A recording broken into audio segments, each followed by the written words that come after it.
and courageous.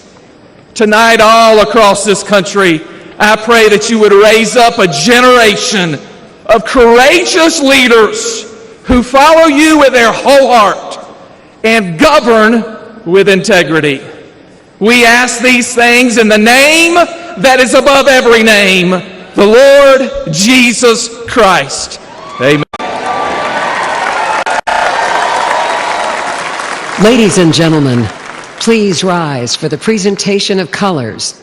The colors are presented by the Professional Firefighters of Wisconsin Honor Guard. Let's give them a warm welcome. Left, right, left, left, left, right, left, left, left, right, left, left, left, right, left, left, left, right, left, you left, right, you left, right.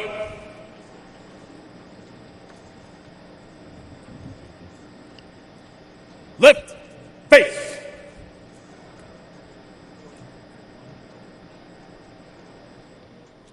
Please remain standing for the Pledge of Allegiance and our national anthem. Present arms.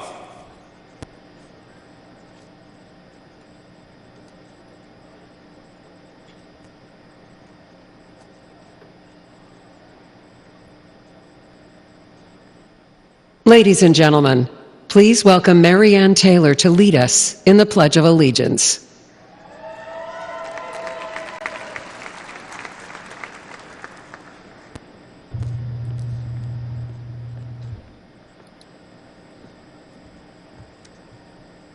Hello, patriots. Are you ready to pledge this American flag and give them our loyalty? Yes. Well, we're going to do this the Southern South Carolina way, a little bit slower. And a lot of you already are poised. If you're like me, from a military family, but not military, we're going to stand at attention, place your right hand over your heart, and pledge with me. I pledge allegiance to the flag of the United States of America and to the republic for which it stands, one nation, under God, indivisible, with liberty and justice for all.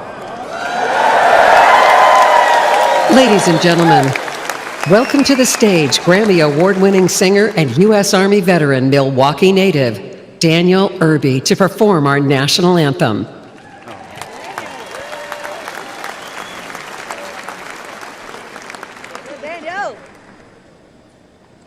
Oh, say, can you see by the dawn's early light what so proudly we held at the twilight's last gleaming, whose broad stripes and bright stars through the perilous fight o'er the ramparts we watched were so gallantly streaming.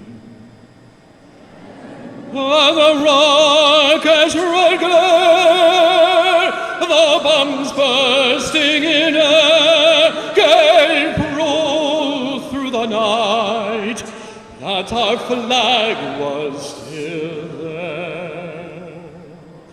Oh, say does that star-spangled banner yet wave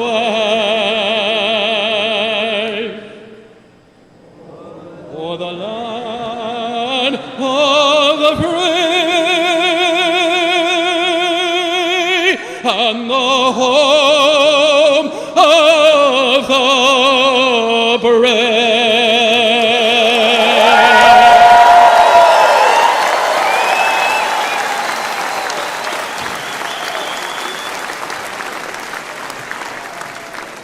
Please remain standing while the colors are retired.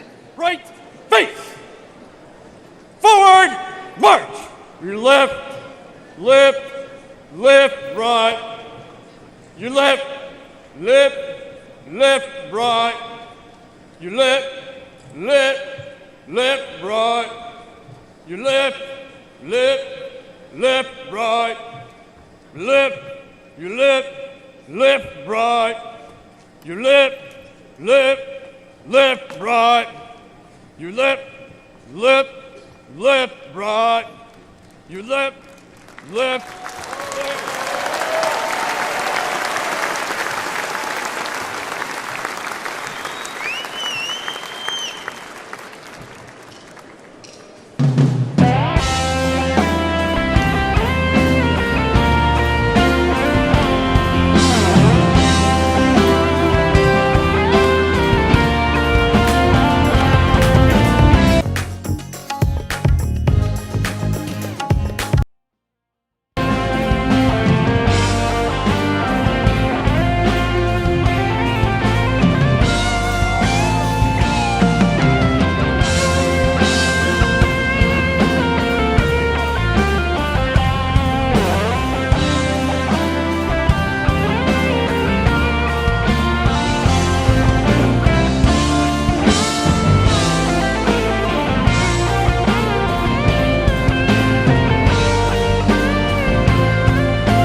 Ladies and gentlemen, please welcome the chair of the Republican Party Committee on Arrangements, Anne Hathaway from Indiana.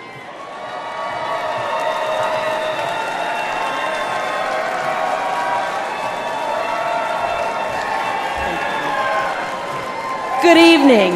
My name is Anne Hathaway, and on behalf of the 168 members of the Republican National Committee, the Committee on Arrangements, and the amazing staff of the Committee on Arrangements, I'm honored to welcome you tonight and pleased to be among Republicans from every U.S. state and territory and visitors from over 80 countries from around the world. Over the next few nights, you are going to hear from the best and brightest that our party and our movement have to offer, from candidates and elected officials, to entertainment leaders, the business luminaries, grassroots activists, and the everyday Americans who power our party, united in our common goal, to make America safe again, to make America wealthy again, to make America strong again, and to make America great again. Teddy Roosevelt famously said, "It's not the critic who counts. The credit belongs to those who are actually in the arena, whose face is marred by dust, sweat, and blood." Ladies and gentlemen, this is the arena. Just by participating in this convention, whether you're a speaker, a delegate, or a viewer at home, you have an opportunity to engage in the fight for a better future for our children. So I ask you, as you watch this convention and hear these incredible speakers over the next few days, to listen, to share the message that resonates with you and your friends and your family, and to help us channel the incredible energy of this convention into a resounding victory in November, up and down the ballot, starting with electing Donald J. Trump as president and J.D. Vance as vice president.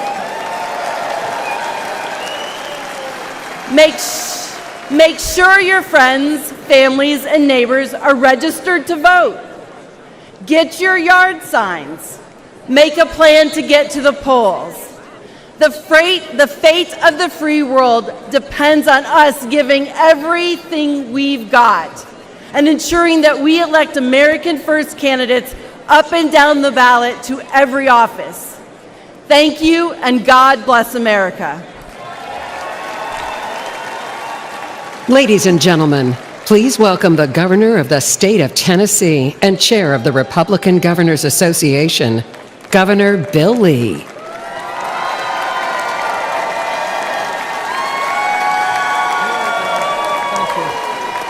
Thank you.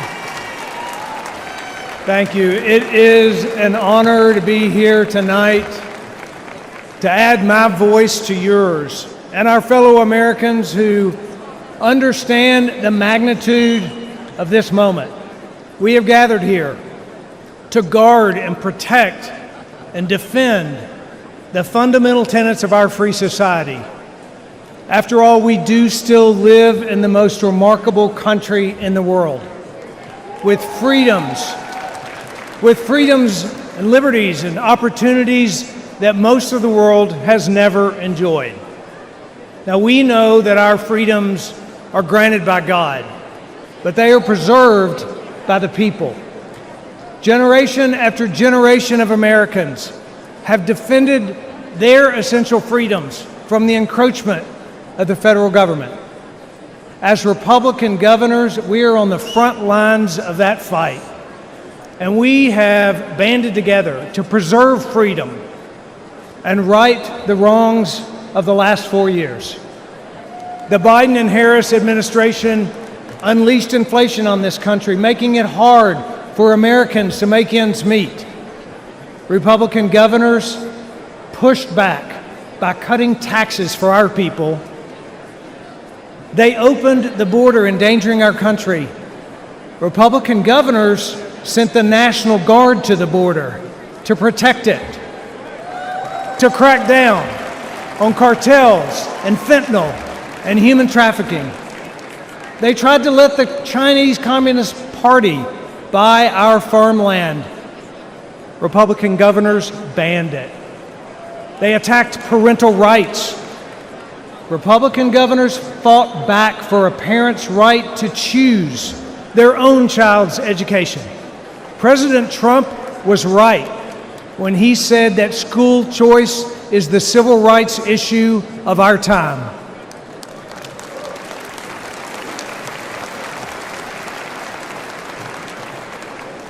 In the storm stirred by Washington, Republican governors across this country have stood as anchors of courage, their states as harbors of hope, and their people as models of freedom. But governors can only do so much. We need strong leadership in the White House. We know what that looks like. We had it before, we need it again. And that's why we, as Republican governors, are joining together, unifying in support for Donald Trump for president.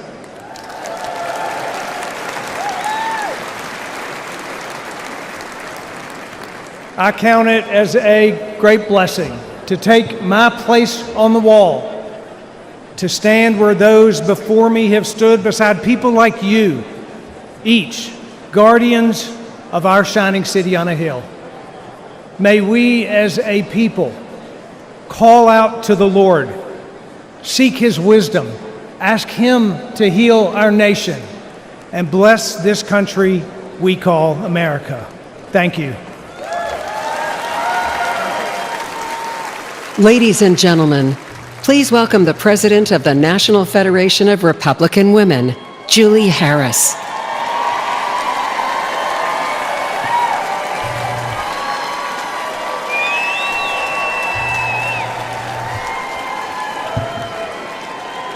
Hello, Milwaukee. I am honored to be here representing the nation's largest grassroots Republican women's organization in our country. I'm the proud mother of 5, the grandmother of 11. My husband and I are family business owners. We work hard for everything we have and to give our children every opportunity to achieve their dreams. Parents across the country know what it's like to have a pro-family president in the White House. Under President Trump, gasoline and food were affordable. He won huge tax cuts for the middle class and created great high-paying jobs. He worked to keep crime low and to keep drugs out of this country. He's a businessman. He understands what it's like to build something of your own. Joe Biden has never built anything of his own. He uses a government to destroy things and to make it impossible to give your children the life you dreamed of for them. On day one, Joe Biden declared war on families. He made it harder for people to support themselves, to start families, and to raise children. He's robbed families of affordable homes, energy, and food. As our supply chains broke and inflation exploded, Biden's press secretary blamed us. She implied we should buy less. After destroying the economy and flooding America with illegal immigrants, Biden still wants to raise our taxes. The American dream means more than just scraping by. But under Biden, 65% of Americans say they're living paycheck to paycheck. When it's this hard to provide the basics, the other things we want to provide for our families get wiped out too. Piano lessons, summer camp, braces, family vacation, Christmas gifts. This is not the America that we have worked so hard for. Biden wants us to barely scrape by. President Trump wants us to thrive. We need a pro-family president in the White House again.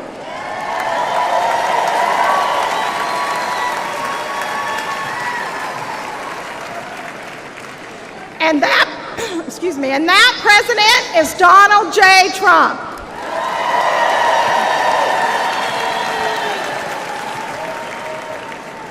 From the National Federation of Republican Women, thank you, Milwaukee.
Ladies and gentlemen, please welcome Young Republicans Chairman Hayden Padget.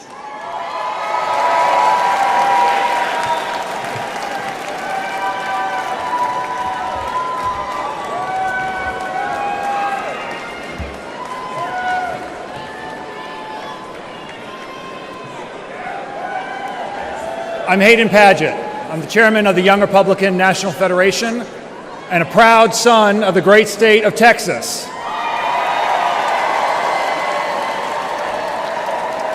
More importantly,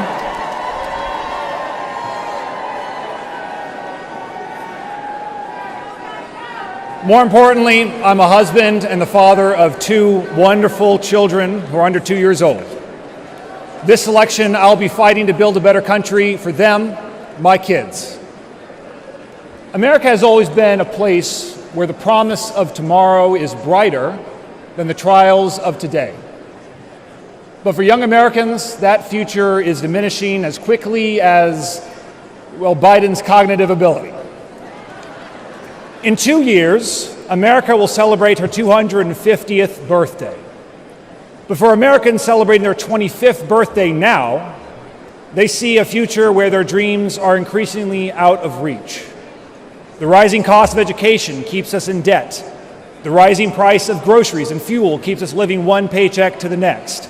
The rising cost of childcare keeps us from starting our own families, and the rising cost of rent keeps us from owning our own home. But we know that life can be better, that our lives can be more than making ends meet. Because it was better under Donald Trump.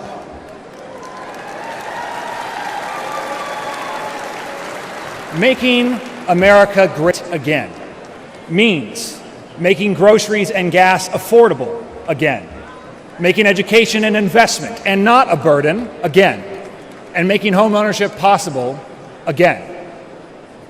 We just celebrated our Independence Day, where we were reminded that our founders did not promise us happiness, but the right to pursue it.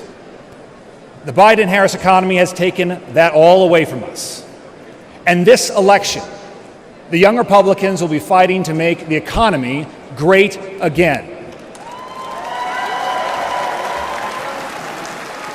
We will help to throw Joe Biden, Kamala Harris, and their legacies into the trash heap of history, and we will elect Donald Trump, a man whom grace and grit have saved for our time, and Senator J.D. Vance, the first young Republican who will be elected Vice President of these United States in almost 70 years.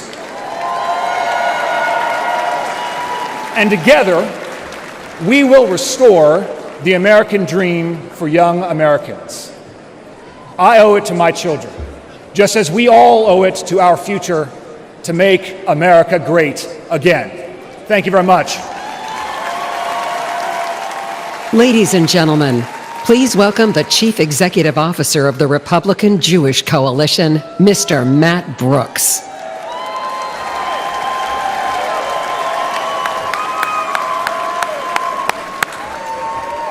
Hello, Milwaukee!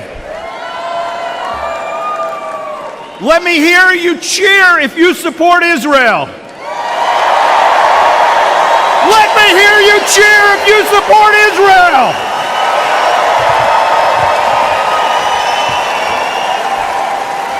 Now, if someone tried that at the Democrats' convention, they'd be booed off the stage.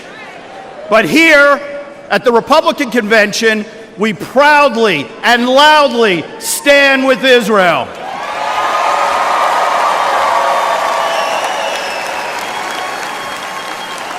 This election is a critical moment for the American Jewish community and for Israel. This is our chance to continue the incredible pro-Israel legacy of the most pro-Israel president in history, Donald J. Trump.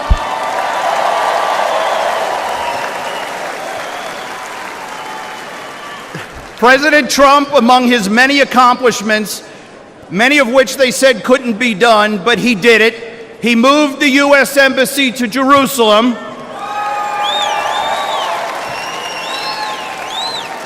They said it couldn't be done, but he weakened the Iranian regime. They said it couldn't be done, but he delivered the historic Abraham Accords, bringing us closer to peace in the Middle East. With President Trump, we will repair and rebuild the U.S.-Israel relationship that has deteriorated after 4 disastrous years under President Biden. Now, today, 9 months after the historic Hamas attacks, shockingly, President Biden is still withholding critical arms that Israel needs to defend itself. Boo. America must stand with Israel and against the terrorists, especially Iran. We must stand with the Israeli people. Now, my message here today to the Jewish community is clear. There is only one pro-Israel party, and it's the Republican Party.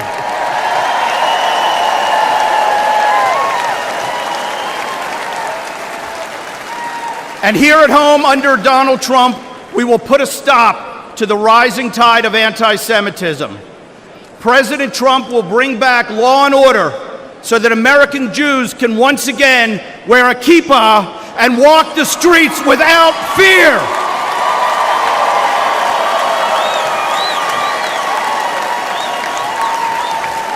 President Trump will stop the mobs on the college campuses so Jewish students feel safe when they go to class. The Jewish community is ready to help elect Donald Trump and J.D. Vance. The Jewish vote continues to increase for Republicans year after year, and I promise you 2024 will be no different. So let me ask all of you, who will best stand up to the Hamas sympathizers and the squad? Donald Trump! Who will best stand with Israel? Donald Trump! Who will make sure Jews feel safe and secure? Thank you, RNC, for the opportunity to speak today, and thank you, President Trump, for your commitment to elevating Jewish American voices. Together, unified, we will win. Am Yisrael Chai!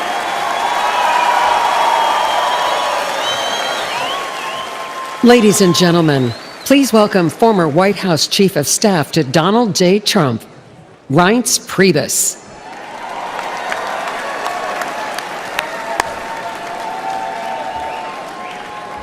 As a longtime Badger, let me say, welcome to Wisconsin.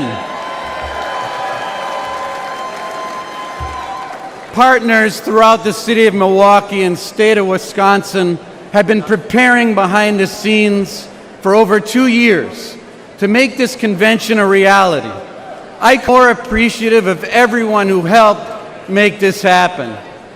Milwaukee is a world-class city, and Wisconsinites are some of the kindest people you'll ever meet.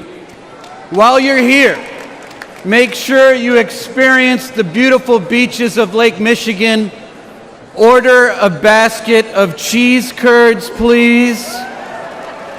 And I know you're all going to have a few beers while you're here, right?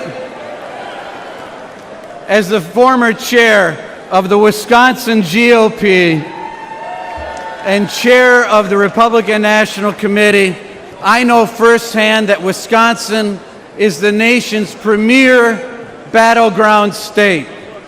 There's no better place to hold the GOP convention than right here in Wisconsin. And in November, you'll see Wisconsin stand with Donald Trump, and we will help send him back to the White House. I want to say and begin by saying my prayers are with the victims of the shooting in Pennsylvania and our prayers are with President Trump. As White House Chief of Staff, I saw him right the ship after 8 years of Democrat failed policies, and I'm confident he'll do it again once more. Yet again, Democrat failures of the last 4 years have left many Americans feeling hopeless, unheard, and hurting. But when Donald Trump tells you what he'll do on the campaign trail, well, look out, because he will deliver when he walks into that Oval Office. Let's remember, while president, he decided to drill, baby, drill. He shut down the border. He confronted China head on, made Europe pitch in on NATO, lowered taxes, put conservatives on the Supreme Court, and he defeated ISIS. Republicans can turn the tide in the United States and make America great again. We, together here, the Wisconsin GOP, we can make Wisconsin red again in 2024 and send Donald Trump back to the White House.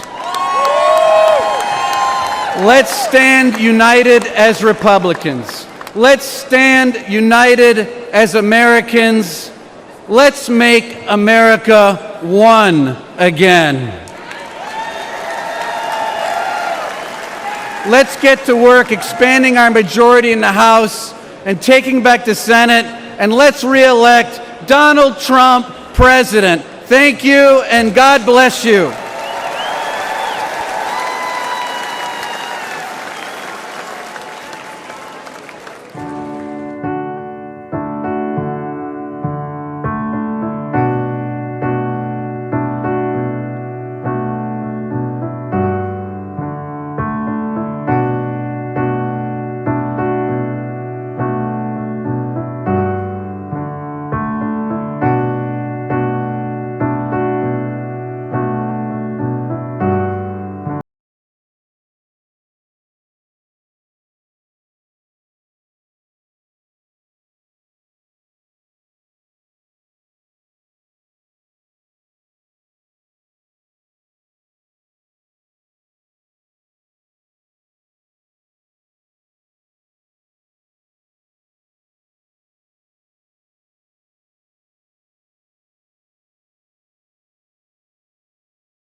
Ladies and gentlemen, please welcome the chairman of the Forest County Potawatomi Nation, James Crawford.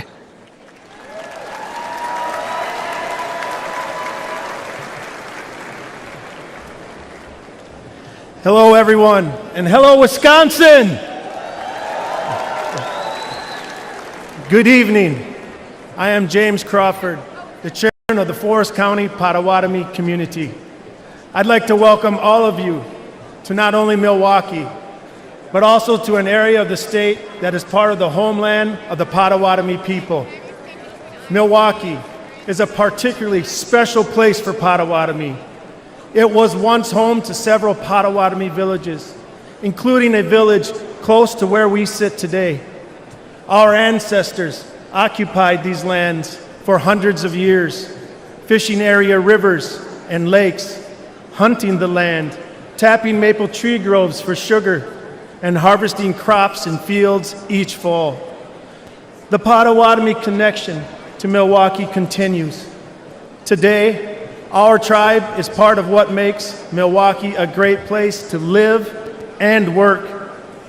And while we are best known for entertainment and tourism, our tribe is also a part of the fabric of this community through our construction, technology, and real estate business ventures, and the charitable work our foundation does with community nonprofits.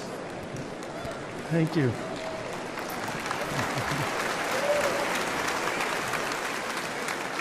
Potawatomi are just one of 11 tribes in Wisconsin and one of 574 in the United States.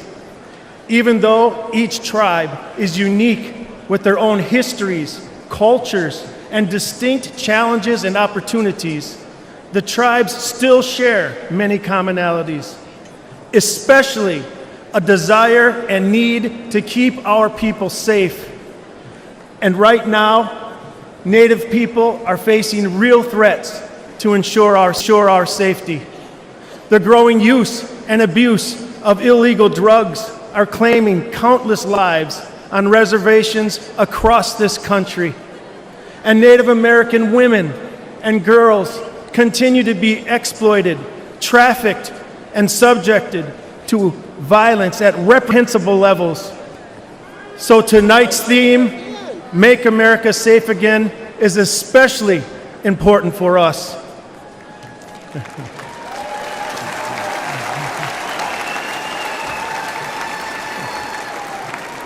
I look forward to working with everyone here to make America safe again.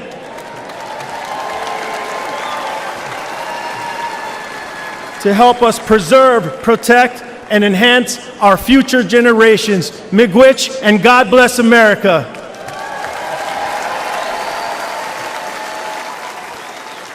And now, ladies and gentlemen, please welcome businessman Perry Johnson.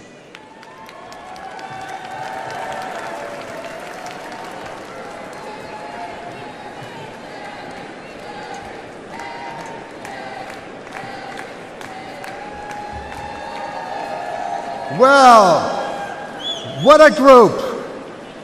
Well, I'm Perry Johnson, and I'm a business owner of 81 companies around the world.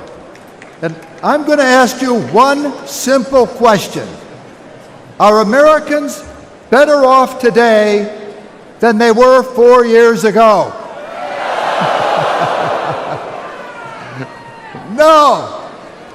In 2019, the median household income in the United States was $4,000 more than it is today.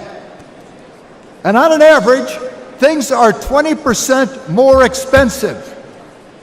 Why? Joe Biden. When you go to the grocery store and you find that things are 30% more, you can thank Joe Biden. When you have to fill up your gas tank and it's 50% more expensive, thank Joe Biden. And when you buy a home and get a mortgage, your payments are almost double what they were 4 years ago. And I know because one of my companies is a mortgage company. Now, what do you say we fire Joe Biden?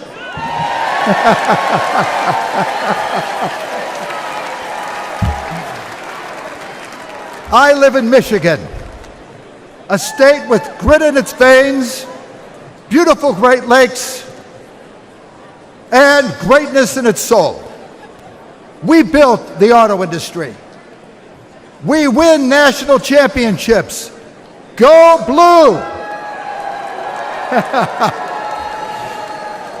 But under Joe Biden and Gretchen Whitmer, we can't catch a break. And Michigan isn't alone. Everyone worries about the economy. Do you know that right now, 66% of Americans live paycheck to paycheck? I think that stinks. But Biden says things are looking up. Well, the only person looking up is Joe Biden as he stares into space on the debate stage. In 2016, Americans elected Trump to fix Washington. He built the strongest economy in our lifetime. What do you say we give Trump a hand with no inflation?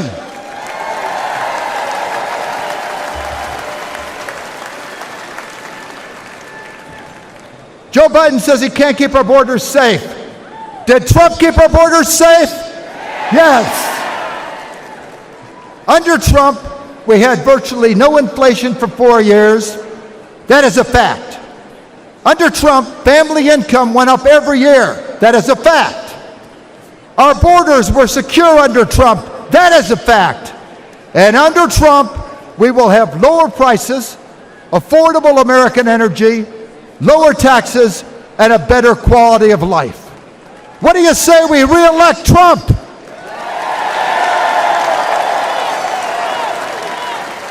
Trump. When I brought quality to the auto industry, it was pivotal in saving the auto industry. And when Trump brings quality to Washington, he will save America. Joe, Carmela, and Gretchen, I have a message for you. Michigan is the state that gave Donald Trump the win in 2016, and Michigan will be the state that sends President Trump back to the White House in 24.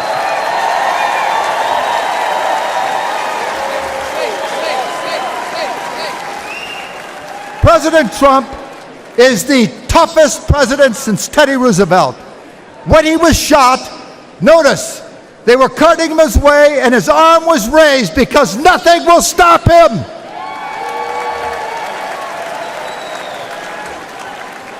Fight. For him, America is always first. He has the heart of a lion, the brain of a genius, and he's done it before. President Trump is ready to save our country, to make America great again.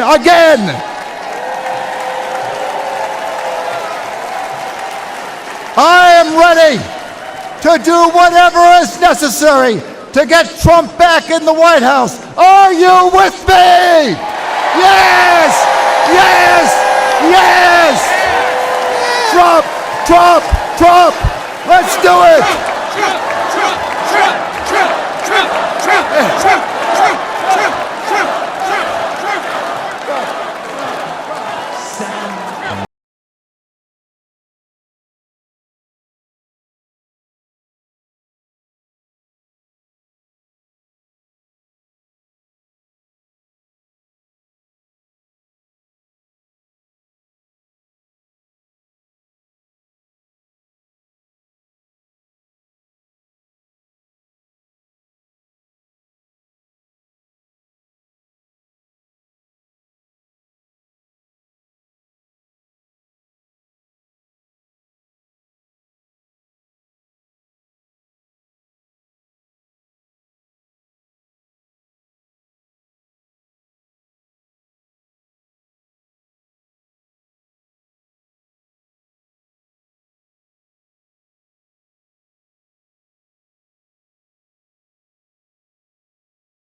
Ladies and gentlemen, please welcome the next senator from Arizona, Kari Lake.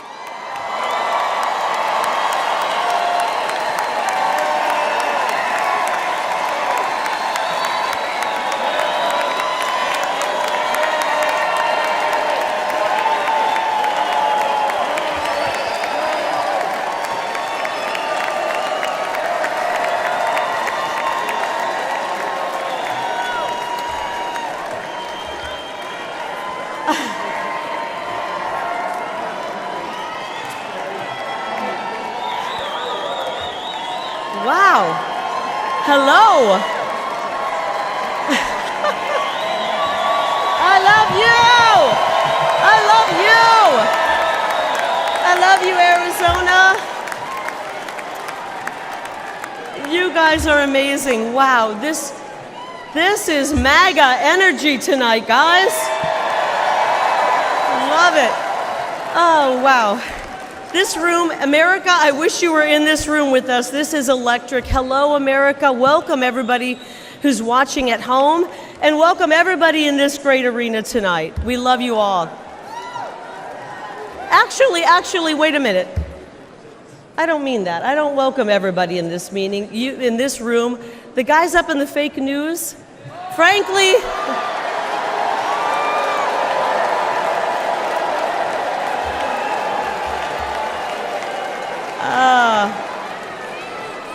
all right, frankly, you guys up there in the fake news have worn out your welcome, right?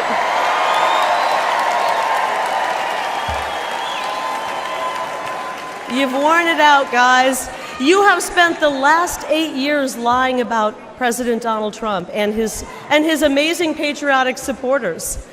Actually, guys, they lie about everything. They've lied about Joe Biden's health, the economy, the laptop, the border. I could go on and on and on. But the really good news is that every day more and more people are turning off the fake news. And they're... That's right. And Americans are waking up to the truth about the disastrous Democrat policies pushed by Joe Biden and his favorite congressman, my opponent, Ruben Gallego. These guys, they're full of bad ideas. Just last week, Ruben Gallego voted to let the millions of people who poured into our country illegally cast a ballot in this upcoming election.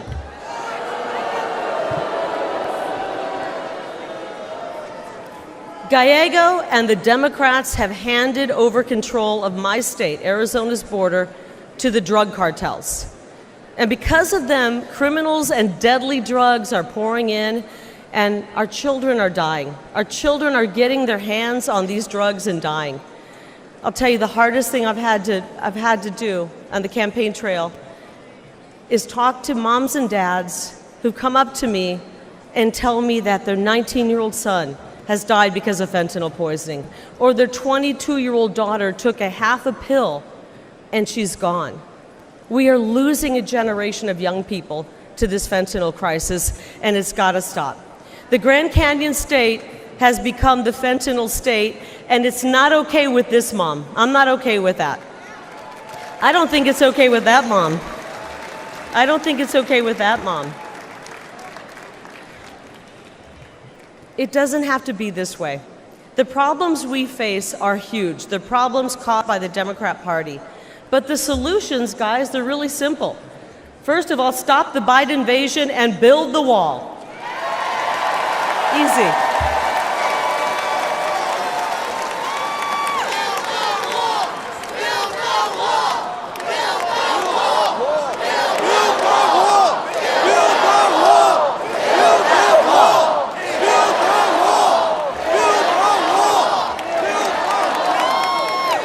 And while we're building the wall, let's kick Bidenomics to the curb and bring back the MAGAnomics. Is that okay?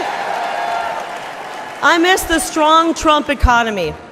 And because I'm a mama bear, I want to replace this indoctrination, this psychological abuse they're inflicting on our children with a real, solid, quality education. It's all common sense.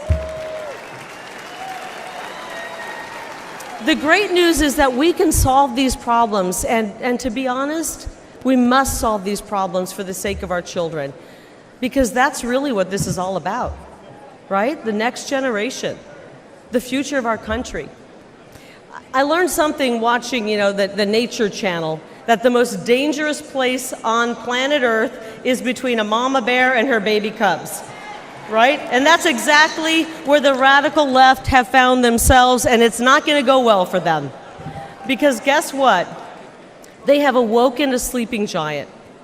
Tens of millions of moms and dads from sea to shining sea, they're going to show up on November 5th, and they're going to be hearing from us on November 5th. That's right.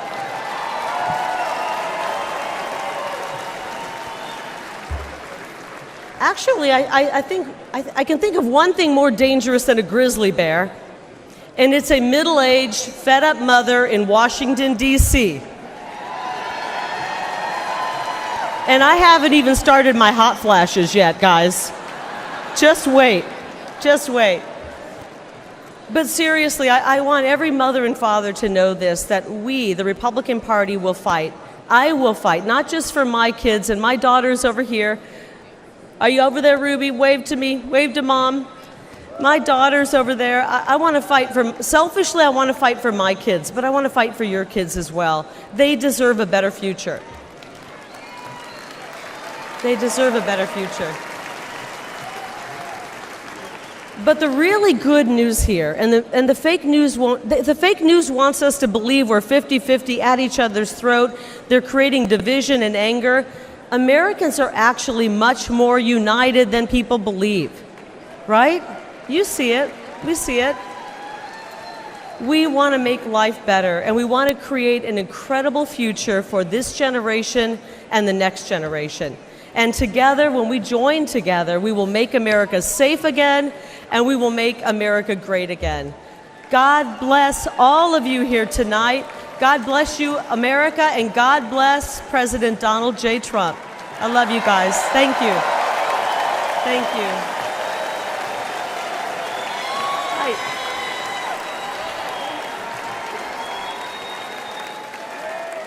Ladies and gentlemen, please welcome the next senator from Wisconsin, Eric Hovde.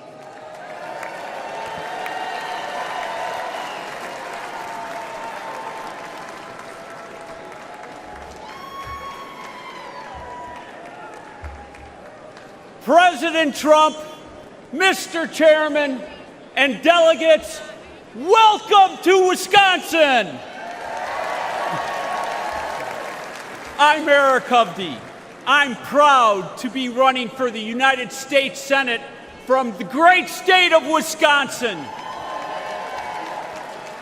where my family has lived for more than 100 years.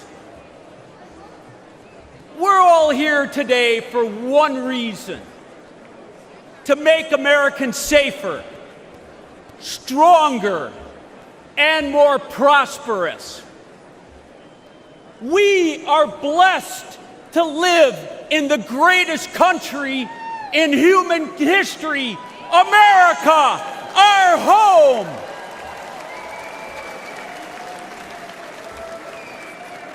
But America is struggling under Joe Biden. And Senator Baldwin has been a rubber stamp voting with him 95.5% of the time. You can believe that. Biden, with Baldwin's help, has weakened us in every way, making Americans less safe. They've eroded us financially by racking up more debt in the last 3.5 years than our country's first 230 years, fueling massive inflation and leaving families wondering how they're going to pay the bills. They've made us less safe at home with their defund the police movement. And Biden, with his border czar, Vice President Harris, opened our southern border, allowing criminals and terrorists to enter our country. They've emboldened drug cartels to flood our streets with fentanyl, killing over 100,000 Americans every year. It is sad, I've talked to parents that have lost their child to this fentanyl poison. They've made us less safe and secure internationally with their incompetent withdrawal from Afghanistan. Our adversaries moved. Putin on Ukraine, Iran through their proxies, Hamas on Israel, and China getting more aggressive every day. Despite all of that, Tammy Baldwin called the Biden administration the most successful in generations. Can you believe that one? I mean, seriously. This shows how detached she is from everyday Wisconsinites. It doesn't have to be this way. Under President Trump, family budgets were more secure. Our border was secure. Our world was secure.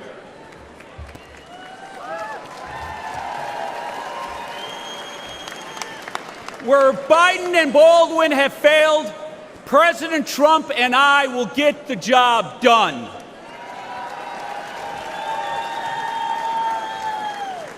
Our country has become too divided, though. Instead of putting on just the blue jersey or the red jersey, we need to put on the red, white, and blue jersey and come together as Americans.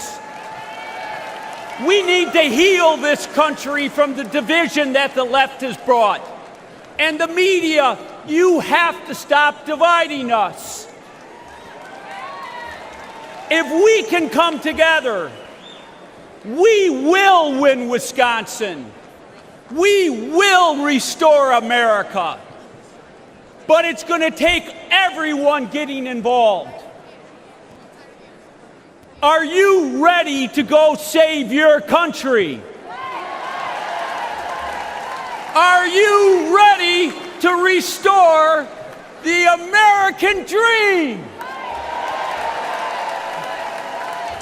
Thank you, everyone. God bless. Ladies and gentlemen, please welcome the next senator from Ohio, Bernie Moreno.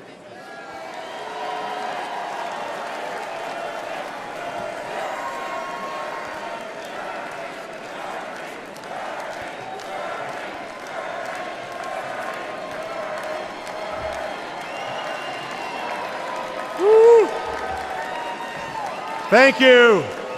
Thank you.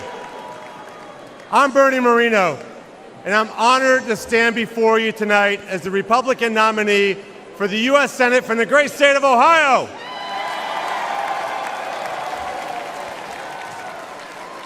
Many years ago, my parents brought me and my siblings to America legally. They left Colombia because they wanted their children to live in a country where they could achieve anything. I will forever be grateful to them. I love America, and I've lived the American dream. I married my best friend, raised a family, built successful businesses, and created thousands of jobs for hardworking Americans. But the American dream that I lived is under attack from Joe Biden and his enablers in the Senate like Sherrod Brown. They have encouraged millions of illegals to invade America. And Joe Biden's border czar, Kamala Harris, and the Democrat Senate have put the welfare of illegals ahead of our own citizens. They've destroyed our border. They destroyed our economy.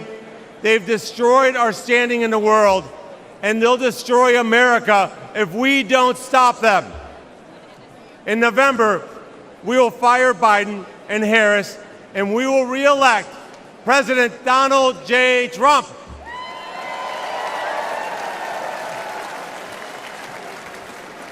I'm so proud that my senator, my friend, J.D. Vance,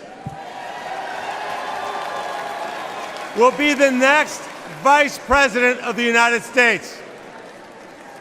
He represents the best of Ohio, the best of America, and will be an incredible leader and defender of President Trump's plan to always put America first. And he won't stop there. Sherrod Brown votes with Biden virtually 100% of the time.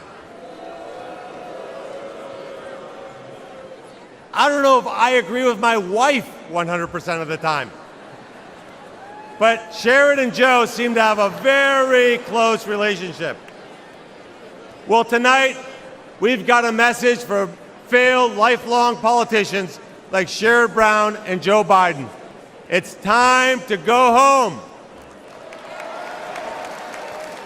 A vote for Trump and Moreno is a vote to put America first. We will end the invasion at our southern border. We will fix our economy, protect American workers, and rescue America's family from Biden's and Brown's inflation. We will end the wars and deliver peace. I will fight alongside Donald Trump to make America stronger, safer, and more prosperous. Thank you, and may God continue to bless the United States of America.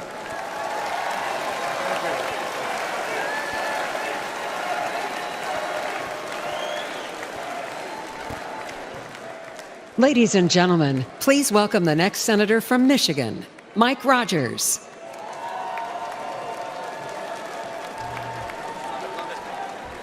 Hello, America. I'm Mike Rogers, candidate for the United States Senate for the great state of Michigan. And I want to give a quick shout out to my fellow Michiganders, the hardest working people in the United States. God bless you right there. I said, because Joe Biden and my liberal opponents' runaway spending, American families have been crushed by inflation. High costs of groceries and gasoline and rent. I was talking to a grocery clerk just recently. She said, I got it when this carts got a little skinny at the beginning of Joe Biden's administration because of high costs. But what breaks my heart is at the end of ringing up an order, they have to reach up and pull something off the counter and put it back in their cart. Thanks to the Democrats in Washington, D.C. The most expensive vehicle to operate in Michigan in 2024 is your grocery cart, thanks to the Democrats in Washington, D.C. And while pockets are pinched, Biden is trying to force you to buy an electric vehicle.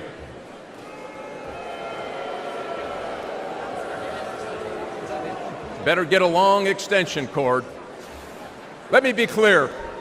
EV mandates will destroy American jobs. EVs require 40% less labor to build than gas cars. And here's the kicker. 85% of the critical minerals needed to build them are processed in China. It is impossible to build an EV without getting into bed with the Communist Party of China. Listen, my opponent even signed an agreement to use taxpayer money to bring a Chinese battery company to Michigan, your taxpayers' money.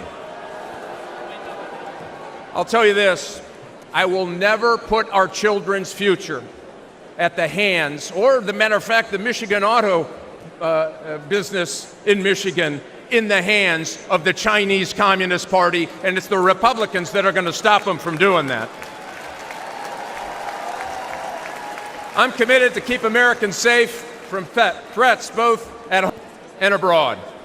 Former Army officer, FBI special agent battling organized crime, and chairman of the House Intelligence Committee, I've seen how dangerous the world can be. But in all my time working to protect America, I have never seen anything like the Biden-Harris open border policy. They are rolling out the red carpet for violent gangs, fentanyl, Chinese spies, individuals on the terrorist watch list. And listen, our adversaries aren't stupid. They know that all they need to do is wait until nap time at the White House to push the limit. Does anyone really believe that another 4 years of Biden, Harris, and a Democrat Senate will make us safer or more prosperous? I certainly don't. And I don't think Michigan does either. Listen, it is long past time that we restore law and order. We make groceries affordable again. We make America respected again. We make America safe again. We flip the United States Senate and elect Donald Trump and make America great again. Thanks. Get fired up. This is the election to do your work. God bless.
Ladies and gentlemen, please welcome the next senator from Pennsylvania, Dave McCormick. Pennsylvania. Hello, Milwaukee. Who's ready? Who's ready to retire Joe Biden and border czar Kamala Harris and send her back to California? Who's ready for that? And who's ready to make Donald Trump our 47th president? Are you ready for that? And who's ready to make J.D. Vance our new vice president? And who's ready to send Chuck Schumer packing? I'm ready. I'm ready. My name is Dave McCormick, and I'm running to be the Pennsylvania's next United States Senator, the great Commonwealth of Pennsylvania. And I want to first acknowledge what transpired just a few days ago in my home state, where I witnessed firsthand from a front row seat in Butler, President Trump's remarkable strength and resolve in a terrifying and unpredictable moment. The president rose brilliantly to the challenge. But what a sad and frightening day for the families of those who were injured or lost and for our great country. And we all thank God that President Trump is okay.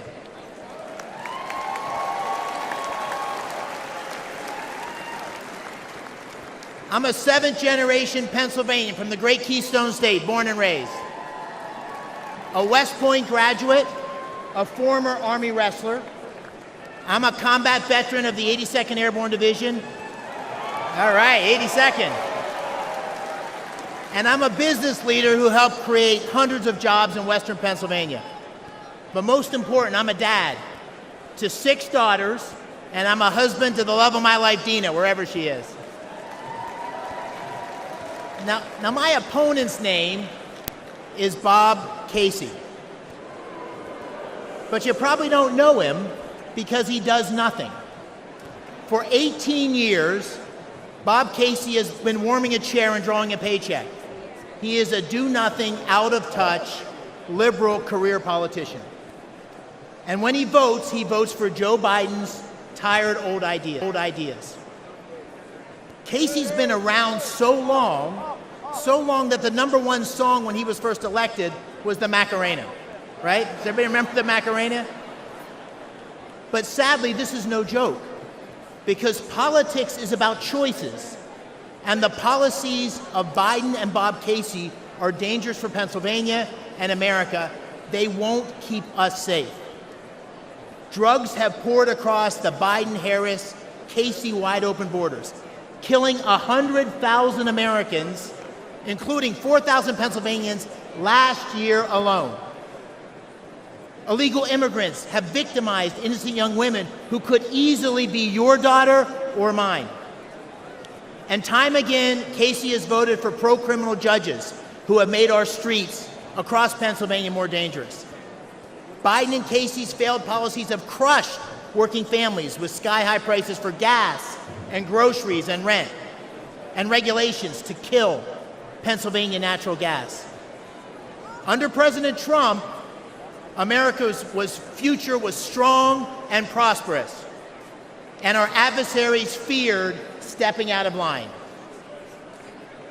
My friends, the choice this November is clear.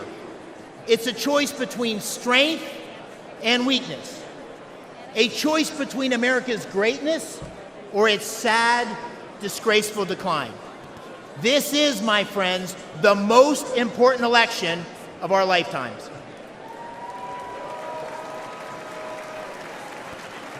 And we deserve a president and a Senate that will go to the mat to fight for America. A president and a Senate that will unite America. And in Pennsylvania, that means voting for Trump and McCormick in November. Thank you all for leading the charge. God bless our United States of America.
MAGA energy tonight, guys. Love it. Oh, wow. This room, America, I wish you were in this room with us. This is electric. Hello, America. Welcome, everybody who's watching at home, and welcome everybody in this great arena tonight. We love you all. Actually, wait a minute. I don't mean that. I don't welcome everybody in this meeting, in this room. The guys up in the fake news, frankly,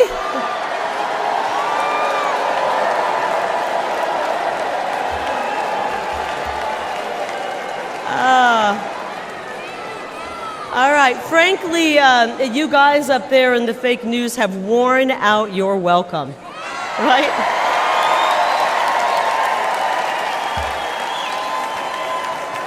You've worn it out, guys. You have spent the last 8 years lying about President Donald Trump and his amazing patriotic supporters. Actually, guys, they lie about everything. They've lied about Joe Biden's health, the economy, the laptop, the border. I could go on and on and on. But the really good news is that every day more and more people are turning off the fake news. And they're... That's right. And Americans are waking up to the truth about the disastrous Democrat policies pushed by Joe Biden and his favorite congressman, my opponent, Ruben Gallego. These guys, they're full of bad ideas. Just last week, Ruben Gallego voted to let the millions of people who poured into our country illegally cast a ballot in this upcoming election.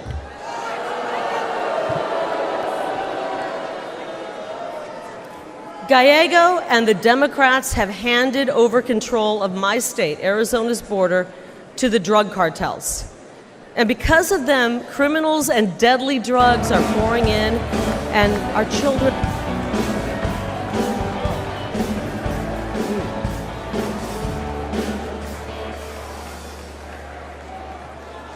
Hello, everybody. I'm Jim Justice, and I'm from West Virginia. And I absolutely believe with all my soul we've got the greatest people in the world in West Virginia. And we want you to come and try us out someday. Now, with all that being said, I know that a lot of you want to meet my little buddy. So if Baby Doll could come on out here.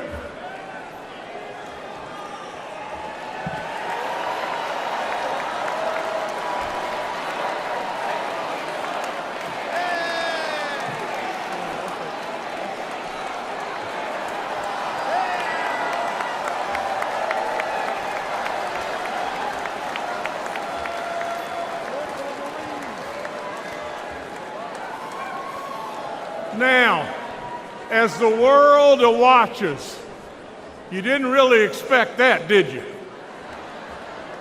But with that being said, let me just say just this. She makes us smile, and she loves everybody. And how could the message possibly be any more simpler than just that? Now, I've got to tell you just this. The foundation of my life is the truth. I've got to tell you just this and tell you this right now. I challenge the media all the time to find something that knowingly I've told them it's not the truth, and they can't do it because I'm not going to do that. Now, I want you to listen to this and pay really close attention. The bottom line to why we're here, the bottom line to every single thing that's going on in this great country today is one thing.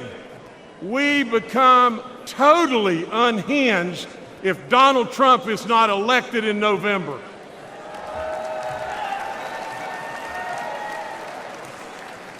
I want to talk to you tonight about my relationship with President Trump. I want to talk to you about an incredible man. I want to tell you the truth about him and his family. He's tough. He's super smart. He's a business guy.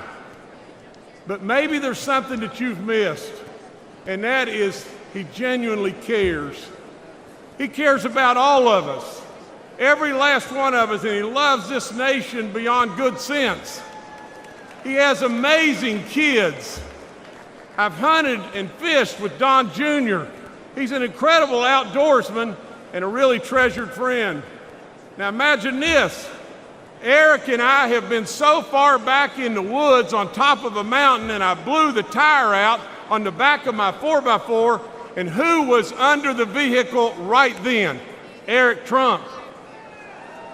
Eric Trump changed the tire.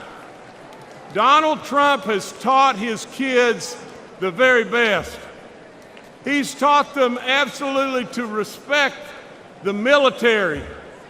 He's taught them to respect our first responders. He's taught them absolutely to treat our working men and women with love and respect all across this land.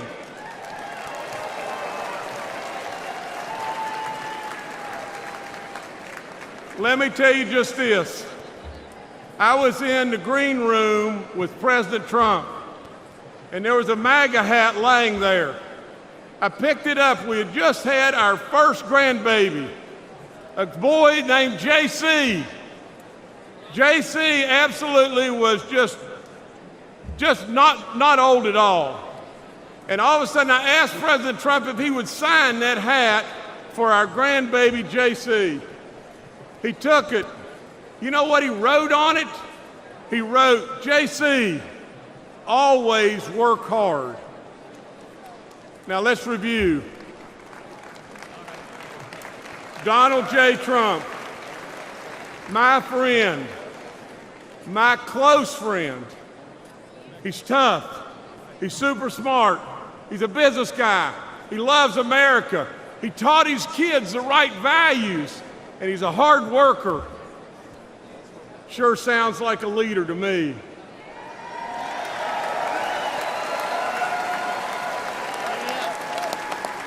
Sure sounds like a president to me.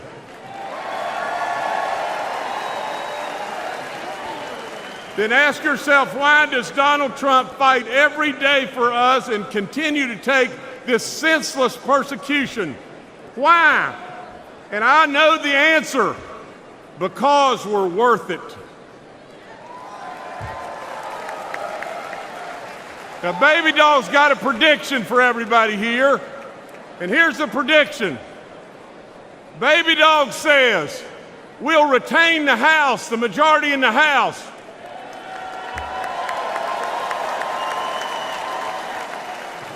We're going to flip the United States Senate.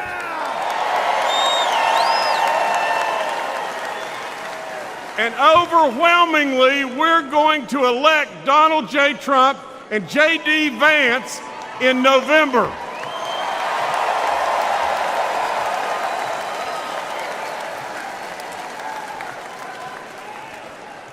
And Baby Dog says, what is the reason that she knows why we're going to win? And the answer is one thing, because we're worth it. God bless you, God bless this great country, and God bless Donald J. Trump.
Ladies and gentlemen, now please welcome the next senator from Indiana, Congressman Jim Banks.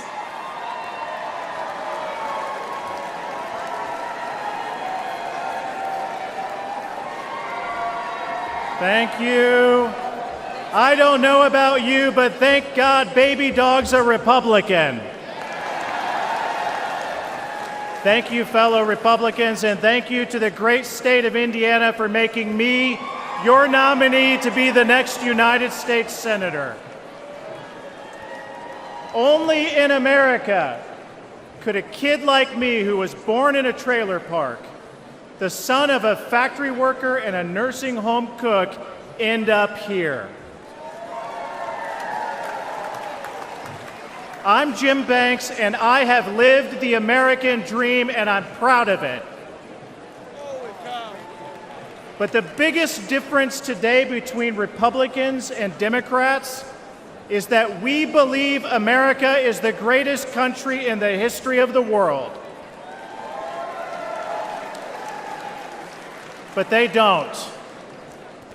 I got to tell you, as an Afghanistan war veteran, I've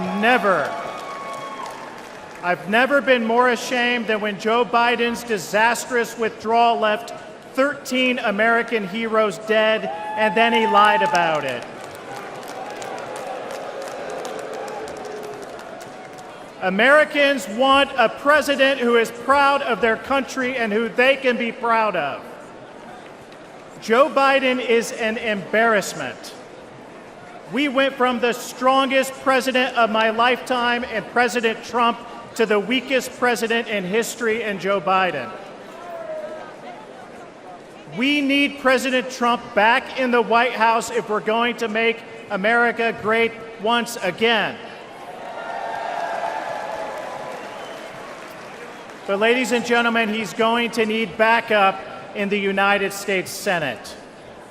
This is no time for wimpy Republicans. That's why I'm running. We'll start by securing the border. If you came here illegally under Joe Biden, you're going back to where you came from under Donald Trump.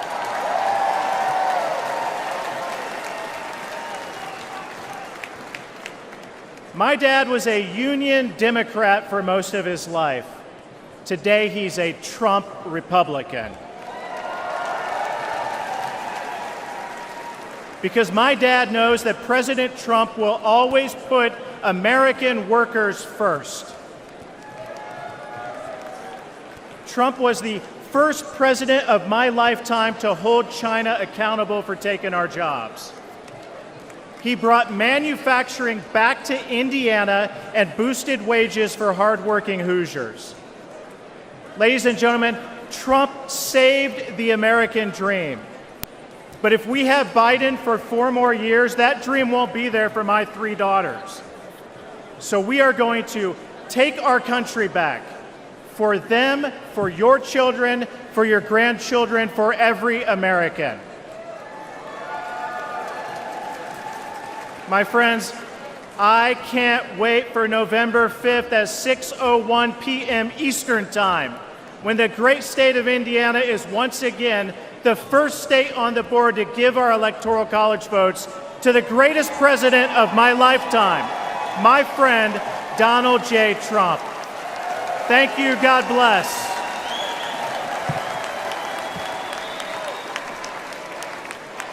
Ladies and gentlemen, now please welcome Captain Sam Brown, the next senator from Nevada.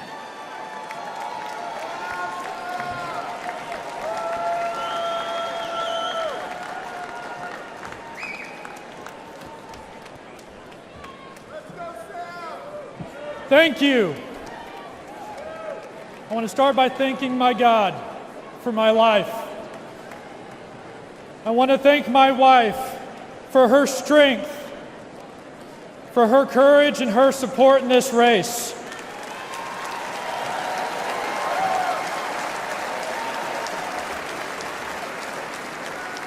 And back home, I want to thank my children.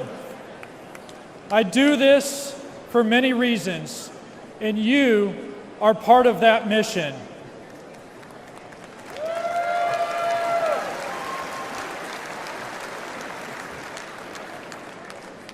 Tonight, I offer a message of hope because I know the importance of hope in difficult times.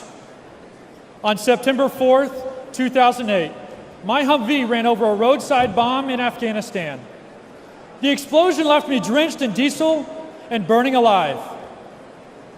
As I neared death, I felt the flames being smothered and heard a voice say, "Sir, I've got you."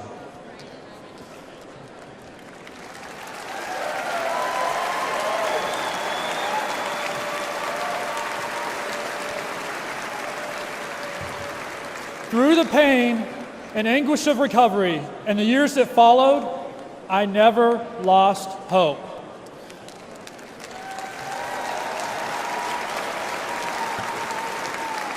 And I stand before you. I stand before you today as a Republican nominee for Senate from the great state of Nevada.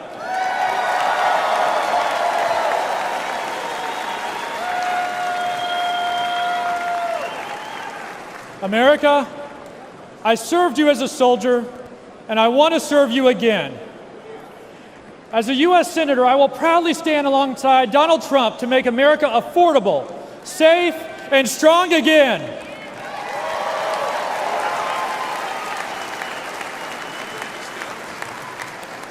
We have a tough fight ahead, but it won't be my first. Nevadans are suffering right now. The unemployment rate in Nevada is nearly 25% higher than the national average. The Biden-Harris economy might be fine for millionaires like Senator Jackie Rosen, but it's terrible for Nevadans struggling with inflation and high prices. Yet Jackie and Joe want to raise your taxes while dodging their own. I'll work with President Trump to cut taxes for working families and end taxes on tips for struggling Nevada service workers.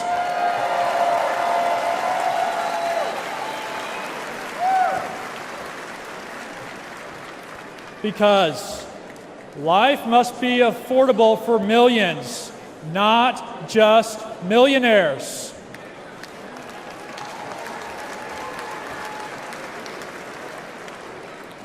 Finally, look at my face. This is the high cost of war. If Joe Biden stays in office, more service members will pay this price. He has brought our nation humiliation, defeat, and to the brink of more war. I've been through the fire. President Trump has been through the fire. But hope has not been extinguished. It is reignited.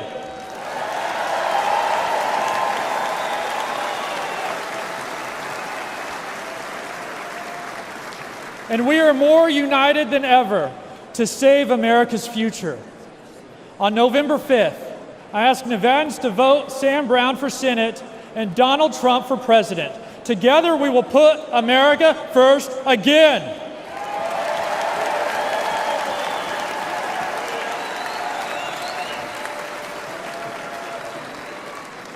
I want to close with those same words I heard on the battlefield that gave me hope. America, I've got you. May God bless President Trump. God bless you. And God bless the United States of America.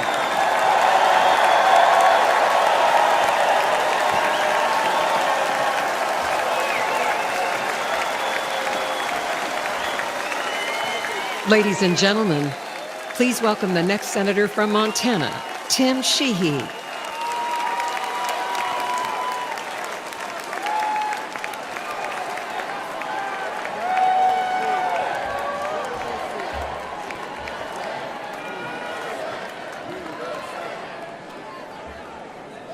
Hey, Montana, how's it going? Hey, everybody, my name is Tim Sheehy. Those are also my pronouns.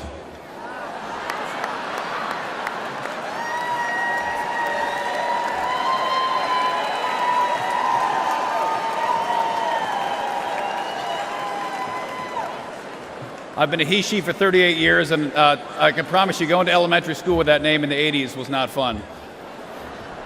That is a joke, but it also shows the lunacy we're living with in Joe Biden and John Tester's America. I'm a former Navy SEAL. My wife was a Marine.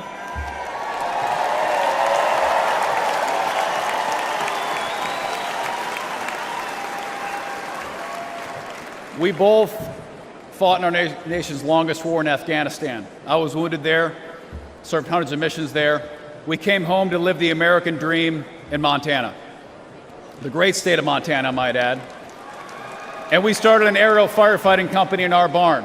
We created hundreds of jobs protecting our public lands and protecting fellow Montanans from devastating wildfires. I fight wildfires for a living, so take it from me, the world is on fire under Joe Biden. Consider for a minute Biden's disgraceful retreat from Afghanistan, when he let our enemies steal billions of dollars of our equipment and kill 13 brave American service members. To this day, there has been zero accountability, none.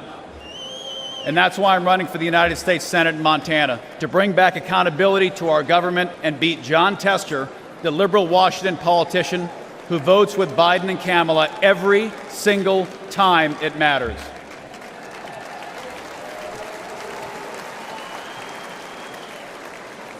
And some of you may not know who John Tester is, but John Tester is the deciding vote for Biden's America Last agenda. He's got an F from the NRA. He's voted to open our borders, unleash inflation, and he even put a liberal judge on the Supreme Court who can't even define what a woman is. And even drives a Prius in D.C. Yeah. Priuses don't work in Montana, do they? John Tester doesn't represent Montanans. He's a rubber stamp for Biden's failed presidency and extreme liberal agenda, and it's time to retire them both.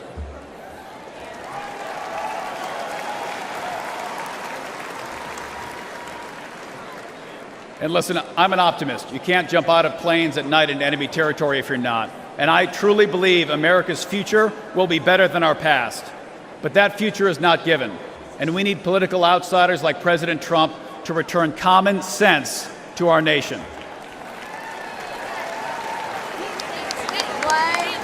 And what Montanans think is common sense is pretty simple. It's not complicated. They want a secure border, safe streets, cheap gas, cops are good, criminals are bad, boys are boys, girls are girls.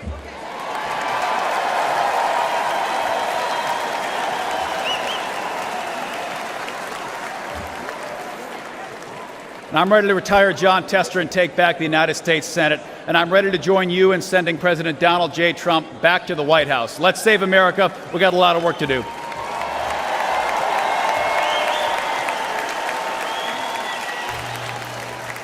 Ladies and gentlemen, please welcome the next senator from Virginia, Hung Cao.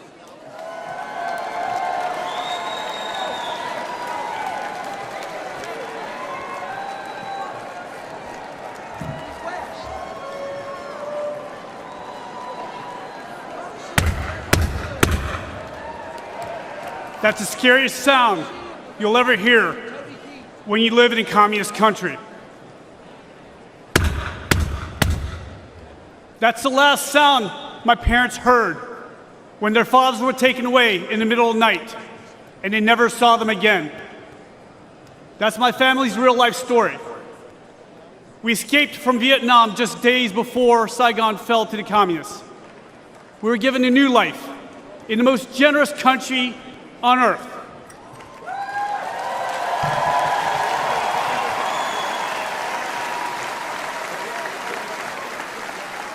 My name's Hung Cao, and America saved my life.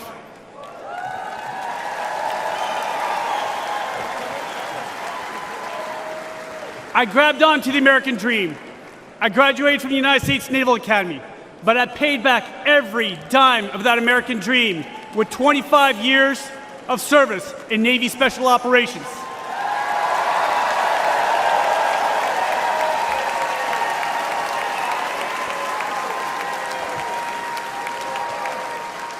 I saw combat in Iraq, Afghanistan, and Somalia. I retired as captain of the United States Navy, and now I stand before you as a Republican nominee for the United States Senate in the Commonwealth of Virginia.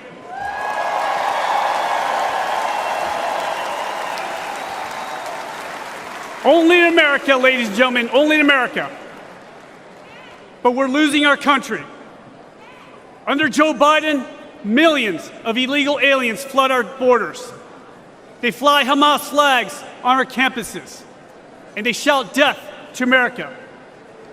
As an immigrant to this great country, let me be very clear to everyone who comes here. Don't ask for the American dream if you're not willing to obey the American laws and embrace the American culture.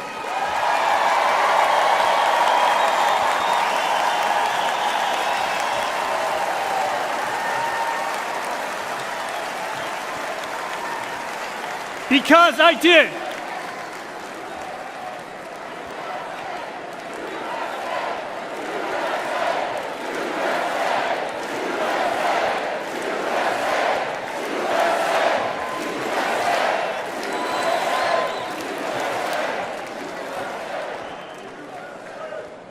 I love this country so much that I wrote a blank check up to and including my life.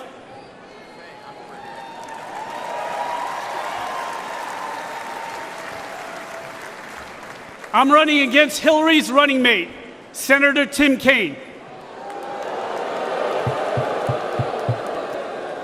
Kaine is a weak man in a dangerous world.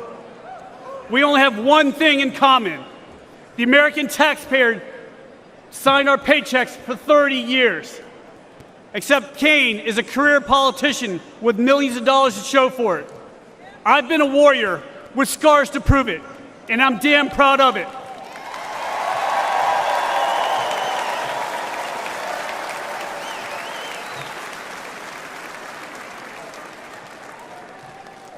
In November, the left will vote for the hatred of one man. We will vote for love. Love of God, love of family, and love for the greatest nation on earth.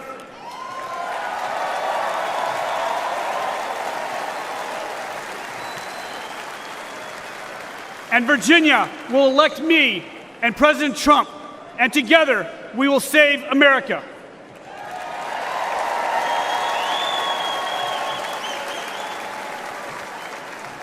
My name is Hung Kao.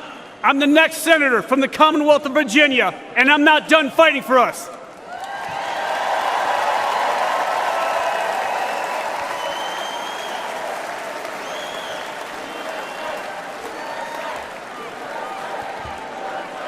May God bless you, may God bless President Trump, and may God bless the United States of America.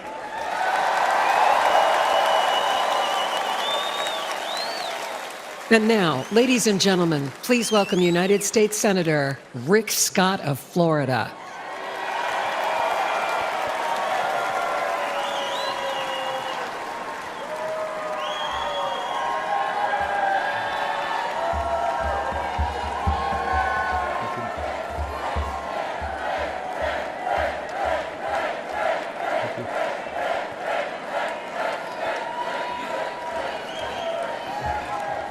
Thank you, thank you, thank you. You can tell I'm from the great state of Florida.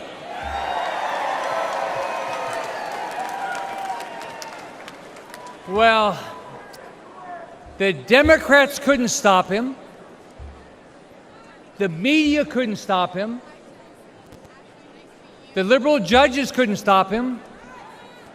A bullet from a madman couldn't stop him. Can anything stop Donald Trump from becoming the next president and making America great again?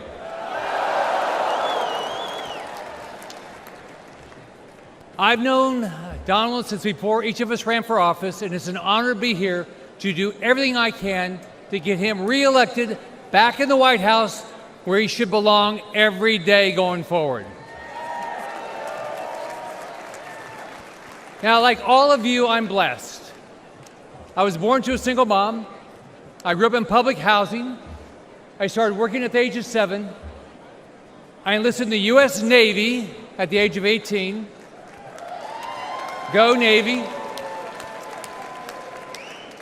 But only because I grew up in America, I was able, like many of you, to come from absolutely nothing to build one of the biggest companies in the world, be the 45th governor of Florida, a U.S. senator, where we have to fight every day to stop the radical Democrats from absolutely destroying our great country.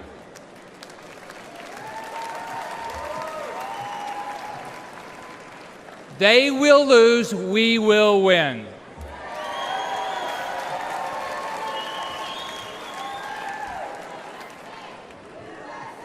USA, USA. We will win. Now, let me tell you about a dream I had recently. I had a dream and I did some time traveling. I traveled into the future to an imaginary world where actually Joe Biden got reelected. Yeah. So, remember the Christmas Carol, the ghost of Christmas past? Well, in my dream, I met the ghost of Biden future. So I got to see a Biden second term. Now, it wasn't a dream, it was a nightmare. Mortgage rates skyrocketed to 15%. Only rich people could buy groceries. Gas was $10 a gallon. In my nightmare, Biden and the Democrats erased our southern border and flew so many illegals into our country that the Mexican cartel started getting frequent flyer miles. It was easy for Democrats to rig the elections. They simply allowed all the non-citizens to vote. America did nothing to protect Israel from terrorists or to stop China from invading Taiwan. Now, do any of you think this is far-fetched? No. If you do, you haven't been following it. Biden and the Democrats are doing everything they can to tear down this great country and rebuild it in their woke, radical image. Their dream's not new. It's an old, evil idea that has failed every time it's been tried. It's called socialism. And Donald J. Trump will not let socialism happen in this country.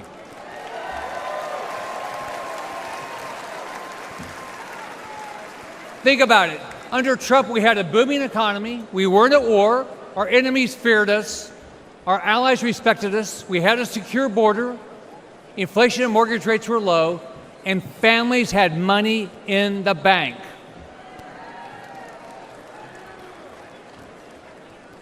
Donald Trump has given up a lot for this country. His family's been slandered. He's been impeached, censored, treated as a criminal, all because he never backs down.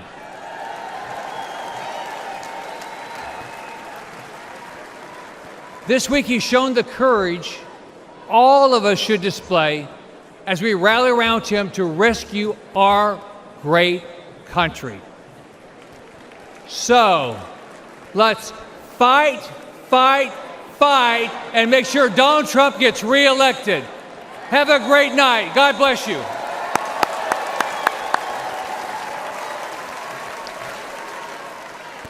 Ladies and gentlemen, please welcome Congressman Jeff Van Drew of New Jersey.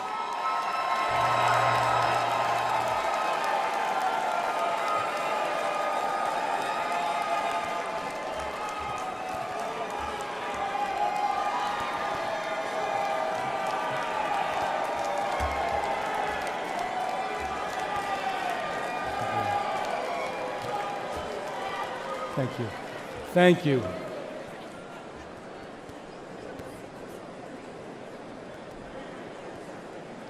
Good evening. My name is Jeff Van Drew.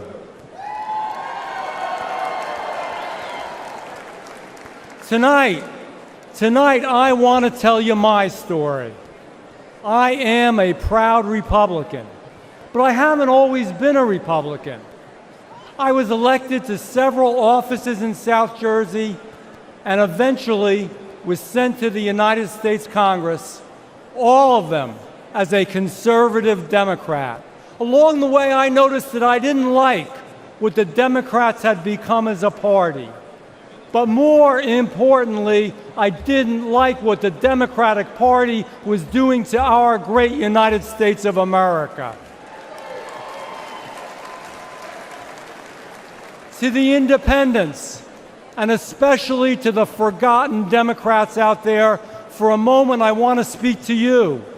I know how you feel tonight, because that's how I felt back in 2019. You feel like your party has left you behind, because it has. You feel like your party doesn't care about American workers and American working families, because it doesn't. And you are worried that Joe Biden and Kamala Harris are hurting our country, because they are.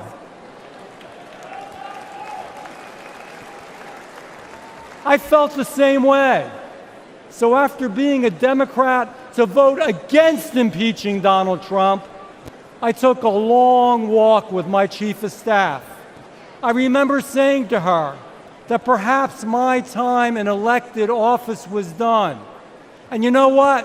I was okay with that. There was no way I could be a Democrat anymore.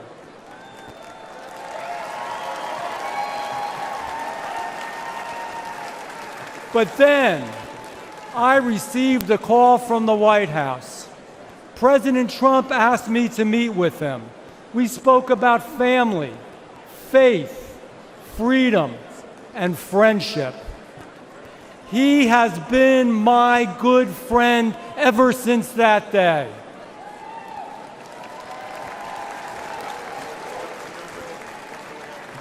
He said that I should be a Republican.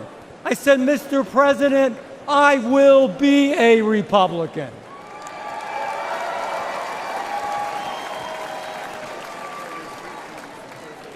He said he would stick by me, and he always has.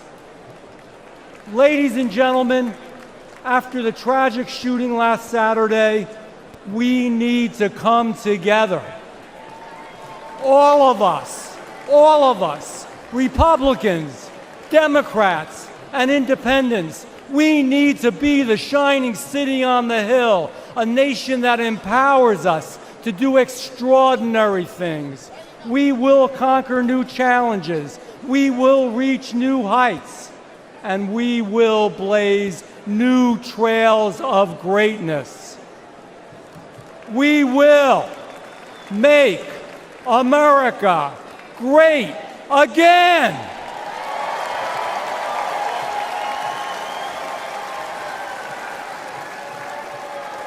And we will elect Donald Trump this November.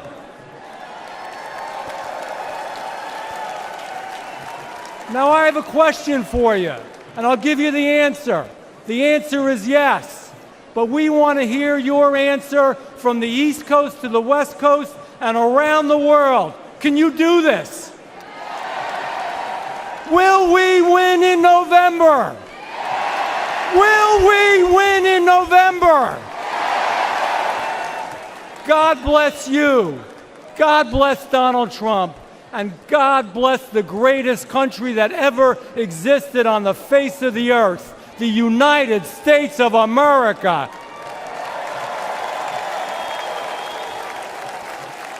Ladies and gentlemen, please welcome the chair of the United States House of Representatives Republican Conference, Congresswoman Elise Stefanik of New York.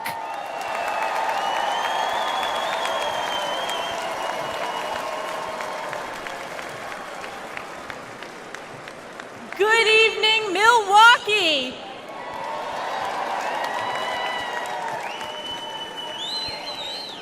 We always say that this is the most important election in our lifetime, but we know deep down this one truly is.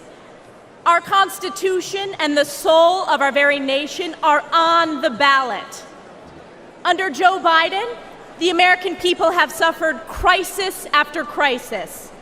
From the Biden border, the most wide-open border in our nation's history, to Bidenflation, the highest rate of inflation in my lifetime, devastating hardworking families with skyrocketing prices for groceries, gas, and utilities. To Biden's violent crime crisis, fueled by Democrats' pro-criminal sanctuary cities and defund the police policies like we have seen in my home state of New York. All while corrupt Democrat prosecutors and judges wage illegal and unconstitutional lawfare against President Trump in an effort to do Joe Biden's political bidding.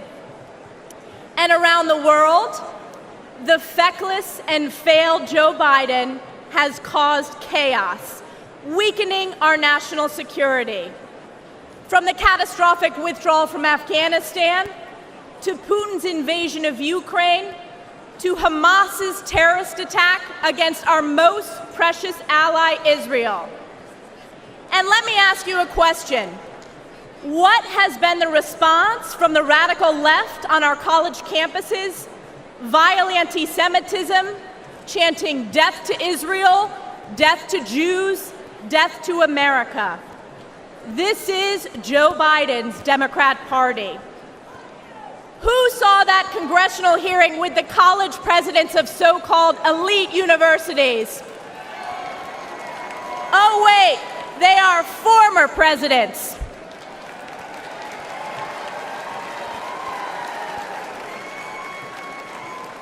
You know, I asked one simple question at that hearing. It was not a political question, it was a moral question, and that was this. Does calling for the genocide of Jews violate your university's code of conduct? And one after the other, said it depends on the context. Let me tell you, America knows it does not depend on the context.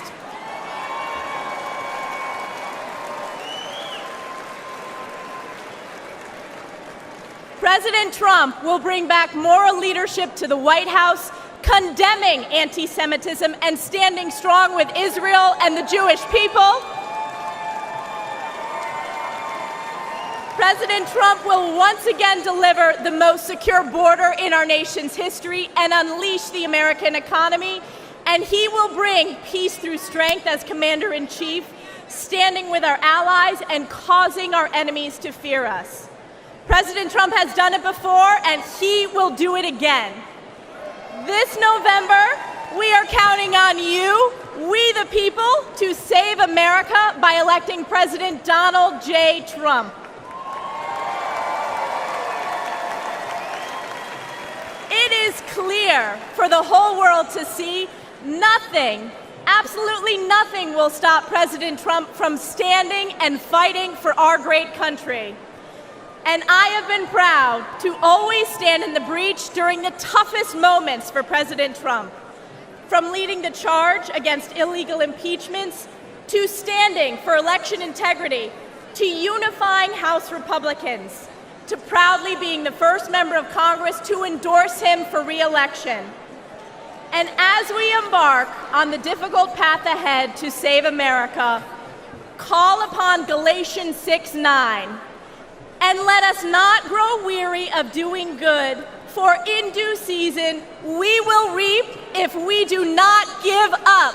We the people will never give up on President Trump, and we will never give up on the United States of America. God bless you, God bless President Donald J. Trump, and God bless the United States of America. Ladies and gentlemen, please welcome the Majority Whip of the United States House of Representatives, Congressman Tom Emmer of Minnesota.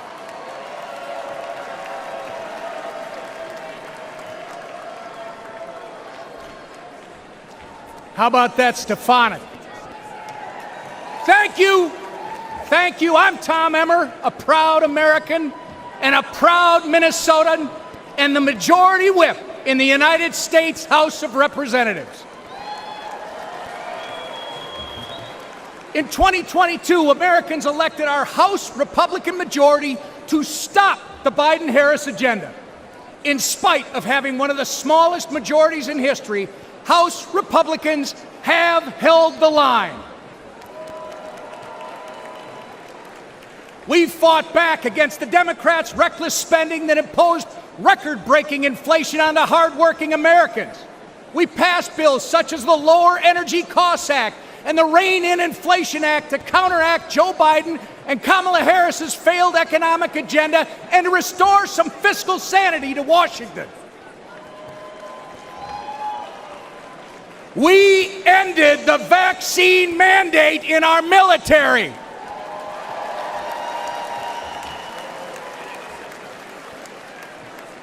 We passed over a dozen bills gutting specific Biden-Harris regulations. We passed the Parents' Bill of Rights. We investigated the Chinese Communist Party. We stopped a D.C. crime bill that would have made our nation's capital simply too dangerous to visit. And we passed the strongest border security bill in decades.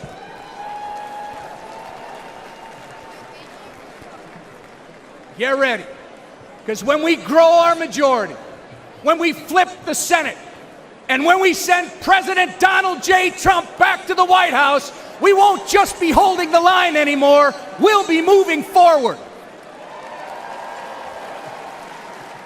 We will turn America First principles into law. I know firsthand that Minnesotans can't afford 4 more years of Joe Biden and Kamala Harris. That's right. Which is why I'm confident that we will make history this November when we turn Minnesota red for the first time in 50 years.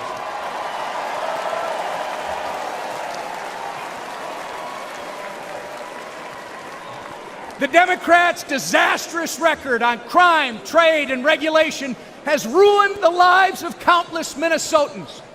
When Minneapolis was in flames and businesses were in ruins, Kamala Harris encouraged and enabled the criminals and the rioters. Oh, it gets worse. She even promoted a fund to release the criminals from jail. It doesn't get reported much in our media, but one criminal Kamala Harris freed in Minneapolis went on to murder a man in St. Paul, Minnesota. Donald Trump stands with the people and the police, our men and women in blue, not with the criminals and the rioters. Donald Trump also fought for Minnesota workers and farmers, fighting back against Chinese trade abuses, ending NAFTA and replacing it with the USMCA. Joe Biden voted for NAFTA and China's entry into the WTO, devastating Minnesota's economy. And Kamala Harris, she opposed tariffs on China. Of course, when they aren't outsourcing our jobs through bad trade deals, Joe Biden and Kamala Harris are destroying them through taxes and regulation. They are America last. But next year, Donald Trump, with the support of Trump majorities in the House and Senate, will put America first again. Thank you. And I'm confident that together we are going to make America great again. God bless you. May God continue to bless Donald Trump and his family, and God bless America.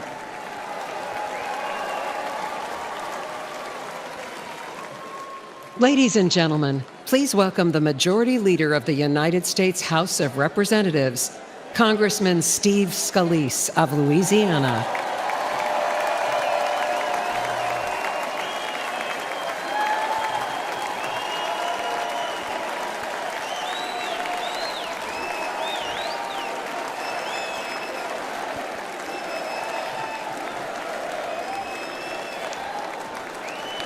God bless each and every one of you. I'm House Majority Leader Steve Scalise from the great state of Louisiana. Now, I was born in New Orleans, so I've seen some crazy things in my time. But New Orleans has nothing on Washington, D.C. these past 4 years. Joe Biden and Kamala Harris have spent your tax dollars trashing America's finances in ways no sane or sober-minded person ever would. Let's talk energy. They've eroded the American energy dominance that President Trump delivered. Joe Biden approved the Nord Stream pipeline for Russia, but he killed the Keystone pipeline here at home. thousands of American jobs gone. It doesn't end there.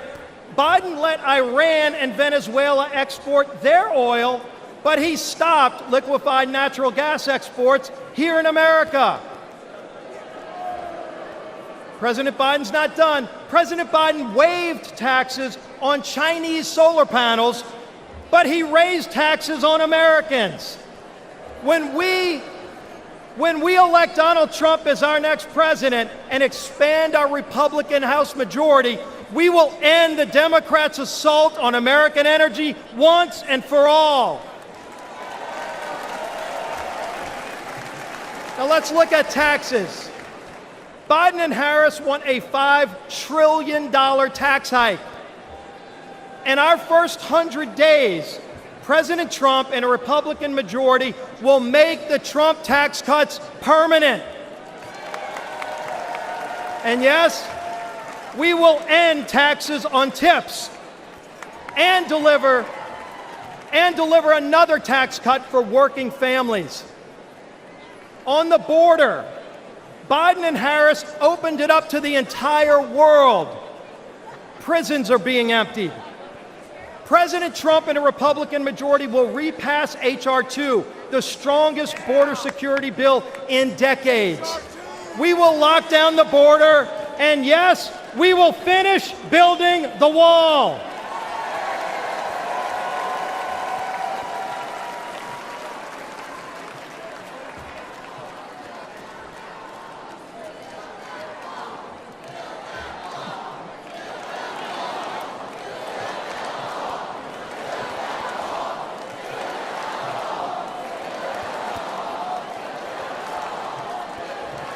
On voting, our most sacred right as citizens, voting. Biden and Harris want illegals to vote now that they've opened up the border. Republicans will repass the SAVE Act to block illegal aliens from voting in our elections. On foreign policy, Biden and Harris brought us weakness and war. President Trump and a Republican majority will begin rebuilding our military and will end the woke indoctrination in its ranks. We will restore American power and peace. On education, Biden and Harris opposed school choice. They actually investigated parents at school boards. President Trump and a Republican majority will pass legislation expanding school choice and will repass the Parents' Bill of Rights. Parents should be free to choose what their children are taught and where. Now, lastly, I need to say something about Saturday's attempt on President Trump's life. Many of you know I was the survivor of a politically motivated shooting in 2017. Not many know that while I was fighting for my life, Donald Trump was one of the first to come console my family at the hospital.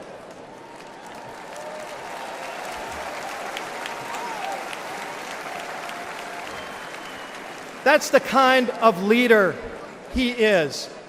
Courageous under fire. Compassionate towards others.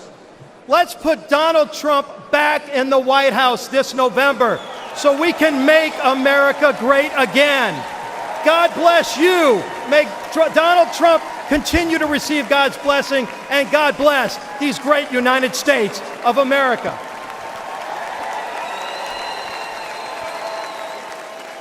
Ladies and gentlemen, please welcome the Speaker of the United States House of Representatives, Mike Johnson of Louisiana.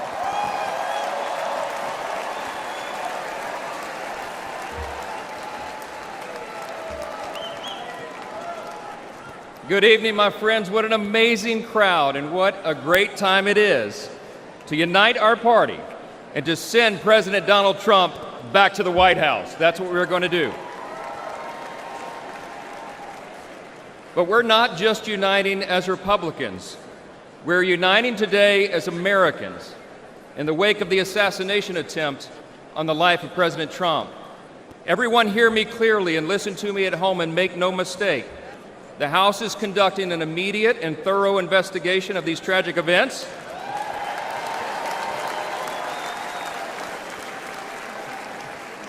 And that work has already begun. The American people deserve to know the truth, and we will ensure accountability. I promise you that. I promise you that. This has always been an important principle to us. We in the Republican Party are the law and order team. We always have been, and we always will be, the advocates for the rule of law. And we all know that that principle, as well as many others, is in serious jeopardy today. See, we've come to a moment in America where the basic things that we once took for granted are being openly challenged like never before. My friends, we are no longer just in a battle between two opposing political parties. We are, but it's not just ours versus these anymore. We're now in the midst of a struggle between two completely different visions of who we are as Americans and what our country will be. The Republican Party stands for the foundational truths that made America the greatest nation in the history of the world. We are the most free, the most powerful, the most benevolent nation that has ever been. It's not even close. It's not even close. But we have no guarantee that this grand experiment in self-governance can endure unless we respond to the call to keep it. 248 years ago, we boldly proclaimed in our Declaration that all men are created equal, not born equal, created equal, and that we're endowed by our Creator with certain inalienable rights. See, we understand that our rights do not come from government, they come from God.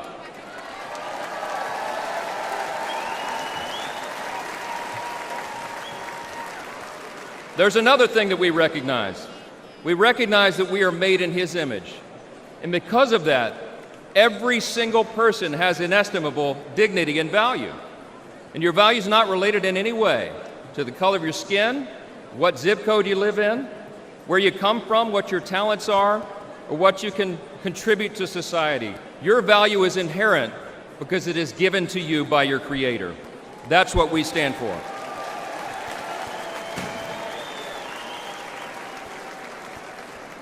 I speak a lot about what I call the 7 core principles of American conservatism. What do we stand for as Republicans, they want to know? I think it boils down to a few things: individual freedom, limited government, the rule of law, peace through strength, fiscal responsibility, free markets, and human dignity. Indeed, those are the 7 core principles of American conservatism, but they're actually the core principles of our republic itself. And while they resonate in our hearts and in the hearts of most Americans, listen to me, the radical woke progressive left has disdain for those principles, all right? They have a very different vision for what America should become. They want to tear down those foundations and remold us into some sort of borderless, lawless, Marxist, socialist utopia. We're here to say, not on our watch. We will not allow that to happen.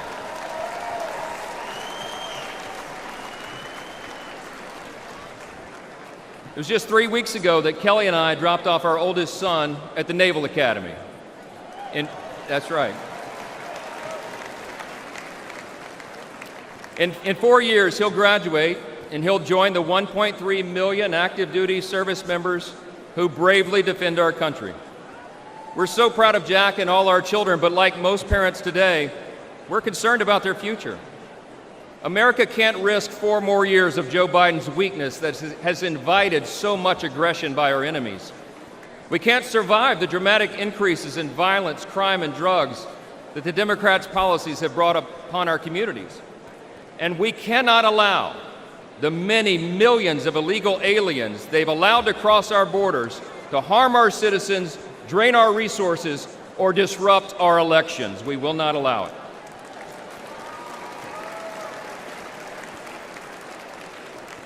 My friends, we're watching the principles of faith, family, and freedom that once defined our nation now being trampled underfoot by the radical left. As President Trump raised his fist and gave a rally cry on Saturday, now is our time to fight, and we will.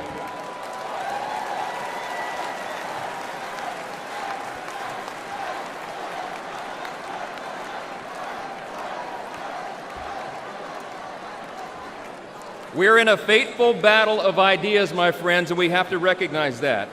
But in this battle, and in November, the American people will reject the party of self-destruction, and they will elect the party of peace and prosperity and opportunity. The GOP will grow our House majority, we will take back the Senate, and we will return Donald J. Trump to the White House.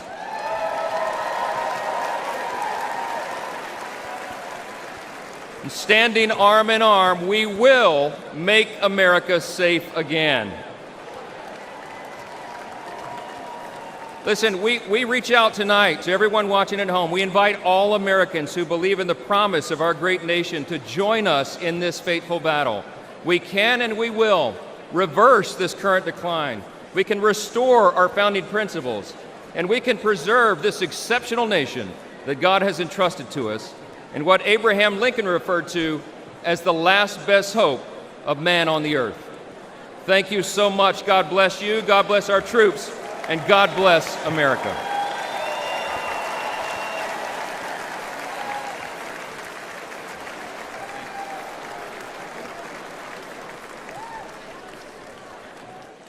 Ladies and gentlemen, now please welcome businessman Vivek Ramaswamy of Ohio.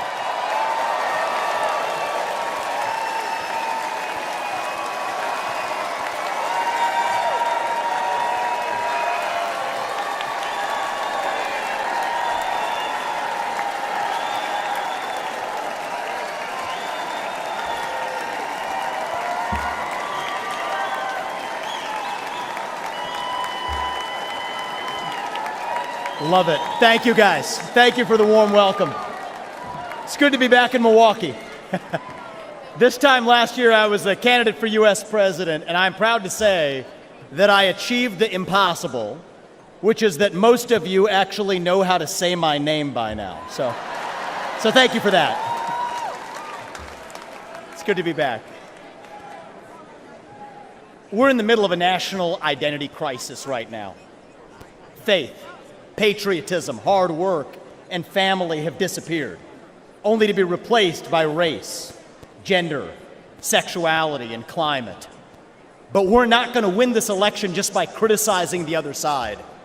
We're going to win this by standing for our own vision of who we really are. What does it mean to be a Republican in the year 2024? What does it mean to be an American in the year 2024? It means we believe in the ideals of 1776. It means we believe in merit, that you get ahead in this country, not on the color of your skin, but on the content of your character and your contributions. It means we believe in the rule of law, and I say this as the kid of legal immigrants to this country.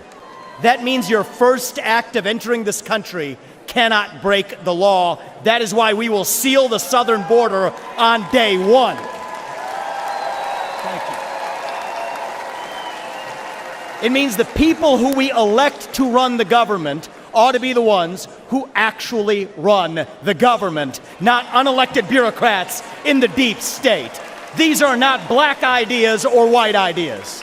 They are not even Democrat ideas or Republican ideas. They are American ideas that we fought a revolution to secure. And the man who will revive these ideals in the United States of America is your next president, the 47th president of the United States, Donald J. Trump.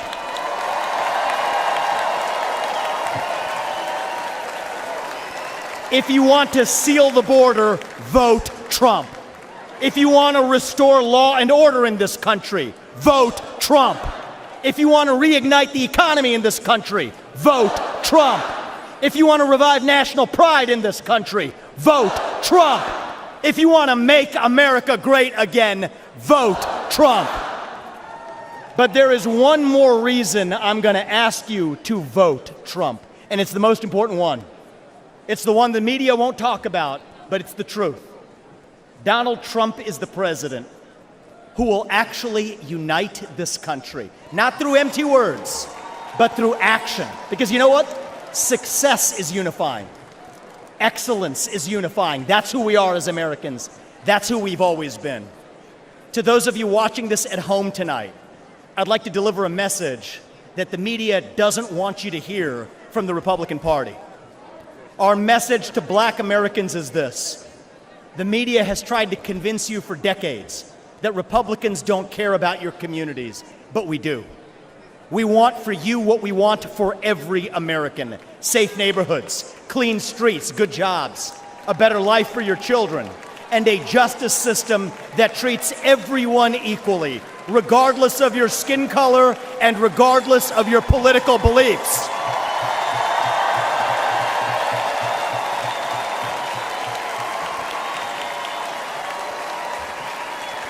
Our message to every legal immigrant in this country is this.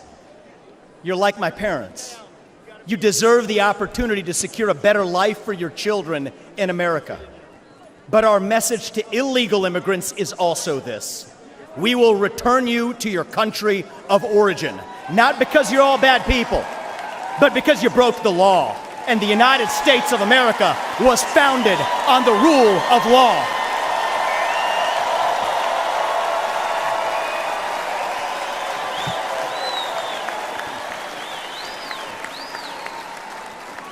Our message to millennials, speaking as one myself, yes, it's true.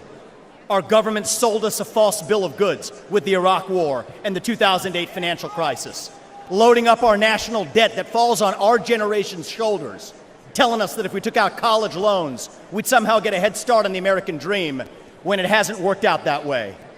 But we can't just be cynical about our country because the United States of America is still the last best hope that we have, and we deserve a better class of politician, one who actually tells us the truth, even if it comes with some mean tweets from time to time.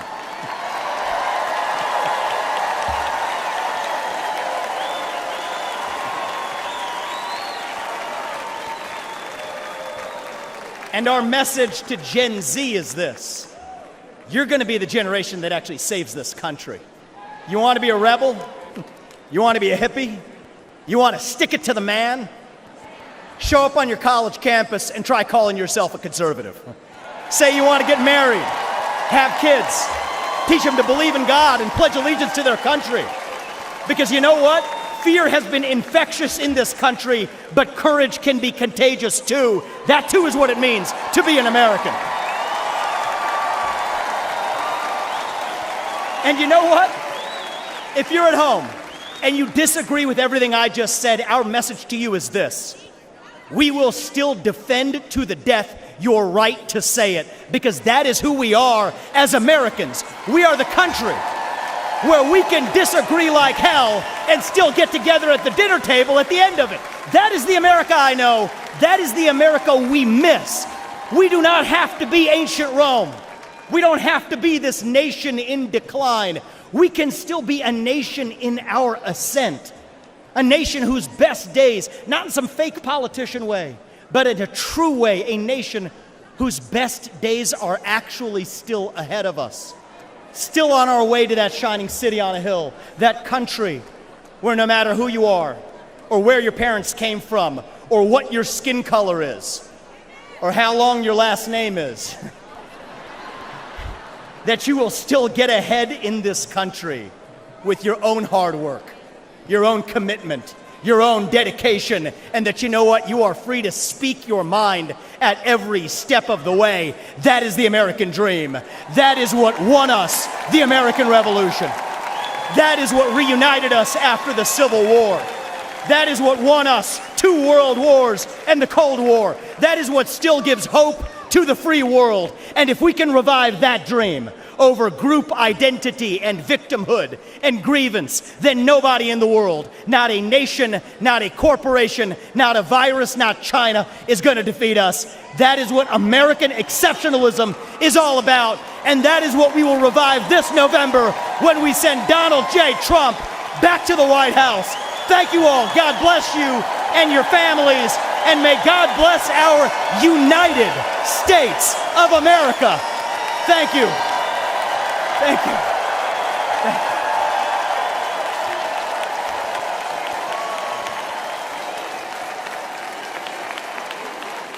you. Ladies and gentlemen, please welcome American icon, singer-songwriter Lee Greenwood.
States. God bless the USA. And now, ladies and gentlemen, please welcome television personality Savannah Chrisley.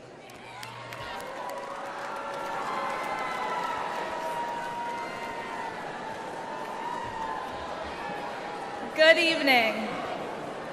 726-00019 and 726-01019. These may be just numbers to you, but to me, they're my whole heart. These numbers are my parents' identification numbers in our federal prison system. My name is Savannah Chrisley, and you may have seen my family on TV, but for the past decade, we've been consumed with a different kind of drama. My family was persecuted by rogue prosecutors in Fulton County due to our public profile. I know, Fulton County, they know how to do it, don't they? Due to our public profile and conservative beliefs. They accused my parents of fraud, when really, we were defrauded by a dishonest business partner who, let's not forget, the government gave full immunity to. We suffered warrantless raids and harassment. One of the officials even had my father's face on a dartboard in his office. My parents were sentenced to a combined 19 years. I know. And let me tell you, I got custody of my brother and sister, 10 and 16 at the time. And you don't know heartache until you look two children in the eyes and say, I don't know when mom and dad are coming home. I'll never forget what the prosecutor said in the most heavily Democrat county in the state before an Obama-appointed judge. He called us the Trumps of the South. Yeah, hey, it's fun. He meant it as an insult, but let me tell you, boy, do I wear it as a badge of honor.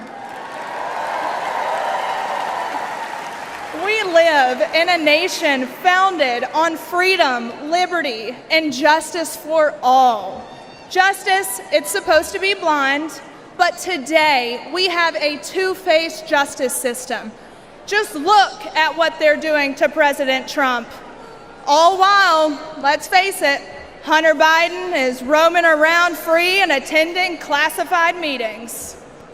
And let's face it, look at what they're doing to countless Christians and conservatives that the government has labeled extremist or even worse. Meanwhile, the Democrats are releasing actual violent offenders who have hurt innocent people. A lawyer of mine, Brett Tolman, who's a former U.S. attorney, he told me about a plaque that hangs in the Department of Justice, and it reads, "The hallmark of fairness in the administration of justice is consistency. The only thing consistent about Democrat justice is how they consistently punish their enemies. That's not justice. Look at what they've done to Steve Bannon. I mean, the man should be at home." Proverbs 24:16 says, "For though the righteous fall 7 times, they rise again. But the wicked stumble when calamity strikes." It's about time we start seeing people stumble. We need to rise above the persecution. We need to hold rogue prosecutors accountable. There should be no immunity. We need to expose the Democrats' corruption, and better yet, the Biden family's corruption. And guess what? I know just the man for that job. Donald J. Trump has only one conviction that matters, and that is his conviction to make America great again. Thank you, and God bless America.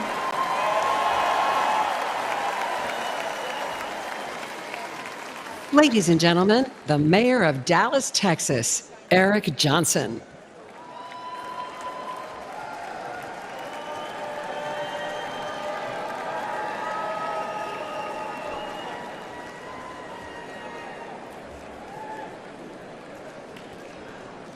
4 years ago, progressive activists stood on my front lawn with the stated goal of intimidating my family. They wanted me to defund the police. I said no.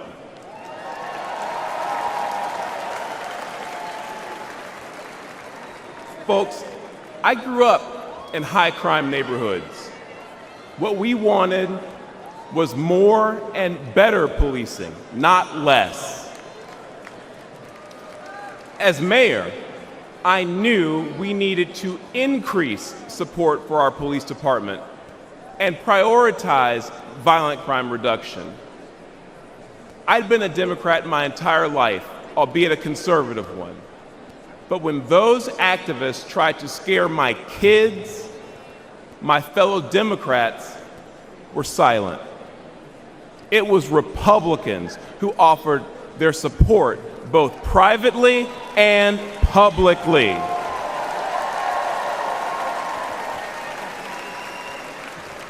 Party affiliation didn't matter. They cared about doing what was right. Today, I'm the proud Republican mayor of Dallas, Texas. The largest city in the United States led by a Republican.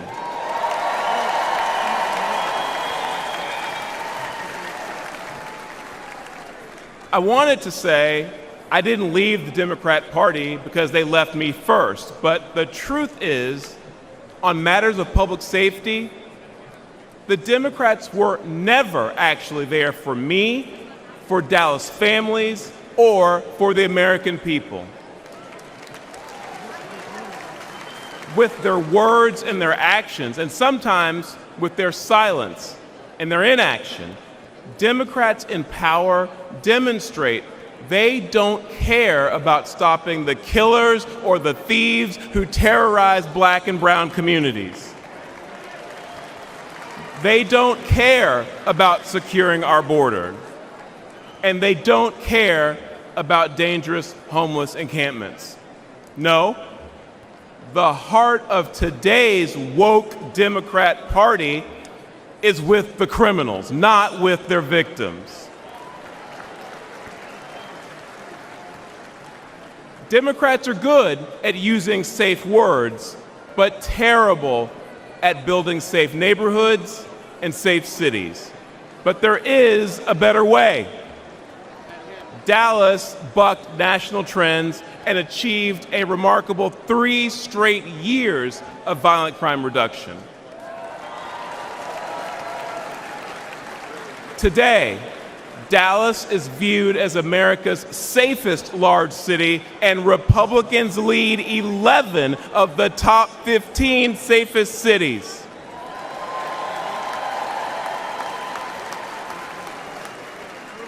And that's because Republicans won't be silent about public safety. Folks, let's make our city safe again by supporting Republicans who will stand up and fight for our safety. That's my focus as chairman of the Republican Mayors Association. And you know what else? Together, let's make America safe again by retiring Joe Biden and electing Donald J. Trump. Thank you.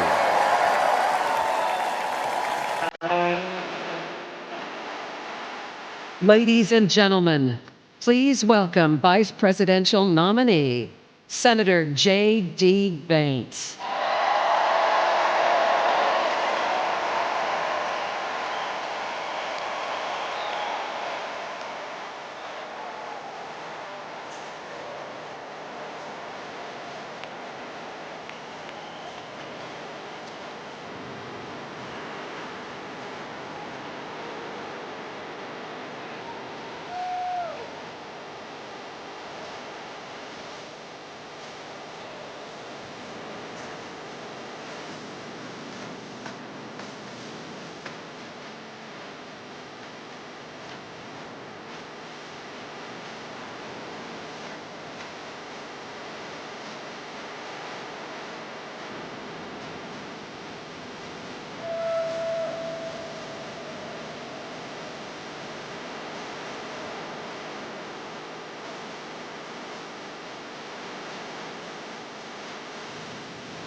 Everybody, they're trying.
Ladies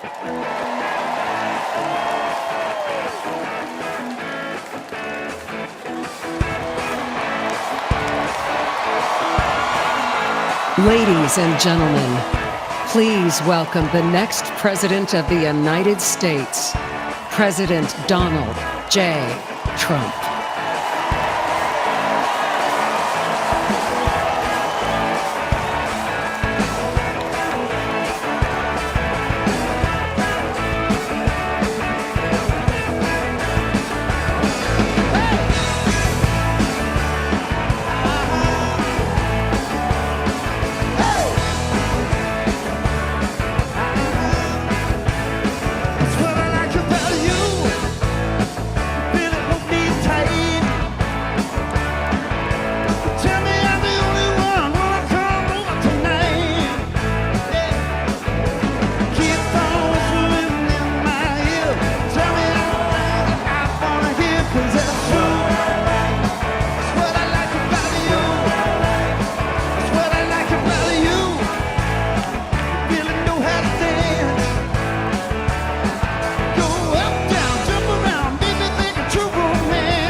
This is the man responsible for your family's safety. And he's failed you terribly. Biden made one of the worst mistakes of any president in history when he told illegals to come here and surge our border. I would in fact make sure that we immediately surge to the border. And surge they did. 10 million, more than the population of 40 U.S. states. And Biden's open border became an open invitation for violent Venezuelan gang members, sex traffickers, and now confirmed, ISIS terrorists entered through Biden's wide-open southern border, putting America on high alert for an attack, and your family at great risk. We immediately surge to the border. But it gets even worse. Biden's incompetence has led to a horrific 300,000 Americans now dead. Not from a nuclear bomb, but from lethal fentanyl brought in through Biden's wide-open border. And on Biden's watch, enough illegal fentanyl has crossed our borders to kill every single American. That's terrifying. This weak man has been great for the Mexican drug cartels, while being a death sentence for over 300,000 Americans, including young children. That's approaching the number of soldiers that were killed in World War II. Yet what's Biden's message? Surge to the border. The Biden surge has also led to a surge in violent crimes committed by illegal migrants. Horrific crimes. Murders. Gang attacks against our police. Child sex crimes. And the brutal killing of a nursing student on her college campus. Countless families will never forget the pain and tragedy. And America should never forget who was responsible. Joe Biden. Surge to the border. And America's border czar. President Trump had our borders secure, our families safe, and he'll do it again. Ladies and gentlemen, please welcome United States Senator Ted Cruz of Texas.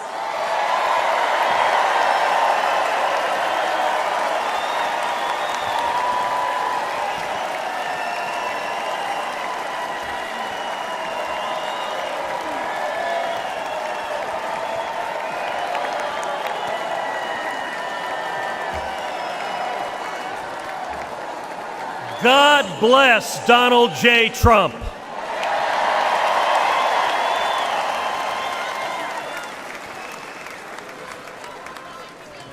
And let me start by giving thanks to God Almighty for protecting President Trump.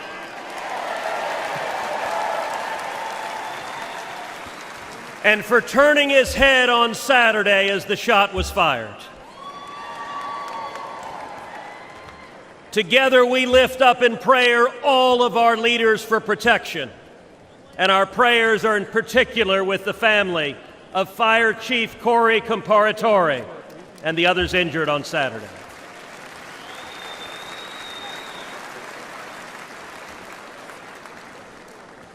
Never before has an election mattered so much. We are facing an invasion on our southern border. Not figuratively, a literal invasion.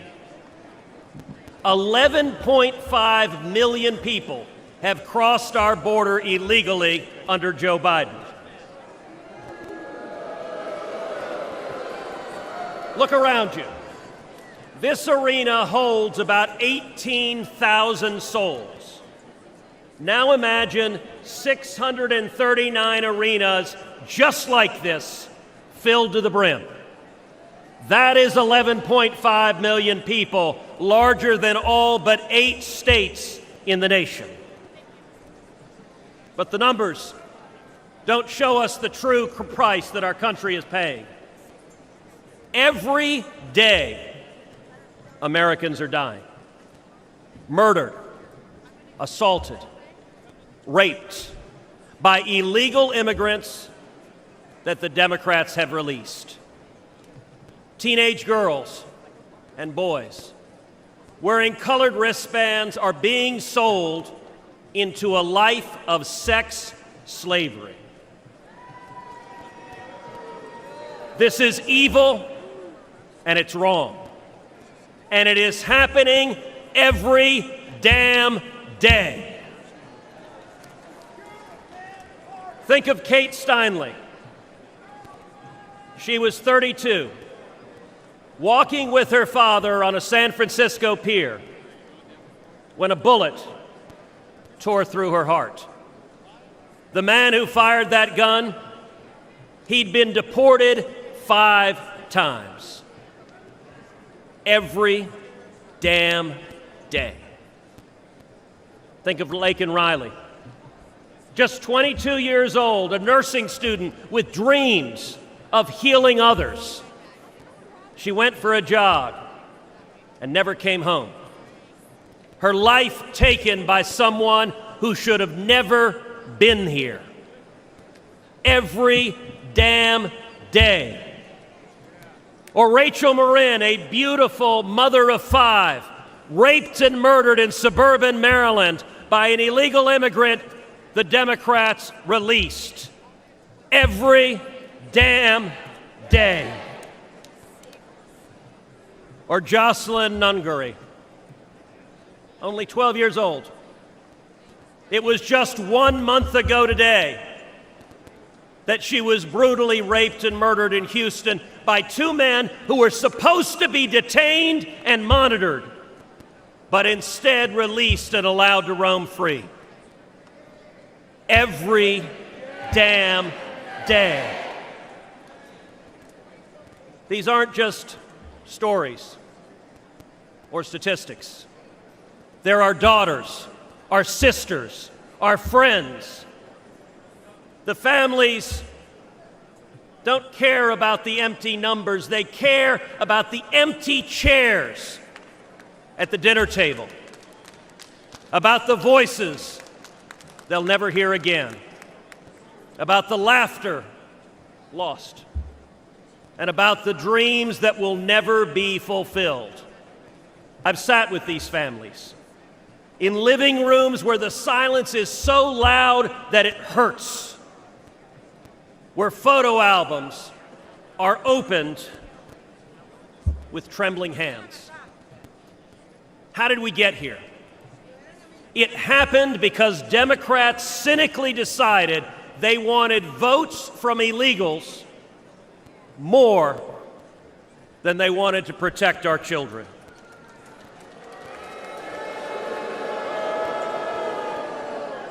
Today, as a result of Joe Biden's presidency, your family is less safe. Your children are less safe. The country is less safe. But here's the good news. We can fix it. And when Donald Trump is president, we will fix it.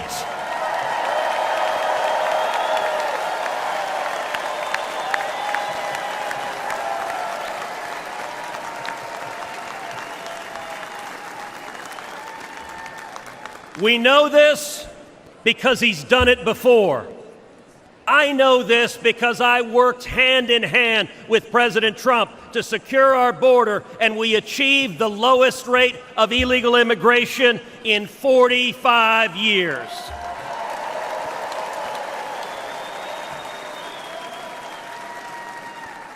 It's real simple. He's done it before, and he'll do it again. So tonight, I speak for Kate and Laken and Rachel. Tonight, I speak for Jocelyn. And let us go forward together and keep our sacred oath to defend the Constitution and to protect the American people. Let us secure our borders, enforce our laws, protect our children, and restore the future.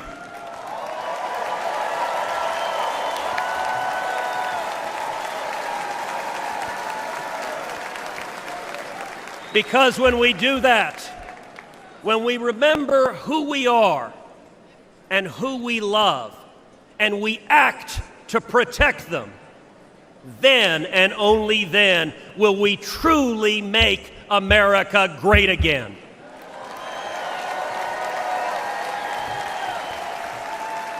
Thank you. God bless Texas, and God bless the United States of America.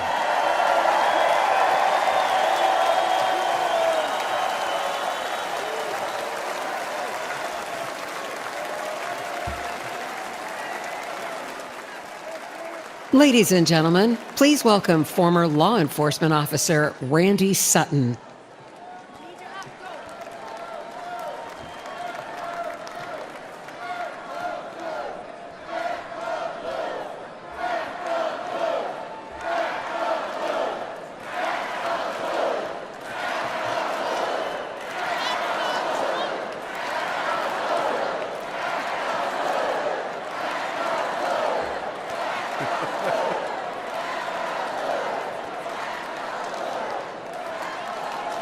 Thank you. Thank you for that. Thank you for that. Hello, America. My name is Randy Sutton, a police lieutenant. I was a police officer for 34 years.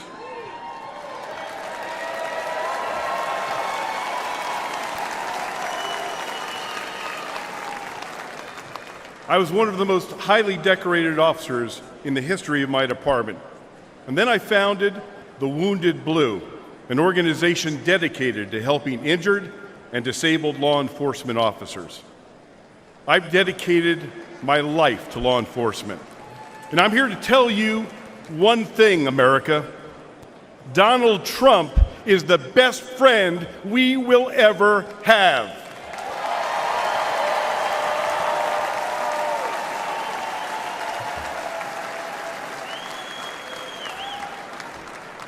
Ladies and gentlemen, we're experiencing a plague of crime across America.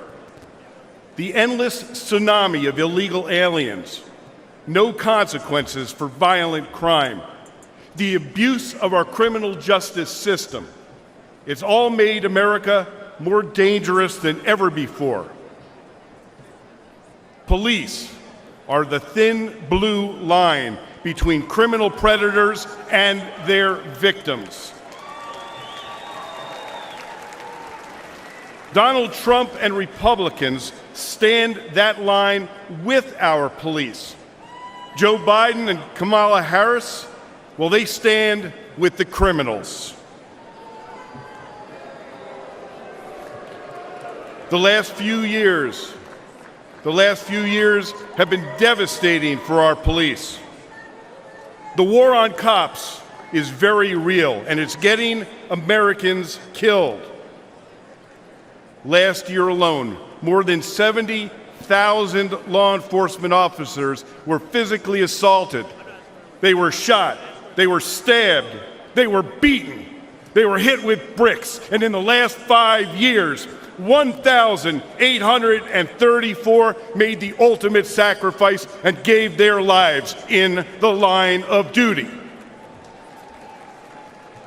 But all of this will end on the day we elect Donald J. Trump president.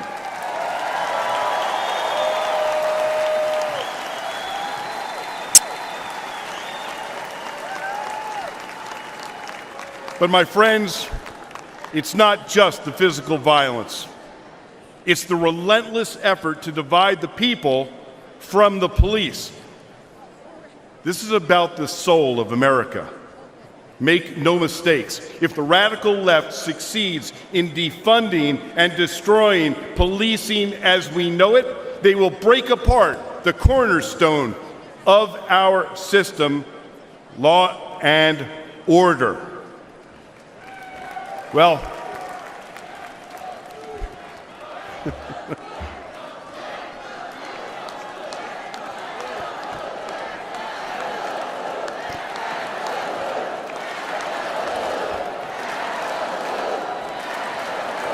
amazing.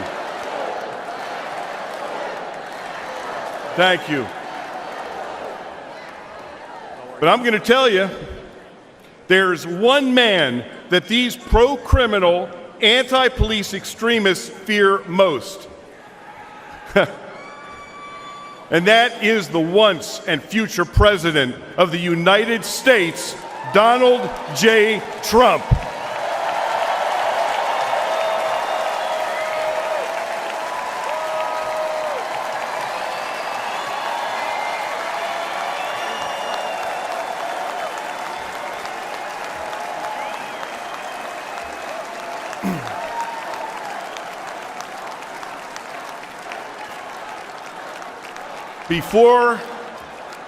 Before I finish my remarks, I want to do one thing, and that is salute our president.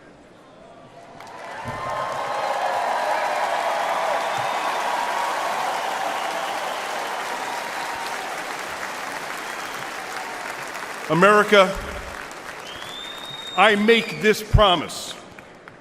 Our police will never waver from their mission to serve and protect, even at the risk of their own lives. But they need a true leader who will have their backs.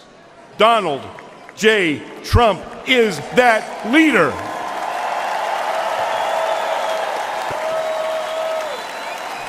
Thank you. May God bless you. May God bless those that walk the line. And may God bless America.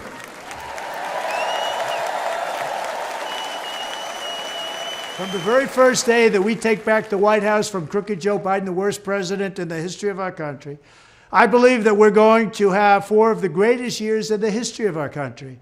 I will once and for all secure our elections. We're going to go to paper ballots. We're going to have same-day voting, voter ID. We're going to do it properly. We're going to have good, secure, beautiful elections. We never want what happened in 2020 to happen again. But until then, Republicans must win. and we must use every appropriate tool available to beat the Democrats. They are destroying our country. Whether you vote early, absentee, by mail, or in person, we are going to protect the vote. That's the most important thing we have to do, is protect the vote. Keep your eyes open, because these people want to cheat, and they do cheat, and frankly, it's the only thing they do well. We will make sure your ballot is secure and your voice is heard. Many Republicans like to vote on Election Day, and we must swamp the radical Democrats with massive turnout on Tuesday, November 5th. The way you win is to swamp them. If we swamp them, they can't cheat. It just doesn't work out. But if you can't make it, you need to make a plan, register, and vote any way possible. We got to get your vote. So with your vote, we will win a victory the likes of which no one has ever seen before. We will evict crooked Joe Biden from the White House, and we will take back our country on November 5th, 2024, the most important day in the history of our country. That's what it's going to go down as. Thank you. Ladies and gentlemen, please welcome Iowa Attorney General Brenna Bird.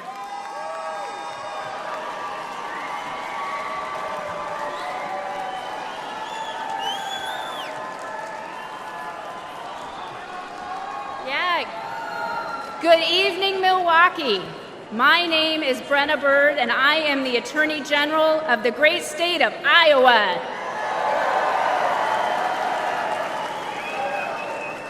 A few years ago, I was a local prosecutor locking up bad guys. But in 2022, I ran for Attorney General and beat the incumbent Democrat who was first elected when I was just 2 years old. We won because Iowans were ready for an Attorney General who would protect them, not the criminals.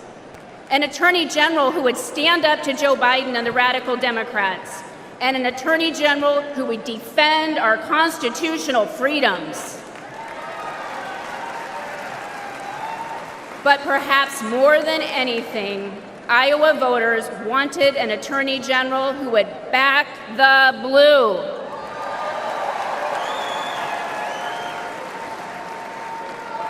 Unfortunately, Democrats like Joe Biden and Kamala Harris have made life miserable for law enforcement. They treat police like criminals, and criminals like victims. And tragically, many crime victims feel abandoned by a justice system that doesn't seem to put their interests first. They deserve better than what these defund the police Democrats deliver. Yet the radical left believes in handouts, not handcuffs. Democrats like Harris use words like reimagine the police.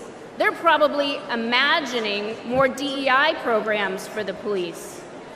Harris even said that putting more cops on the street wouldn't make communities safer. American families disagree. Never forget. The Democratic Party is the party of defunding the police. They said it, they mean it, and they can't wiggle out of it.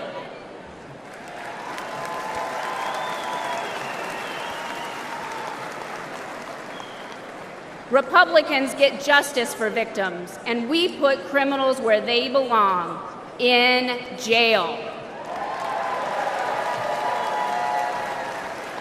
That's why we need to elect President Donald J. Trump. President Trump knows that keeping Americans safe isn't a 10 a.m. to 4 p.m. job. And rank and file cops know that President Trump, he has their back. It touched our hearts when earlier this year, President Trump attended the wake of a fallen New York City police officer. We all owe heroes like Officer Jonathan Diller a debt we can never repay. President Trump knows this, and he shows his gratitude.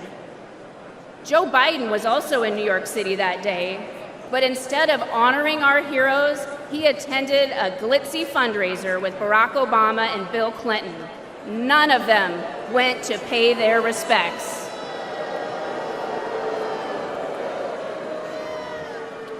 That day, we saw Democrat priorities, and we saw Donald Trump's priorities, and we saw that Trump's values are our values.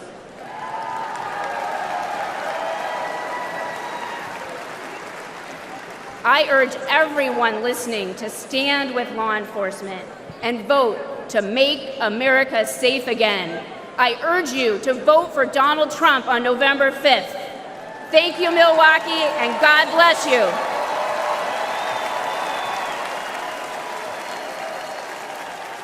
Ladies and gentlemen, please welcome former Governor of South Carolina and Ambassador to the United Nations, Nikki Haley.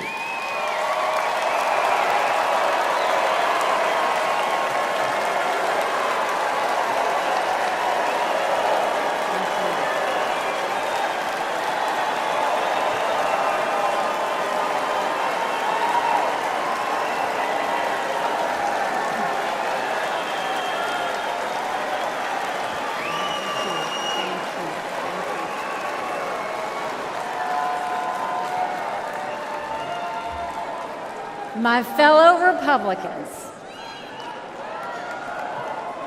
President Trump asked me to speak to this convention in the name of unity.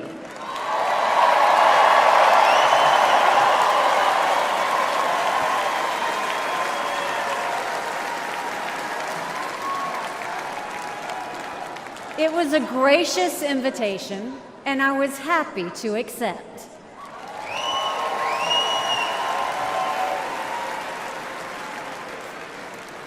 I'll start by making one thing perfectly clear.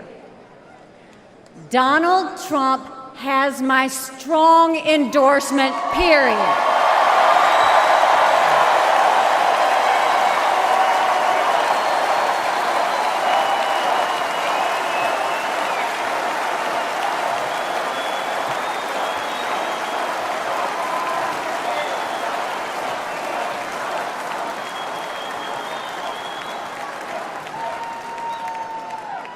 Our country is at a critical moment. We have a choice to make. For more than a year, I said a vote for Joe Biden is a vote for President Kamala Harris. After seeing the debate, everyone knows it's true. If we have 4 more years of Biden or a single day of Harris, our country will be badly worse off. For the sake of our nation, we have to go with Donald Trump.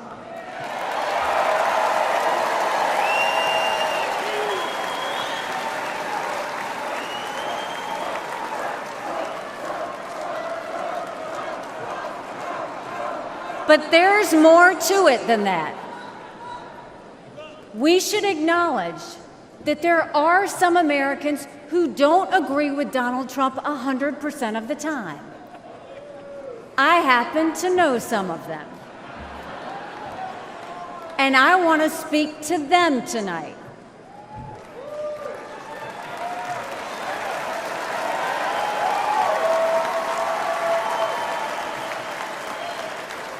My message to them is simple.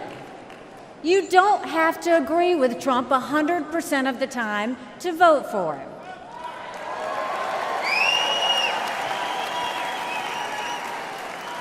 Take it from me, I haven't always agreed with President Trump. But we agree more often than we disagree.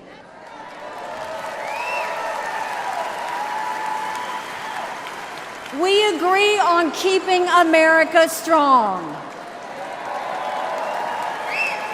We agree on keeping America safe.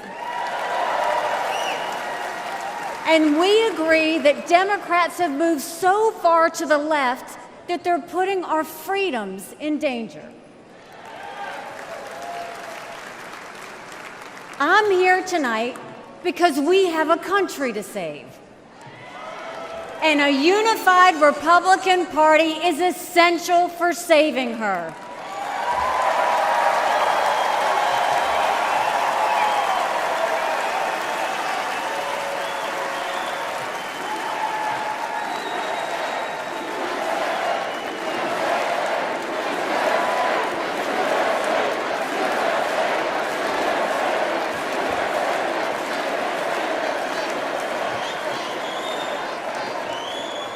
For those who have some doubts about President Trump, I want to tell you a few things about the Commander-in-Chief I know and worked with. As ambassador to the United Nations, I had a front row seat to his national security policies. We sure could use those again.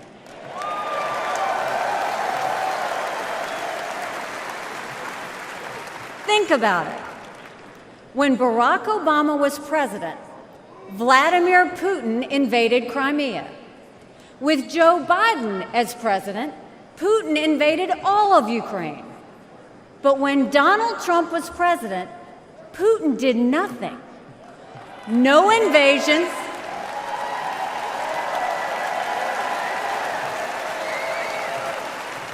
No invasions, no wars. That was no accident. Putin didn't attack Ukraine because he knew Donald Trump was tough. A strong president doesn't start wars. A strong president prevents wars.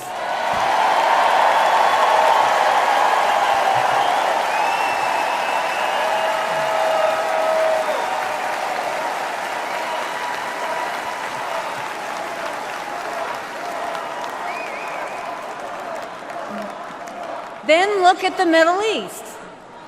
Every problem in that part of the world can be laid at the feet of Iran. The dictators who chant death to America are the bankrollers and weapons suppliers for Hamas and Hezbollah. They're behind the barbaric massacres and the hostage-taking.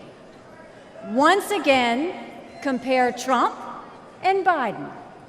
Trump got us out of the insane Iran nuclear deal.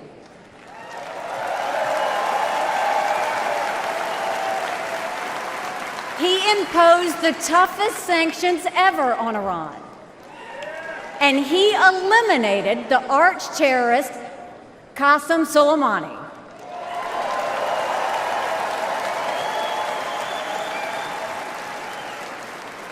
Iran was too weak to start any wars. They knew Trump meant business, and they were afraid. And then there's Joe Biden. He lifted the sanctions. He begged them to get back into the nuclear deal. He surrendered in Afghanistan. He sent every possible sign of weakness. Even now, while Hamas is still holding Americans hostage, Biden is pressuring Israel instead of the terrorists.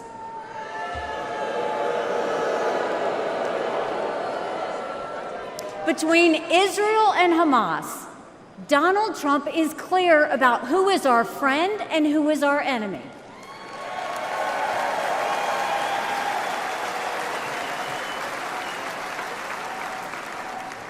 Then look at the border. It's the single biggest threat Americans face. Under Joe Biden, migrants are coming into our country by the thousands every day. We have no idea who they are, where they end up, or what they plan to do. And let me remind you, Kamala had one job, and that was to fix the border. Now imagine her in charge of the entire country.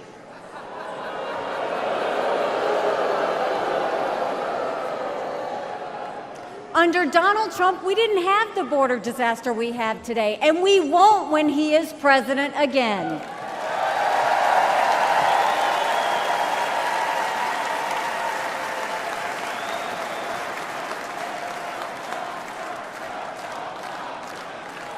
I was proud to serve America in President Trump's cabinet, and I'll tell you something you won't hear from the critics.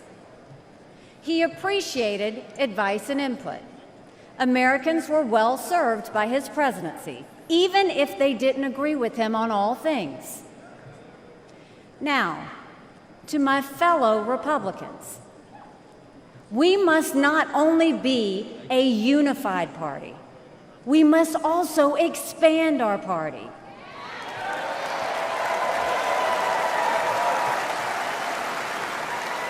We are so much better when we are bigger. We are stronger when we welcome people into our party who have different backgrounds and experiences. And right now, we need to be strong to save America. This is a defining moment, not only for our party, but for our country. Our fellow Americans are fearful right now. Families are suffering from inflation and wages that don't keep up with prices. Young people are being indoctrinated to think our country is racist and evil. The Jewish community is facing an obscene rise in anti-Semitism. Too many minorities are trapped in communities devastated by crime. Our foreign enemies win when they see Americans hate each other. They see that today, whether it's on college campuses or in a field in Butler, Pennsylvania.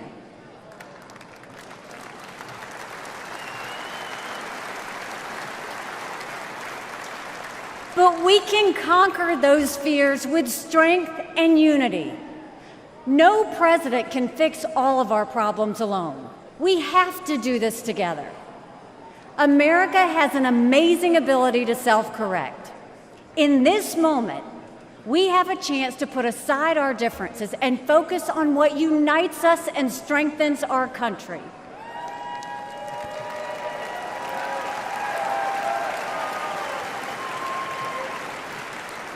Let us join together as a party. Let us come together as a people, as one country, strong and proud. Let us show our children and the world that even on our worst day, we are blessed to live in America. God bless you. Thank you. God bless the United States of America.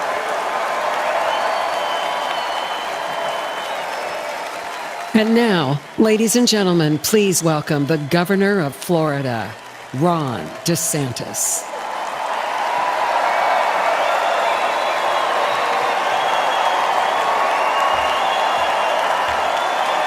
My fellow Republicans, let's send Joe Biden back to his basement and let's send Donald Trump back to the White House.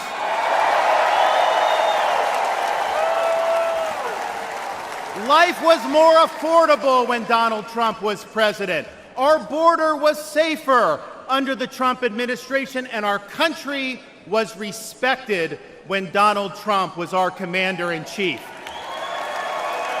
Joe Biden has failed this nation.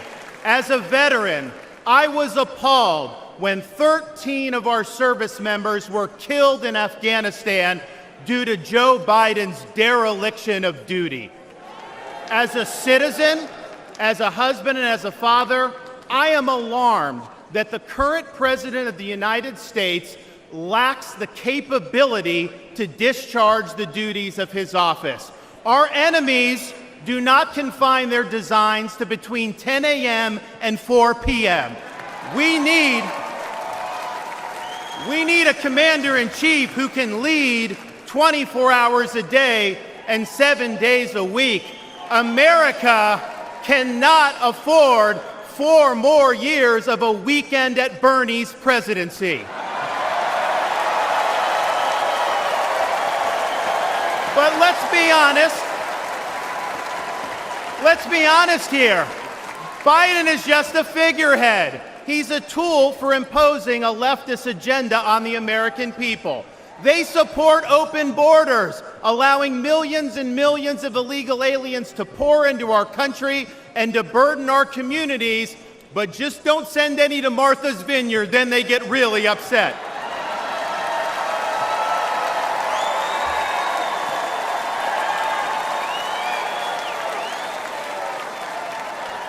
They have unleashed progressive prosecutors across our nation who care more about coddling criminals than about protecting their own communities. They use the unelected bureaucracy to impose their will on us without our consent, and they weaponize political power to target their political opponents like they've done to our own nominee. They want to ban gas automobiles, eliminate Second Amendment rights, and impose gender ideology on everyone from our infantrymen to kindergartners.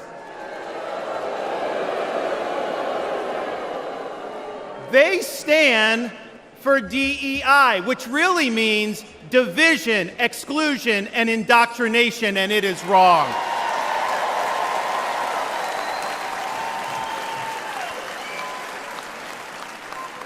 They mandated that you show proof of a COVID vaccine to go to a restaurant, but they oppose requiring proof of citizenship to cast a vote.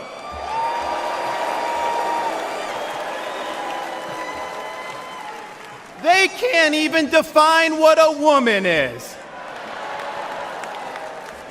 Now, Donald Trump stands in their way, and he stands up for America. Donald Trump has been demonized, he's been sued, he's been prosecuted, and he nearly lost his life. We cannot let him down, and we cannot let America down.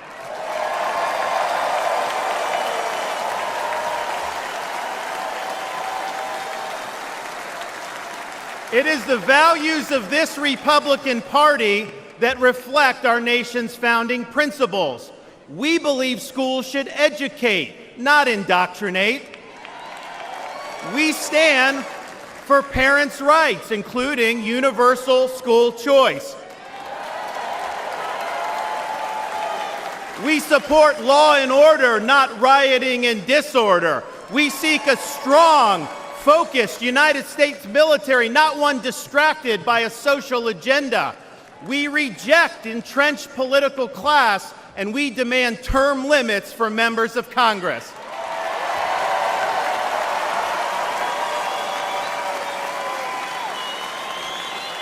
We stand for fiscal sanity, for low taxes, and for reduced debt. We seek to reclaim the constitutional government as envisioned by our founding fathers by bringing the administrative state to heel once and for all. We believe that you must be a citizen in order to vote, and that photo ID should be required before casting a ballot.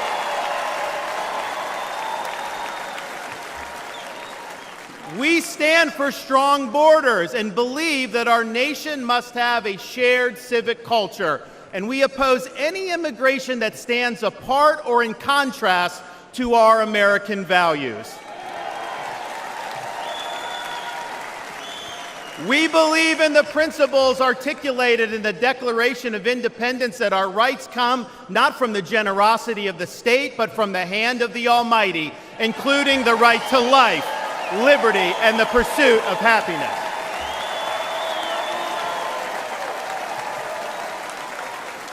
Now, none of this is easy, but it can be done. For decades, my home state saw elections determined by razor-thin margins.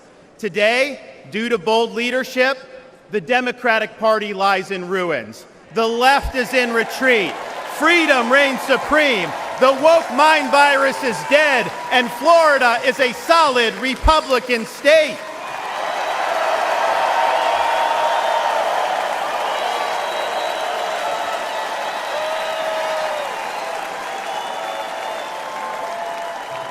Now, electing Donald Trump gives us the chance to do this all across America.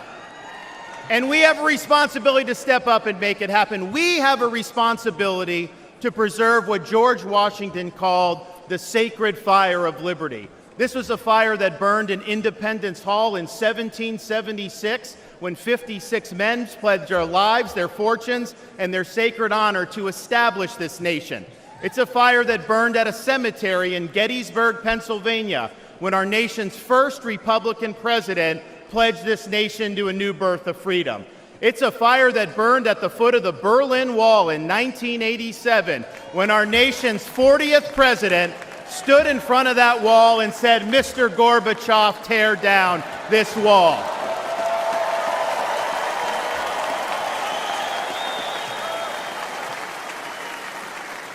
This is not a responsibility we should fear.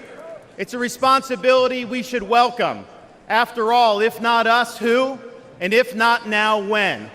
Let's make the 45th President of the United States the 47th President of the United States.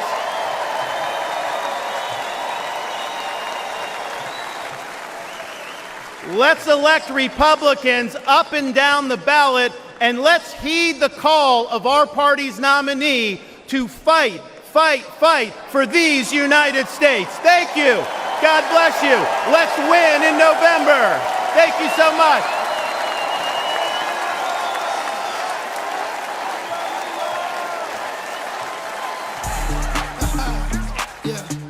It's the mayor of Magaville, baby. Hey, you know who we voting for? We voting Donald Trump, baby. America needs saving. America needs saving. We voting Trump, Trump, baby. November 5th, we going crazy. November 5th, we going crazy. Red pill pop it, swerving in the Trump truck. Republican 4G, Antifa knows what's up. Red, white, and blue, MAGA nation, throw it up. Black, white, and brown, all about a Trump. Democrat party gon' take your freedom. Indicting our president cause they can't beat it. It's a two-tier justice system. Put America first, we the victims. FJB, FJB, FJB, FJB, FJB, FJB. Let's go, Brandon, sing it. We voting Donald Trump, baby. America needs saving. America needs saving. We voting Trump, Trump, baby. November 5th, we going crazy. November 5th, we going crazy. Now I pledge allegiance to vote for Trump. There's a red wave coming, you gon' surf for what? And God I trust to take the devil away. Lock Joe Biden up and throw the key away. Your propaganda ain't gonna work on me. Bidenomics is like you working for free. I demand reparations from every idiot that voted for Joe Biden, boy, period. Period, Sleepy Joe is a fraud. And the bloodbath in the Oval Office. The media is the enemy of the people. The Democrats and the fake news always cheat. FJB, FJB, FJB, FJB, FJB, FJB. Let's go, Brandon, sing it. We voting Donald Trump, baby. America needs saving. America needs saving. We voting Trump, Trump, baby. November 5th, we going crazy. November 5th, we going crazy.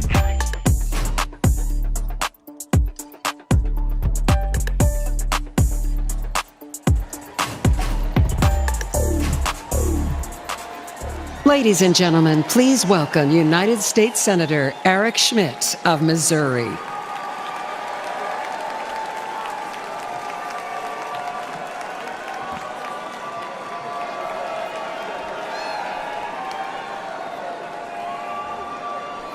Hello, Milwaukee. Hello, America. I'm Eric Schmitt from the great state of Missouri, the Show Me State.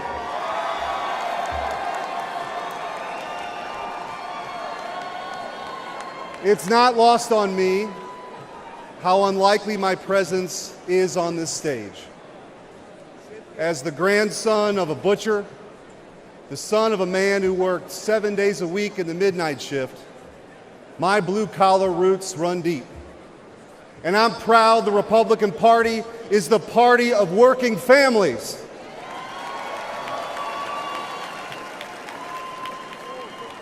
Missouri is home to cities named Liberty and Independence, and towns called Freedom and Defiance. So it should come as no surprise that we are sick and tired of Joe Biden and Kamala Harris. And I am here with a simple message. Enough is enough. We're ready to take our country back.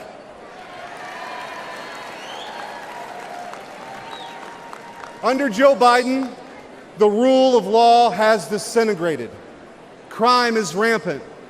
Our communities are under siege, and our brave law enforcement officers are constantly being vilified.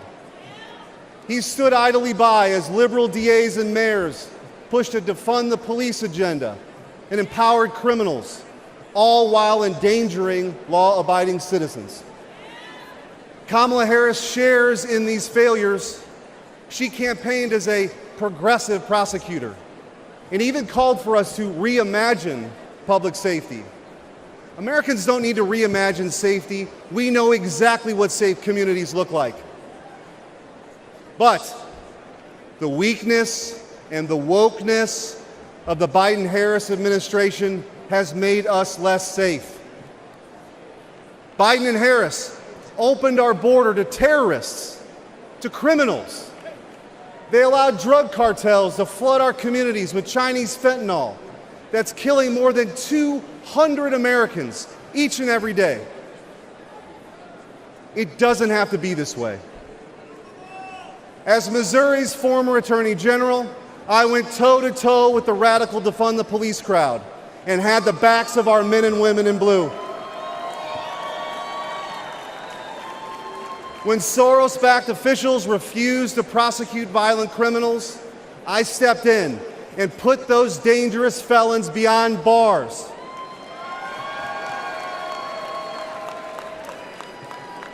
And I know President Trump will do the same. He'll restore law and order. He'll unapologetically back the blue. And President Trump will secure the border once and for all.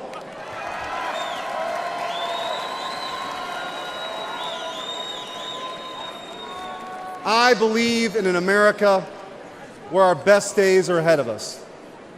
I believe in an America where moms and dads can raise their kids in safe communities. And I believe in an America where we defend the police, not defund the police.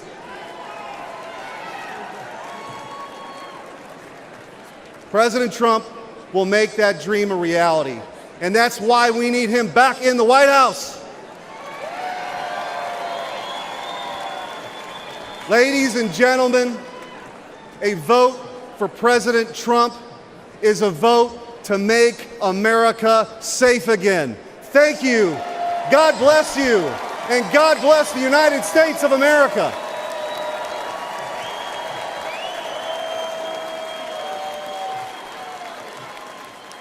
Ladies and gentlemen, please welcome United States Senator Tom Cotton of Arkansas.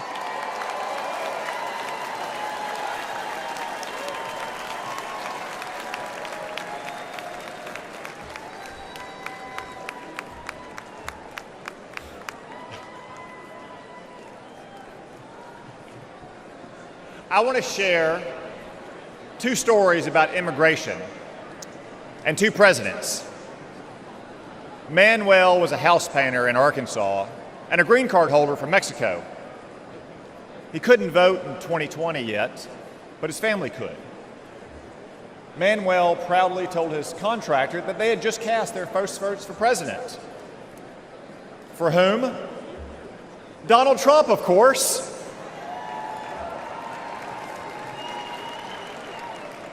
When asked why, Manuel gestured to the parking lot and responded, "Have you seen my new pickup? And did you know that my brother and sister both have full-time jobs? With Trump, we've had more work than ever. Things are good."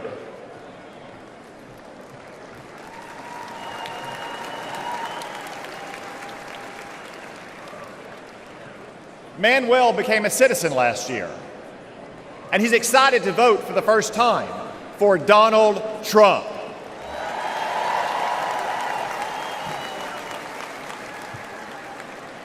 By contrast, after Joe Biden and the border czar, Kamala Harris, reversed President Trump's immigration policies and welcomed a third world invasion, I traveled to our border. What did I see? The body of a migrant drowned in the Rio Grande. Human traffickers on the southern bank taunting the Border Patrol. Migrants huddled under a bridge. I asked them why they came. None said persecution. Most said for a job. A few admitted because they could get in. Another answered with one simple word: Biden. My flight home the next day was full of these migrants. And you, all of you, paid for their tickets.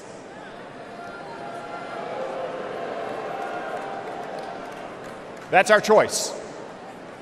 A secure border and an immigration system that works for all of our citizens, whether your ancestors bled with George Washington or like Manuel in Arkansas, you just took the oath of citizenship, or Joe Biden's chaos. Donald Trump said, you can't have a nation without borders, and he defended those borders.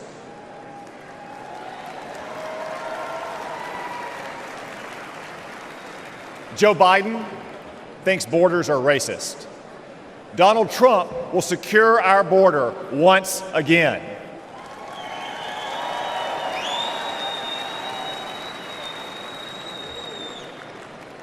Donald Trump banned travel to America from terrorist-infested countries. Joe Biden allowed ISIS to smuggle terrorists in. Donald Trump will protect America once again. Donald Trump insisted that immigrants must stand on their own 2 feet, the oldest principle of American immigration. Joe Biden gave migrants welfare, free hotels, and more. Donald Trump will stop migrant welfare once again.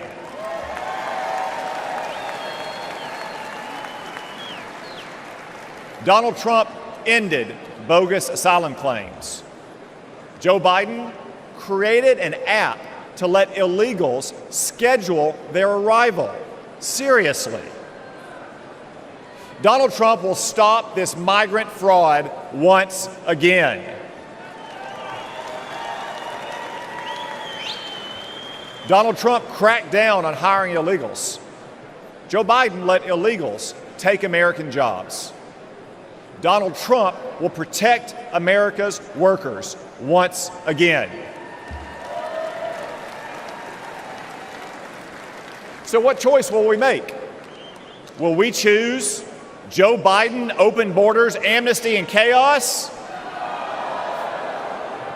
No, of course not. We'll choose Donald Trump and his record of security, prosperity, and stability.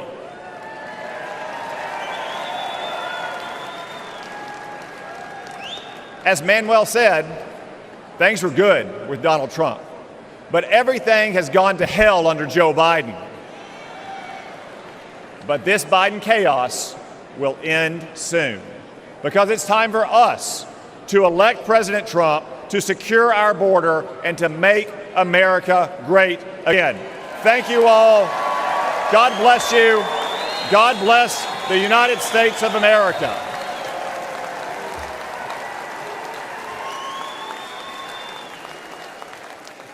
Ladies and gentlemen, please welcome Michael Coyle from Philadelphia, Pennsylvania.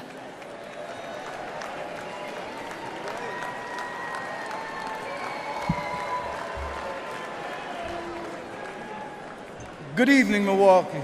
My name is Michael Coyle. I'm from Philadelphia, in an area of Kensington, one of the worst neighborhoods in America. Kensington has long struggled, but in the last few years, things have gotten much worse. Our streets are plagued by drugs. You'll find human feces in front of your business or someone lying dead on your front steps. Politicians say nice things or clean up the streets for a couple weeks in an election year, or when someone famous visits, or even when there's bad news. But as soon as the politicians are no longer afraid for their jobs, we are no longer afraid for our lives. Our children grow up seeing this, thinking it's normal. But there is nothing normal about this. This should not be the norm happening in the richest nation on earth. As a dad and small business owner, I had to do something.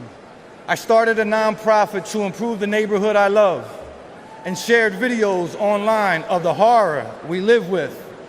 In just one day, in one park, where our kids passed to reach the public library, we picked up over 1,000 needles. 1,000. This is unacceptable. Philadelphia is not just my home, but the birthplace of the nation, where our founding fathers signed the Declaration of Independence. This is not a tragedy for just my city, but for our nation. My city and all cities deserve better.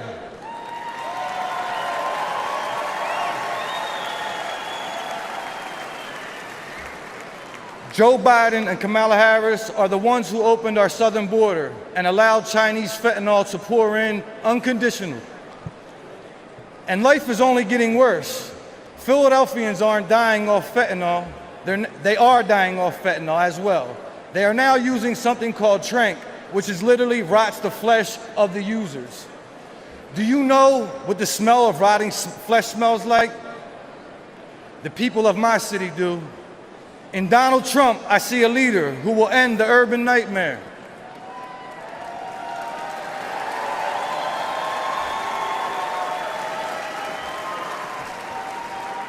I ask you to join me in supporting him this fall, because a vote for President Trump is a vote to restore our cities and to make America safe again.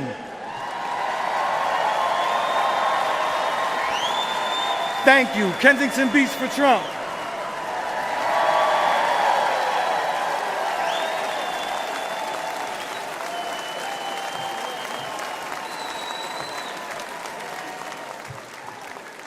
Ladies and gentlemen, please welcome Aaron Coper from Pittsburgh, Pennsylvania.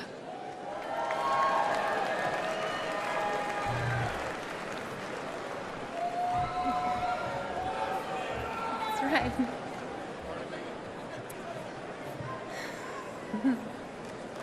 Good evening. My name is Aaron Coper. I'm a grassroots organizer, a proud Republican woman, and a longtime resident of Pittsburgh, Pennsylvania. I'm here to urge Americans to re-elect President Trump and make America safe again. But I'm also here with a warning, because in recent years, I've had a front row seat to the chaos caused by Democrats and their soft on crime policies. Democrat Mayor Ed Gainey, Congresswoman Summer Lee, and especially Socialist County Executive Sarah Innamorato have demoralized and disrespected our police while unleashing criminals into our communities. The Pittsburgh Police Department has shrunk from 991 officers in 2020 to 750 at the end of last year. Response times are soaring. One city worker got mugged at gunpoint and raced to a police station, but no one was there to help. The Democrats have given Pittsburgh defund the police on steroids. The result is crime and chaos. There were 122 murders in my county in 2022, one of the deadliest years on record. Drug deaths are also near record highs. But statistics don't tell the full story. I've been chased by drug dealers on my own street. I've seen filthy tent cities pop up on my block. I've talked to business owners who find human waste, used needles, and shell casings outside their shops. I've felt the chill of fear as a woman when I'm alone in a parking garage or on the street. What the Democrats did to San Francisco, they're doing to my city. But law-abiding citizens are fighting back and saying no more. I saw this when Pittsburgh Republicans, independents, even Democrats came together to beat Soros prosecutor last November. It can happen again this November. If we stand together, we will beat the soft on crime Democrats and make our streets safe again. We can re-elect President Trump, and we can save our cities. Thank you.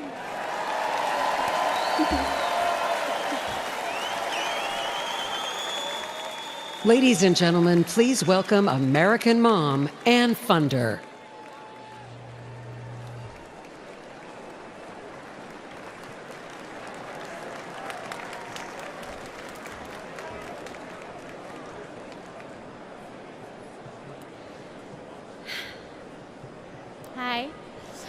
My name is Ann Fundner, and I am the wife and mother of 4 children. I'm standing here today to share the tragic reality of open borders.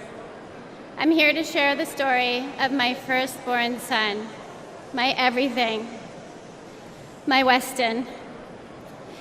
My family and I were living in Southern California when President Biden took office and opened our borders. My Weston was 15. He was an amazing big brother to his 3 younger siblings. Weston attended church twice a week, played football and hockey, and he loved to surf. He had a big heart, and he lived to make people laugh. He had so many good friends. And I was always vigilant to be the best mother that I could be. I was room mom, school ambassador, and I attended all of his sports. We had family dinners and barbecues at the beach. And like most teenagers, Weston wanted to fit in. And in a moment of peer pressure, he tried something that someone gave to him, and it took my baby's life. We did everything right. I had those conversations with him, and fentanyl still found my son. And on February 27th, 2022, our lives were shattered, and our baby was gone. This was not an overdose, it was a poisoning. His whole future, everything we ever wanted for him was ripped away in an instant. And Joe Biden does nothing. I hold Joe Biden, Kamala Harris, the border czar, what a joke, and Gavin Newsom and every Democrat who supports open borders responsible for the death of my son.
Thank you.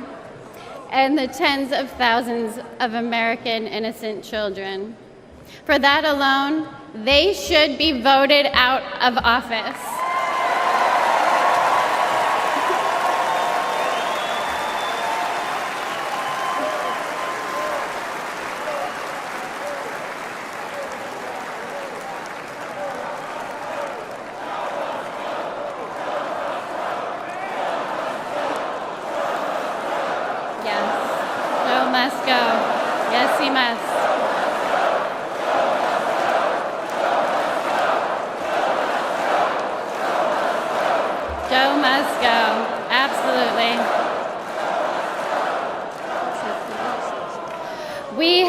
The highest number of fentanyl deaths during the Biden-Harris administration, and fentanyl is now the #1 killer of Americans ages 18 to 45, and it is quickly becoming the leading cause of death for teens, with 14 and under being the fastest growing demographic. We need President Trump back in office. We need a president who will seal the border, aggressively prosecute drug dealers, and stop Communist China from poisoning our children.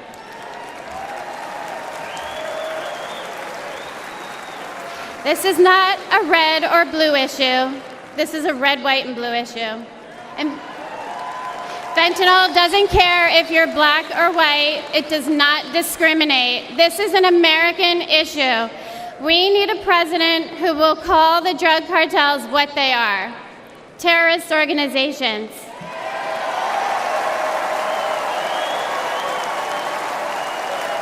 This fight is not for me. My son is gone. This fight is for your children. We owe it to our children to elect a president who will win the war against fentanyl once and for all. It's too late for my son, Weston. Say his name, Joe Biden. Weston. Thank you. Thank you.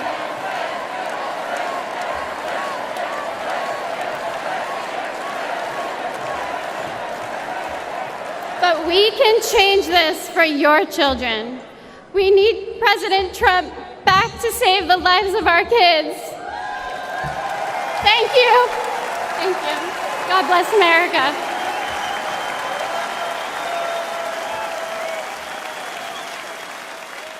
Ladies and gentlemen, please welcome the Moreno family from Maryland.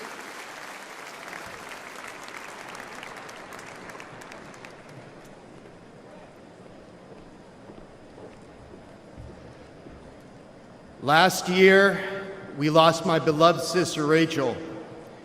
She went for a walk in one of our family's favorite places. This beautiful trail was to us a safe place where we pushed our babies in strollers, where we walked together as a family, where my wife and I got married, near what would later become the spot where my sister's body was found.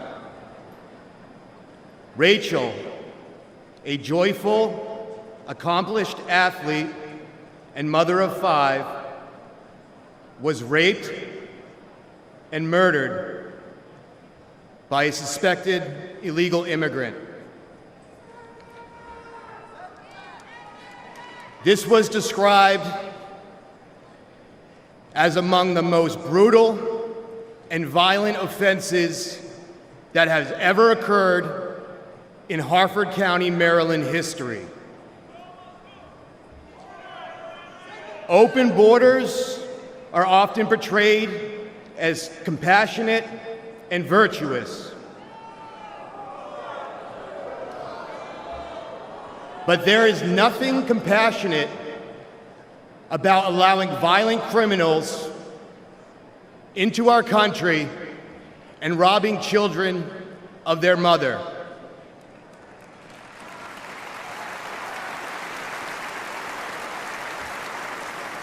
My sister's death was preventable. The monster arrested for killing Rachel entered the U.S. unlawfully after killing a woman in El Salvador. Joe Biden and his designated border czar, Kamala Harris, opened our borders to him and others like him, empowering them to victimize the innocent. Yet, to this day, we have not heard from Joe Biden or Kamala Harris.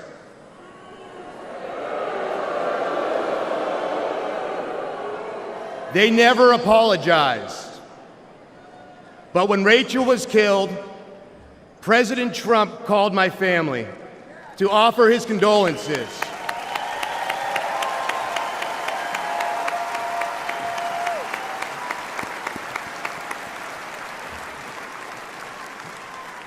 He wanted to meet with us. He cared. That is leadership.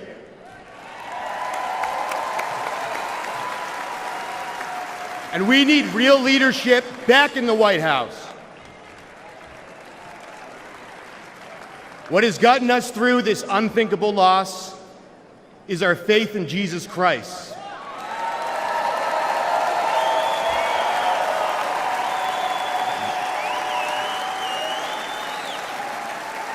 And as brutal as the murder of my sister was, I pray that her killer will find Jesus Christ.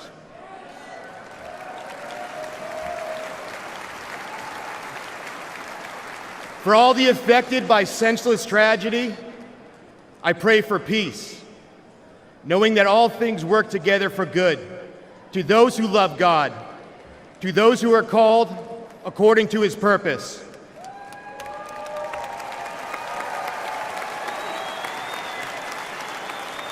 I pray that we hold worldly leaders accountable for safety and justice, for innocent people. I pray that we make our country safe and secure in the memory of my sister Rachel, who loved life. Thank you. God bless America. Good night.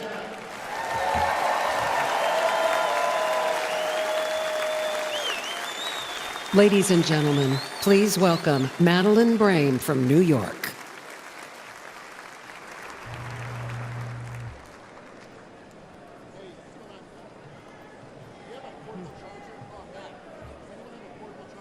Good evening, everyone.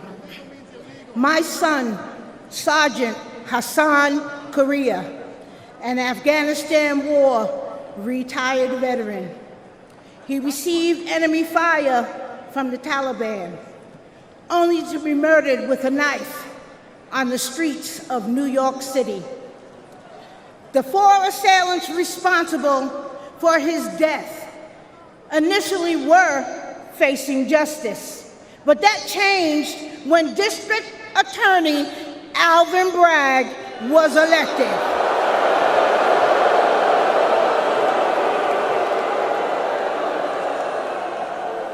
Suddenly, 2 of the homicidal maniacs responsible for my son's death had their gang assault and murder charges completely dismissed.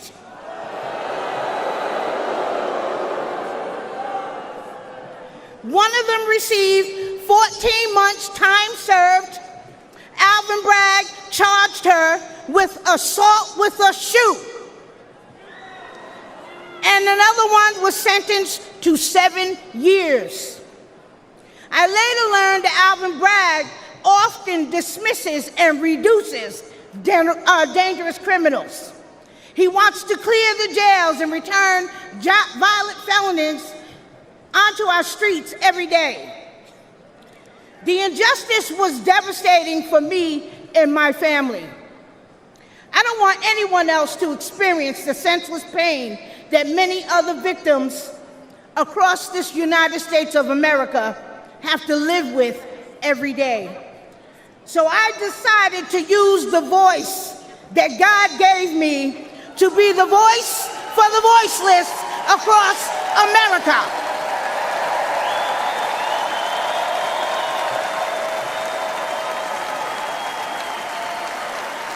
We need justice for victims, and we need accountability for prosecutors who fail in their duty. Soft on crime prosecutors like Alvin Bragg in New York, Kim Foxx in Chicago, and George Gascon in Los Angeles have turned our great country and cities into war zones. Poor and neglected communities like mine are suffering. And who else in here is sick and tired of being sick and tired?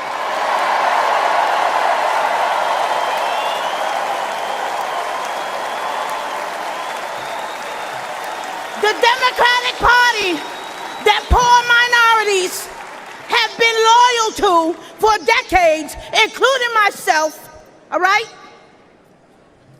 They betrayed us. They stabbed us in the back. Joe Biden and Kamala Harris, who claim to represent us, have abandoned us. They neglected the poor minority communities across America.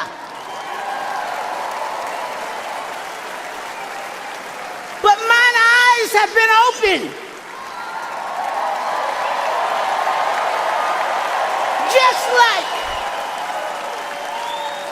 Just like so many other poor minorities across America. Donald Trump shares our values, love of God and family and country.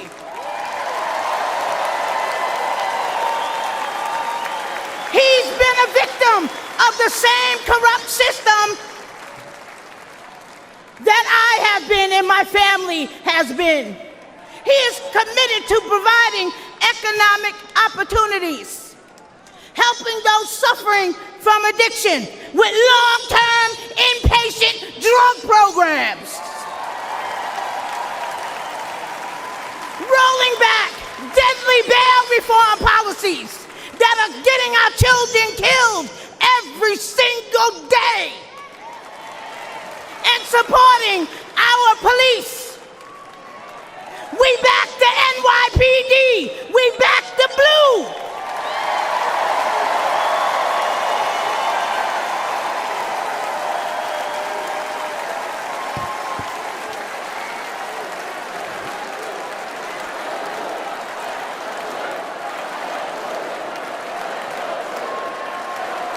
Back the blue. NYPD, black the blue. Trump was right when he said, they're after us. He's just standing in the way.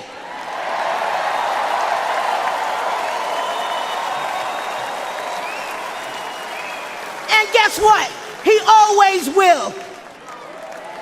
That's why I'm standing with him today.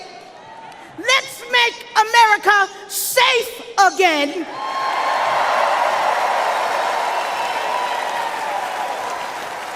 Re-elect our Donald J. Trump.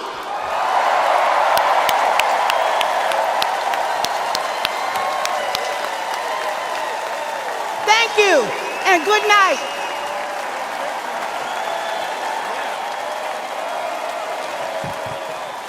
Ladies and gentlemen, please welcome Arkansas Governor Sarah Huckabee Sanders.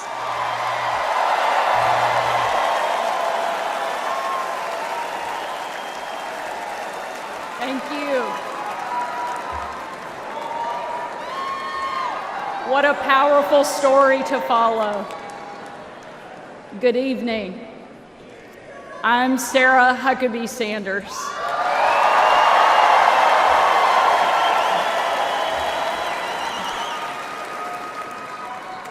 And before I get started, I want to say I have always been proud to stand with President Trump, but never have I been more proud than to stand with him right now, tonight.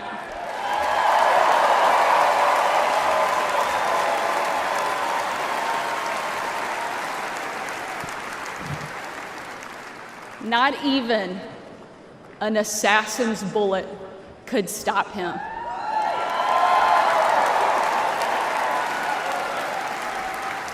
God Almighty intervened because America is one nation under God, and He is certainly not finished with President Trump.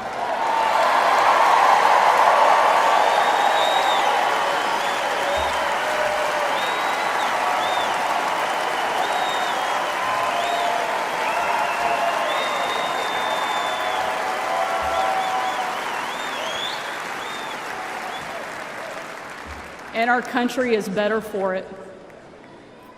I am here tonight as America's youngest governor, the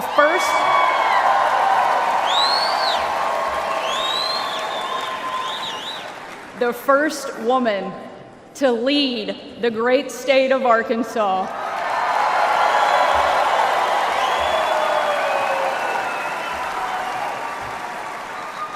And most importantly, a mom to 3 amazing kids, Scarlett, Huck, George.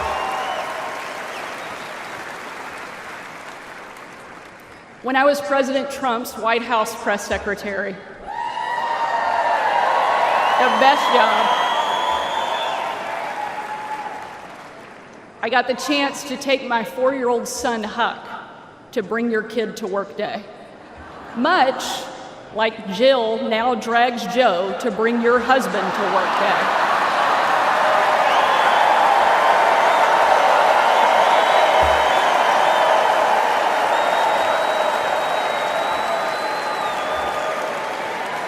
And while I was briefing the president on the upcoming event in the Oval Office, all of the kids who were attending that day gathered in the Rose Garden, getting ready to meet him.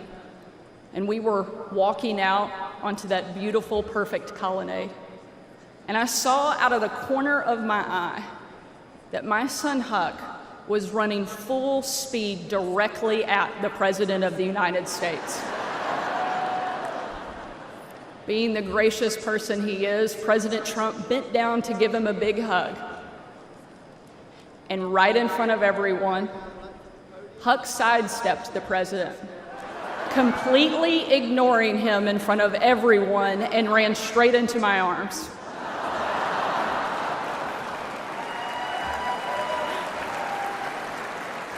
For my 4-year-old son, the most powerful man in the world had nothing on his mom.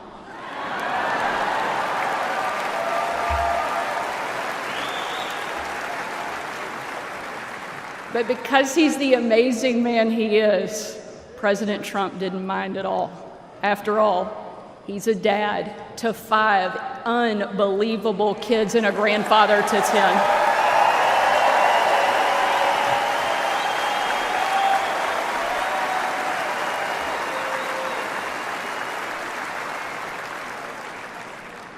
And while that story is certainly a special memory for my family, it's an even greater reminder why I support President Trump, not for me, not for him, but for my kids and for yours.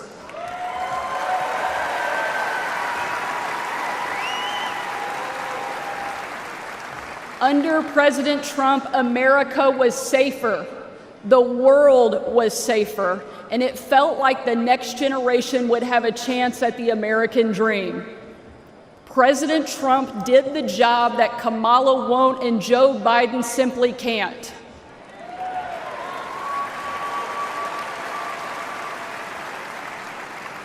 When we're honest, every American knows that we were so much better off under President Trump.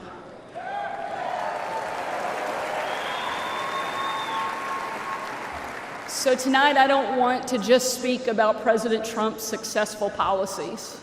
While there are many, I want to talk about the man that I know. When the president hired me, I was the first mom and only the 3rd woman to ever serve as the White House press secretary.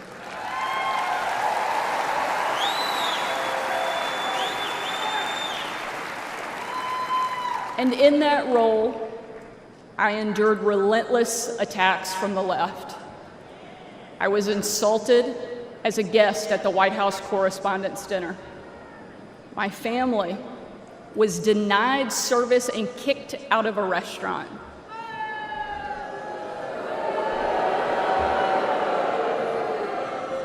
And a parent at my 3-year-old son's preschool spit on my car. And in those moments, it was President Trump who defended me.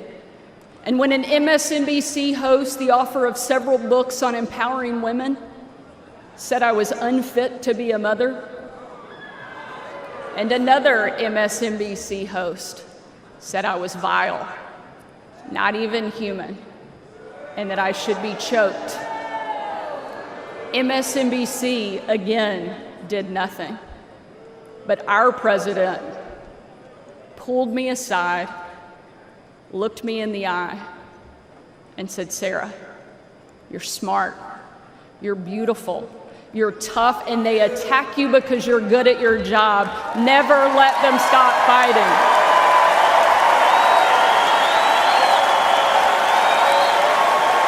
Thank you, Mr. President. Thank you.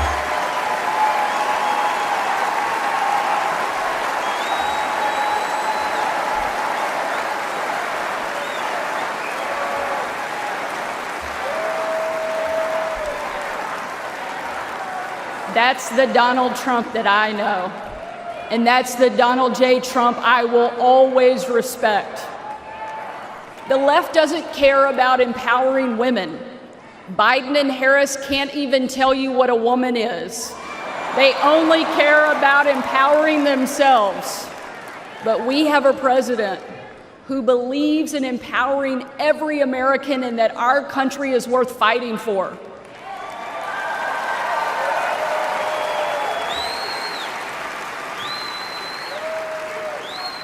For the last 4 years, Republican governors have been leading that fight and doing what Joe Biden refuses to do. We've deployed the National Guard to the border. We've cracked down on crime and drugs. We cut taxes to give hardworking Americans a break from Bidenflation. And we empowered parents with universal school choice across the country.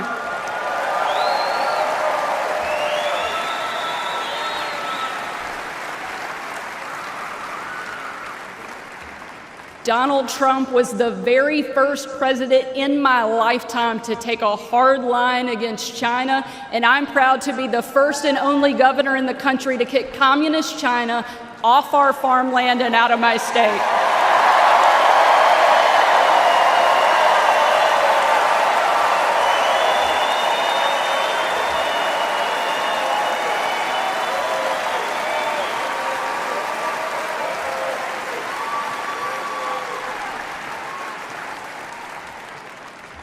President Trump is a leader, and he's the leader our country needs.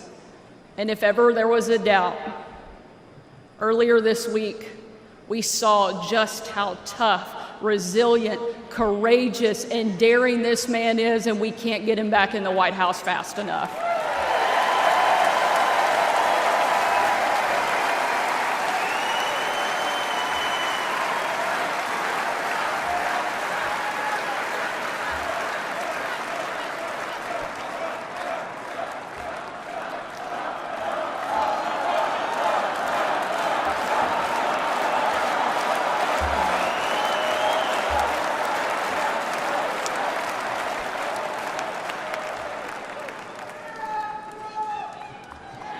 Ladies and gentlemen, we are not called to stand still in the face of great danger. You and I were put on this earth at a moment in time to charge boldly ahead. We cannot know what the future holds, but we know damn sure who holds the future in his hands.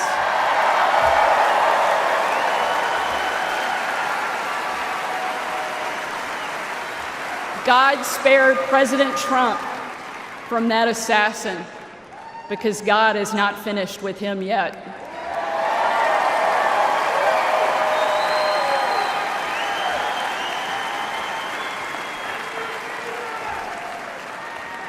And he most certainly is not finished with America yet either.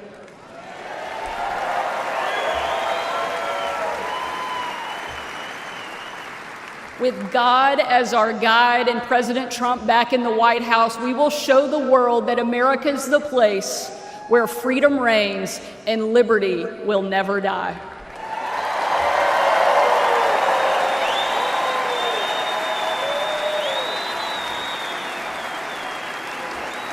Ladies and gentlemen,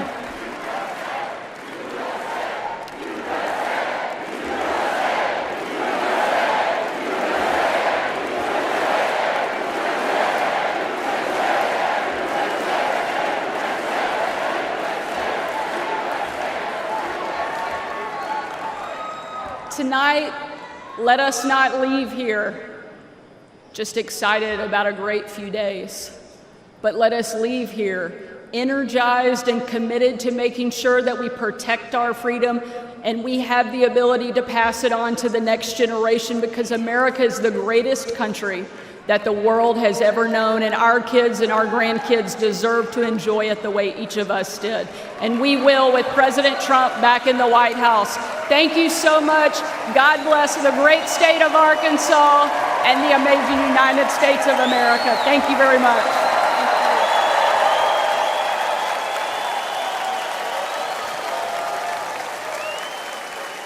Ladies and gentlemen, please welcome former United States Secretary of Housing and Urban Development, Dr. Ben Carson.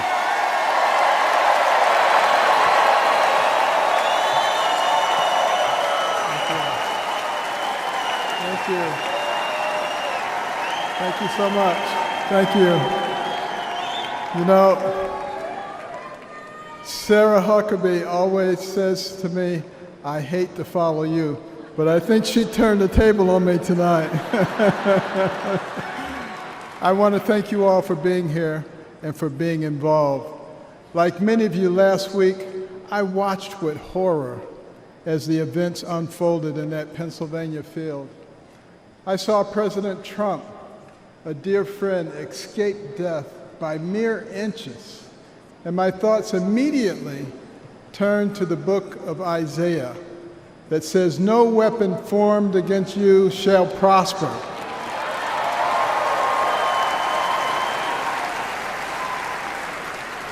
Well, let me tell you the weapons that they used. First, they tried to ruin his reputation, and he's more popular now than ever.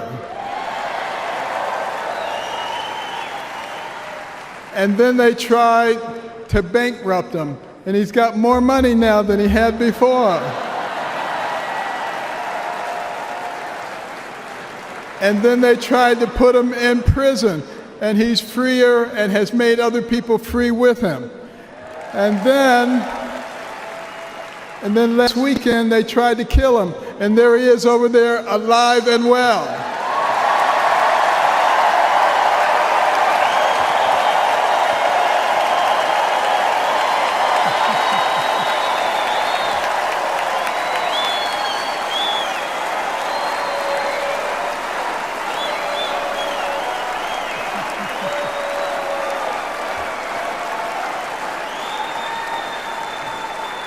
You know, I have no doubt that God lowered a shield of protection over President Trump.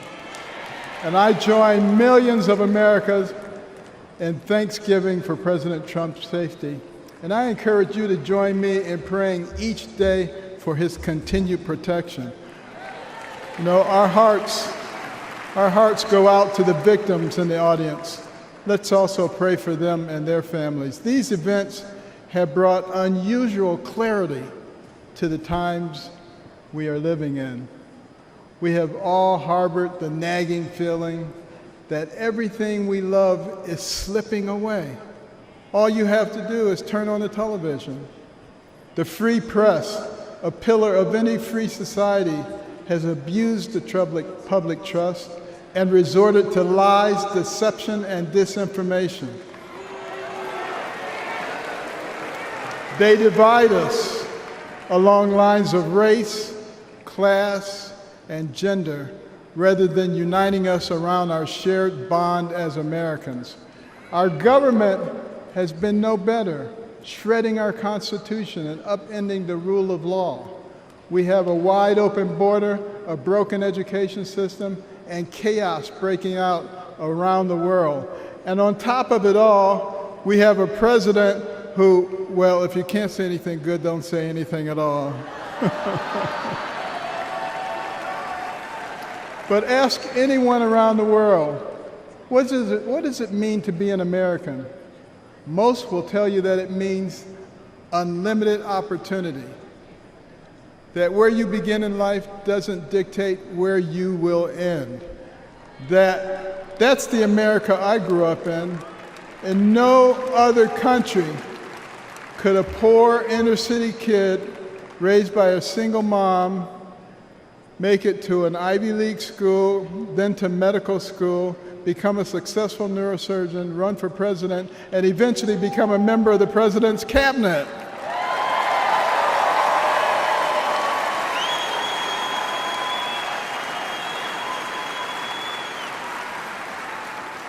You know, and as a member of his cabinet, I had a chance to work closely with him. And I got to tell you, this is a man who is a gift to us as a nation. He is very gifted, he is very smart, he is very compassionate, he cares about people. And I'll tell you, the first time I met him, it was before either of us got into the political arena. And we were at Mar-a-Lago, and someone came up to him and said, "Mr. Trump, Rod Stewart just walked in." And he said, "I don't care, this is Ben Carson."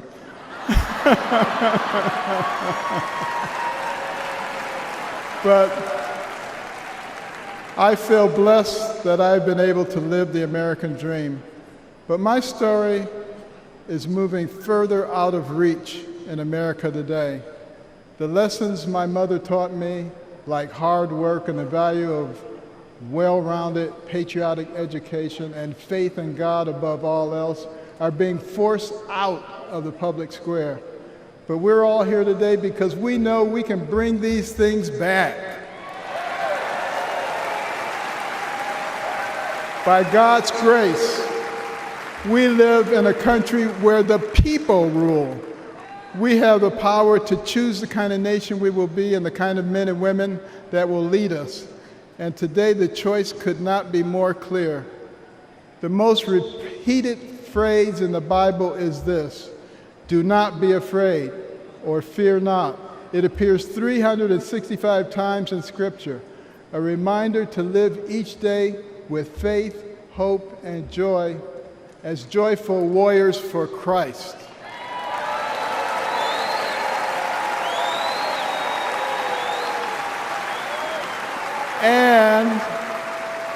And when God is with us, nobody can stand against us.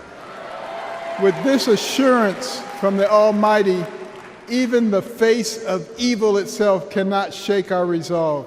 We will keep fighting, we will keep praying, and by the grace of God, we will save our country and re-elect President Trump together with Vice President Vance this November. And I want you to remember this. In 1831, Alexis de Tocqueville came to America to study our nation because the Europeans were fascinated. They wanted to know how could a nation barely 50 years old already compete with them on virtually every level. So he looked at our government and he was duly impressed by our checks and balances and separation of powers. And then he looked at our business environment. He was duly impressed by how we encourage entrepreneurship and innovation. And he looked at our educational system, and he was blown away by the fact that he could find a mountain man in the middle of the woods who could read, who could tell him about the Declaration of Independence. But the thing that impressed him the most was when he went to our churches, and he heard those inspirational sermons from the pulpits that inspired a ragtag bunch of militiamen to defeat the most powerful army in the world and gave the American people a moral base.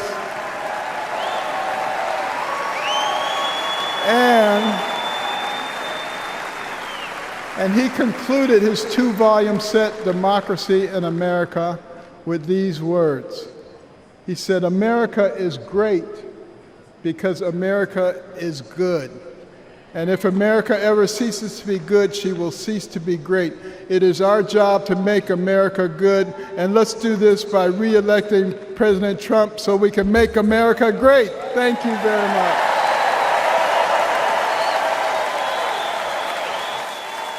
Ladies and gentlemen, please welcome United States Senator of Florida, Marco Rubio.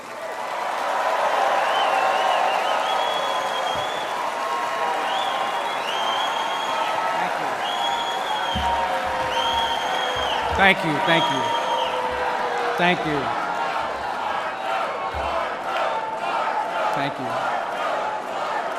Thank you. Don't say polo. Don't say polo. Thank you, thank you. Thank you.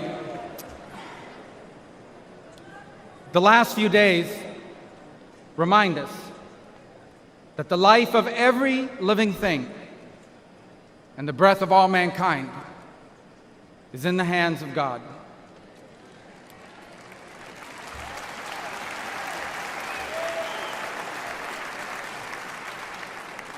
We were brought to the precipice of the abyss, and by the hand of God, reminded of what truly matters in our lives and in our country.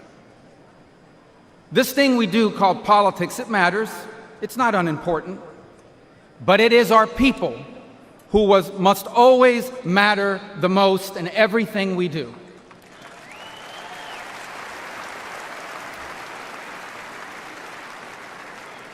By giving voice to everyday Americans, President Trump has not just transformed our party, he has inspired a movement.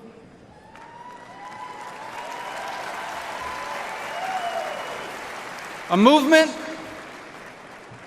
of the people who grow our food and drive our trucks, the people who make our cars and build our homes, the people whose taxes fund our government, and whose children fight our wars. Americans like Kari Comparator. He was a former fire chief and a loving husband. He was described as the best dad a girl could ever ask for. As a man of God who loved Jesus fiercely and looked after members of his church. Kari was one of the millions of everyday Americans who make our country great. He wasn't rich, he wasn't famous, and the only reason why we know his name and story now is because last Saturday, he shielded his wife and daughter from an assassin's bullet and lost his life the way he lived it, a hero.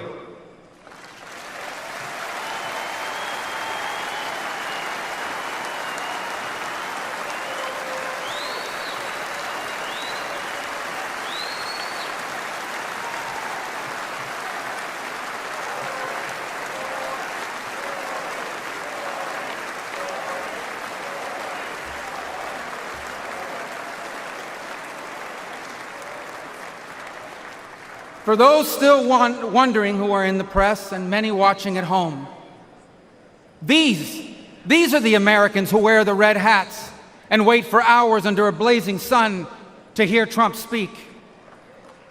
And what they want, what they ask for, it is not hateful or extreme. What they want is good jobs and lower prices. They want borders that are secure, and for those who come here to do so legally. They want to be safe from criminals and from terrorists. And they want for our leaders to care more about our problems here at home than about the problems of other countries far away.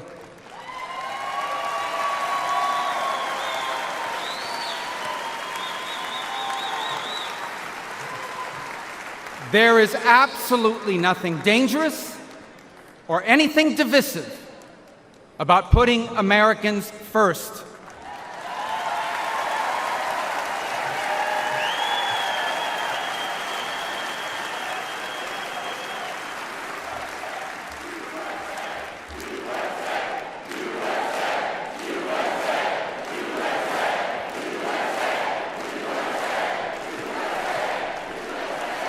Those who are offended, anyone who is offended about putting America first has forgotten what American is and what American means. American isn't the color of our skin or our ethnicity. Americans are people as diverse as humanity itself. But out of many, we are one. Because as the life story of our next Vice President, J.D. Vance, reminds us, we are all descendants of ordinary people who achieved extraordinary things.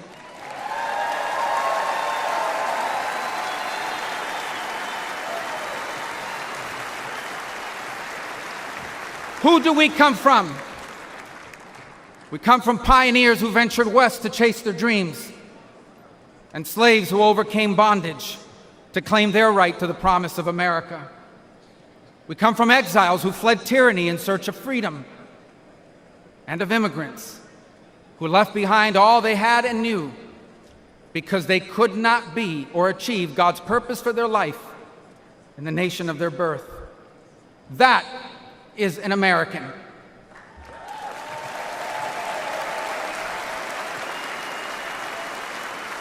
And putting Americans first must be what this election is about. When President Trump was in the White House, Americans had more money and lower prices. Our borders were secure and our laws were enforced. Iran was broke, the Taliban stopped killing Americans, and Putin didn't invade anyone.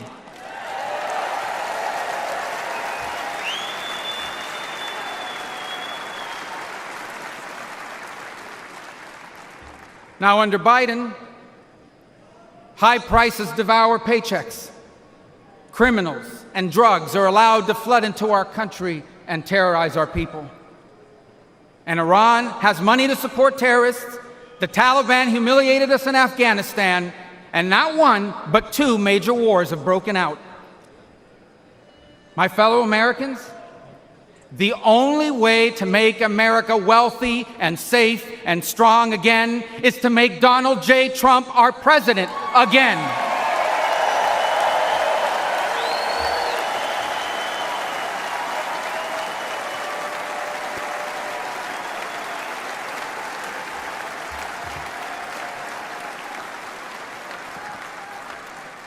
Our country has been injured by the bad decisions of weak leaders.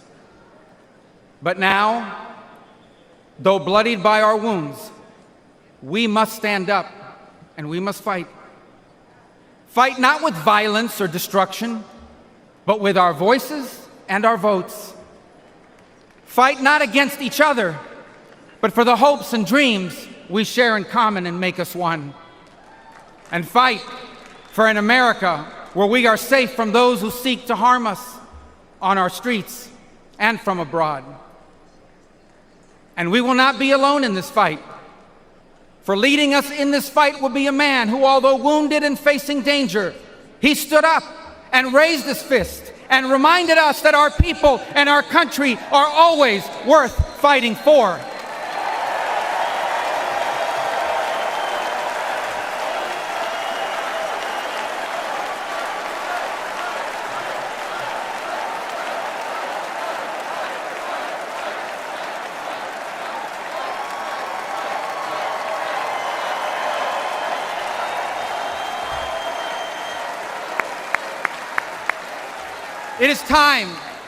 It is time to put our country and our people first again.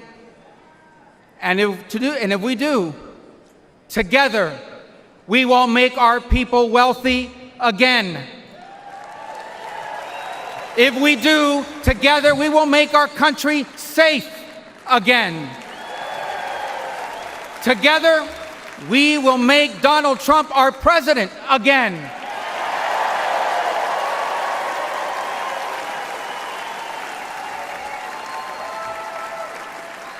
And together, we will not just make America great again. We will make America greater than it has ever been. Thank you. God bless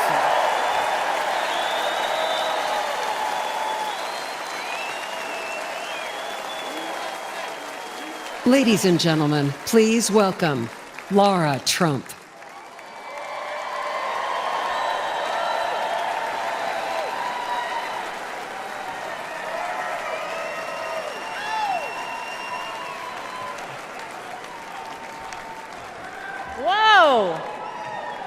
I don't feel like I actually have to ask this question, but is anybody in this room ready to send Donald Trump back to 1600 Pennsylvania Avenue?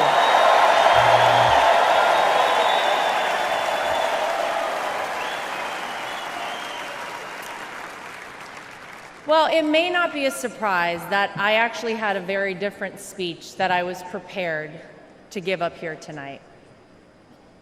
That all changed at 6:11 on Saturday evening.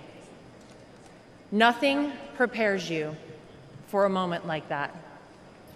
Our family has faced our fair share of death threats, mysterious powders sent to our homes, tasteless and violent comments directed towards us on social media, but none of that prepares you as a daughter-in-law to watch in real time someone try to kill a person you love. None of that prepares you as a mother to quickly reach for the remote and turn your young children away from the screen so that they're not witness to something that scars the memory of their grandpa for the rest of their lives. The prayers and well wishes we've received over the last 72 hours have been overwhelming, to say the least.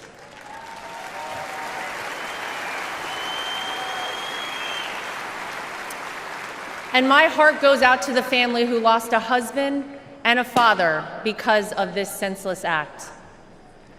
All of you here tonight and watching at home mean the world to all of us in the Trump family.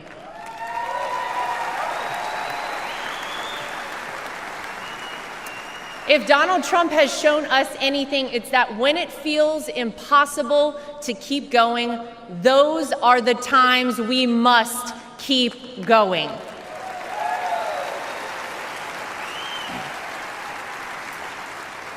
I don't know how many people here or watching at home have ever been to a Trump rally, but if you've never been, let me tell you about them. Oh, some of you have been. Oh.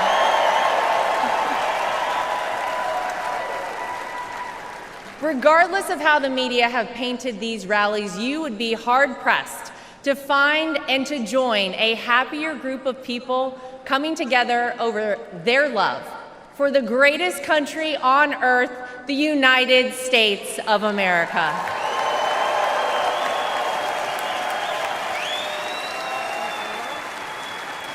I dare anyone trying to leave a Trump rally without leaving with some new friends. You always make friends at a Trump rally, right? Veterans, teachers, blue-collar workers, white-collar workers, active duty military, police officers, firefighters, small business owners, Latino supporters, Christian supporters, Jewish supporters, black supporters, white supporters, Asian supporters, gay supporters, Republicans, independents, and yes, even Democrats.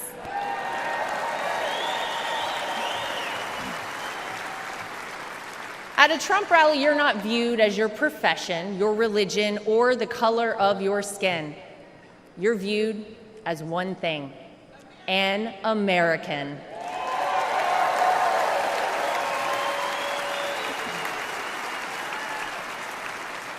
Last Saturday was a jarring reminder that we, as Americans, must always remember: there is more that unites us than divides us. We all want this country to be great, even if we don't always agree on the best way of doing that. And with every bone in my body, I can tell you that all Donald Trump wants to do and has ever wanted to do is make this country great again for all of us.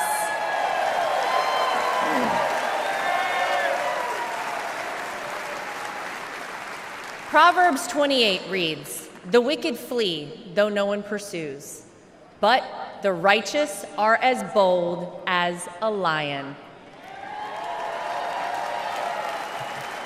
And that truly epitomizes Donald Trump. He is a lion.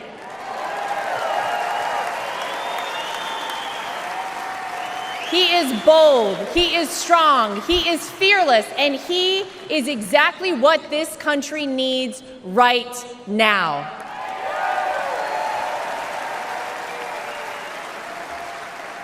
Let's not forget what life actually looked like under President Donald Trump. Trade deals across the world that benefited our economy, allied countries paying their fair share, a safe and secure southern border, record low unemployment rates for African Americans, Hispanic Americans, Asian Americans, and women, record investment in historically black colleges and universities, the creation of the United States Space Force, the most comprehensive prison reform in decades. How about the peace agreements in the Middle East that they said would never happen?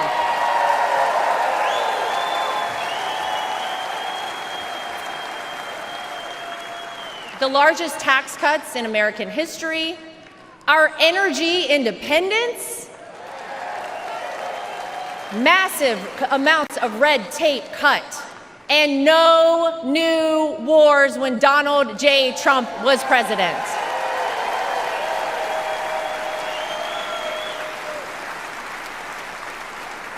Maybe, most importantly though, you could actually feel it in your everyday life. Now, you didn't have to love everything that he tweeted, but you cannot deny you were better off when Donald Trump was in office.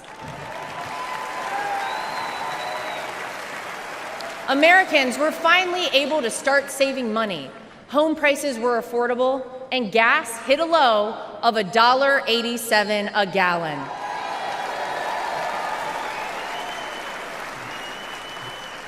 As I speak here tonight, many of our fellow Americans don't know how they'll pay for their next trip to the grocery store, new clothes for their children, or this month's rent. Many of our fellow Americans worry that we are on the verge of a major terror attack here on American soil. Many of our fellow Americans don't think their own children will be able to establish a better life than they themselves currently have. Many of our fellow Americans are right now sitting and wondering how on earth this country could have moved in the wrong direction and so quickly.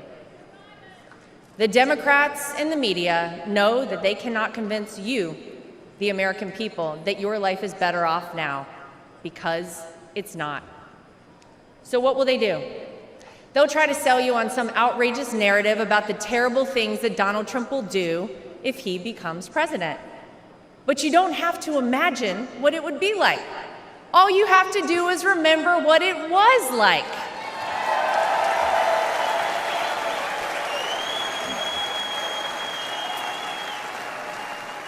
I know. Oh, yeah.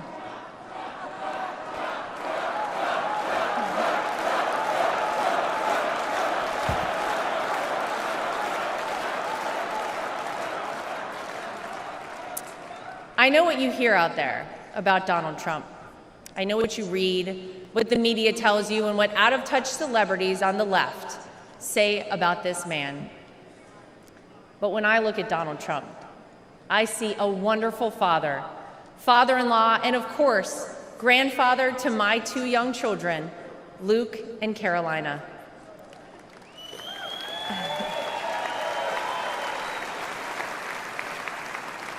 I know that I'm lucky enough to get to call him my father-in-law and see him a little differently than all of you.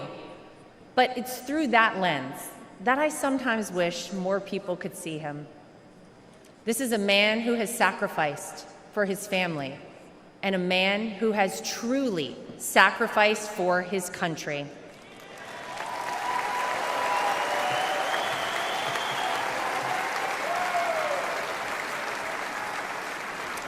Donald Trump didn't need to run for president for fame or money. Trust me, we all know he already had plenty of that. I'll tell you why he did it and why he continues on, even in the face of the unthinkable. Because he loves this country.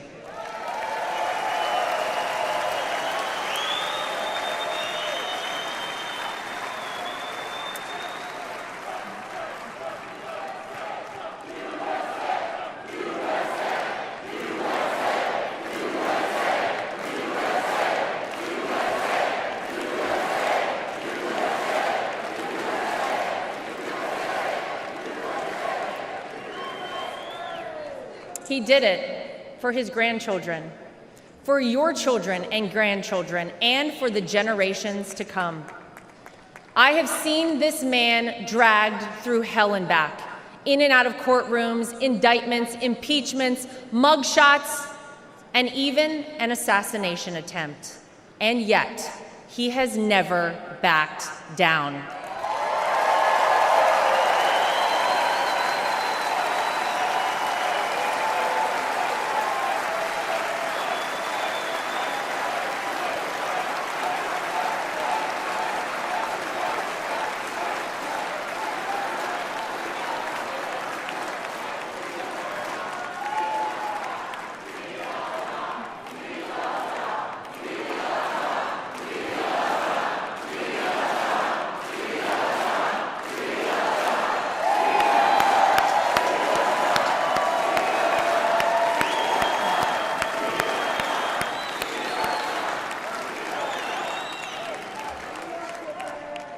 I'll never forget watching my 2 children run up to him with their drawings and hugs for Grandpa, just moments before he took the elevator down in Trump Tower to address the media the day after his wrongful conviction. Despite everything else he had going on, he had no other focus in the entire world. Just a man relishing time with his grandchildren. It's a side of Donald Trump that not enough people get to see. Maybe you got to see a side of Donald Trump on Saturday that you were not sure existed until you saw it with your own eyes. Martin Luther King Jr. once famously said, "The ultimate measure of a man is not where he stands in moments of convenience and comfort, but where he stands at times of challenge and controversy."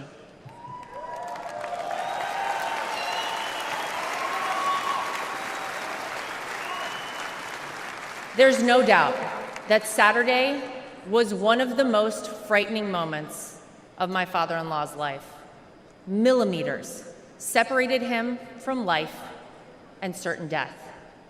And yet, it was in the midst of it all, as he was jostled off stage by Secret Service, that he knew how defining that moment would be for our country, and he hoisted his fist in the air.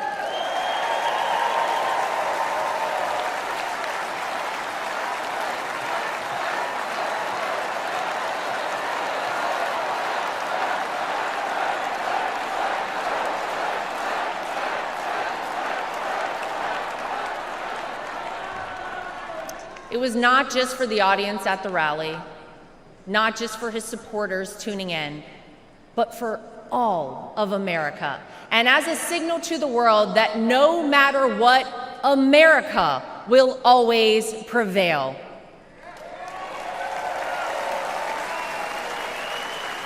Though it's been strained and attacked, no enemy, no force, not even a bullet is strong enough to break our American grit and our American soul. We are the country whose founders gave their fortunes, freedom, and lives to pursue the dream of a free society. We are the country of Thomas Edison, Susan B. Anthony, Henry Ford, and Harriet Tubman. We are the country who fought and won 2 world wars. And we are the country who always rises to meet the moment, no matter how insurmountable the task. And in that split second, on Saturday, Donald Trump reminded us all of that very history and who we are at our core as a nation. That is the Donald Trump that I know.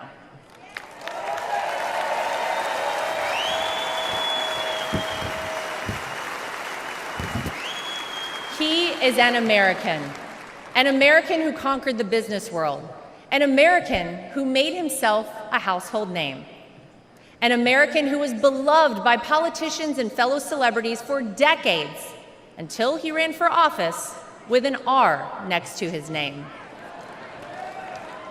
An American whom even Barack Obama admits people consider the American dream.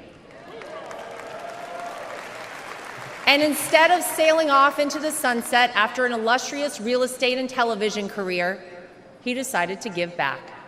He decided to bring some of the things that had made him so successful in life to all of you in order to improve the lives of all Americans. Black, white, brown, gay, straight, all Americans, because that's the man that Donald Trump is.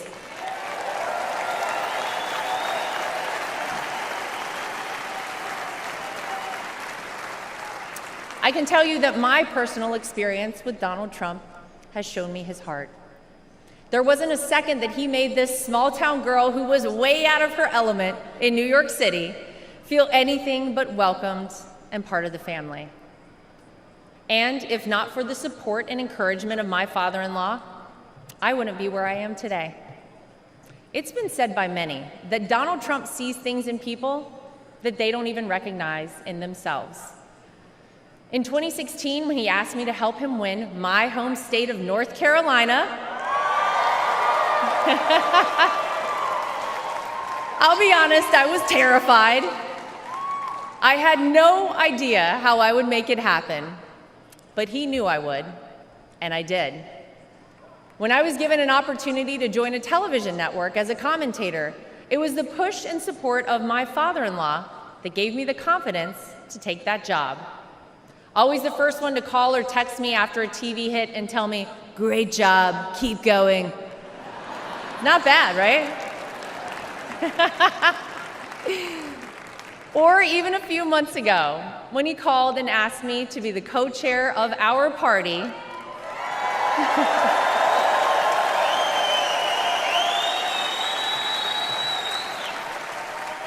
He showed me potential in myself that I couldn't yet see. So tonight, to my father-in-law, I want to say thank you.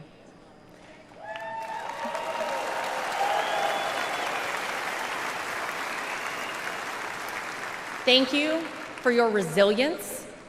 Thank you for continuing on. Thank you for raising wonderful kids. Thank you for being an amazing grandfather. Thank you for never giving up on me.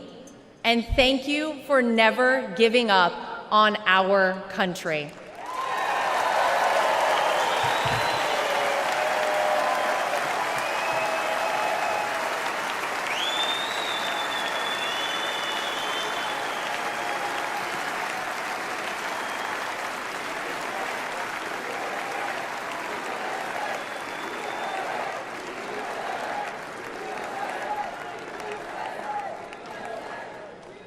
Tonight, I come to you, not as the co-chair of the RNC, not as the daughter-in-law of the candidate. Tonight, I come to you as a mom and as a citizen of this country. For those of you watching who have never voted for Donald Trump, I know what the media and his political opponents have tried to tell you about this man. Believe me, I have seen and heard it all, but I have also seen the truth.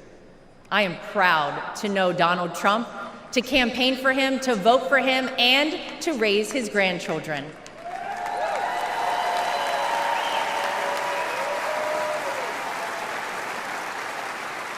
He will do what is necessary to protect you, protect your family, and protect this country. Because Donald Trump wants us all to be successful, to be safe, to be happy, to be strong, and to be great again.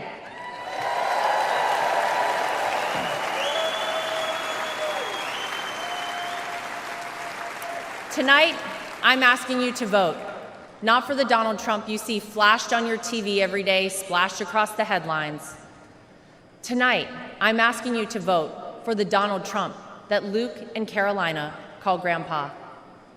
I'm asking you to vote for the Donald Trump that my husband Eric calls Dad. I'm asking you to vote for the Donald Trump that I call my father-in-law. I'm asking you to vote for the Donald Trump who can and will make America great once again for all of us. Thank you. God bless you. God bless the United States of America. We love you. Thank you, guys.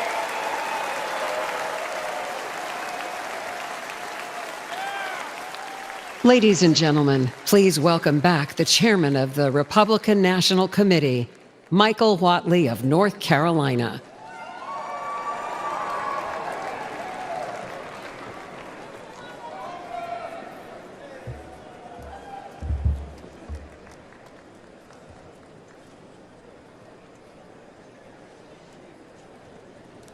For tonight's benediction, please welcome Pastor Corey Brooks, senior pastor of the New Beginnings Church in Chicago and founder of Project Hood, an organization committed to fighting violence and poverty.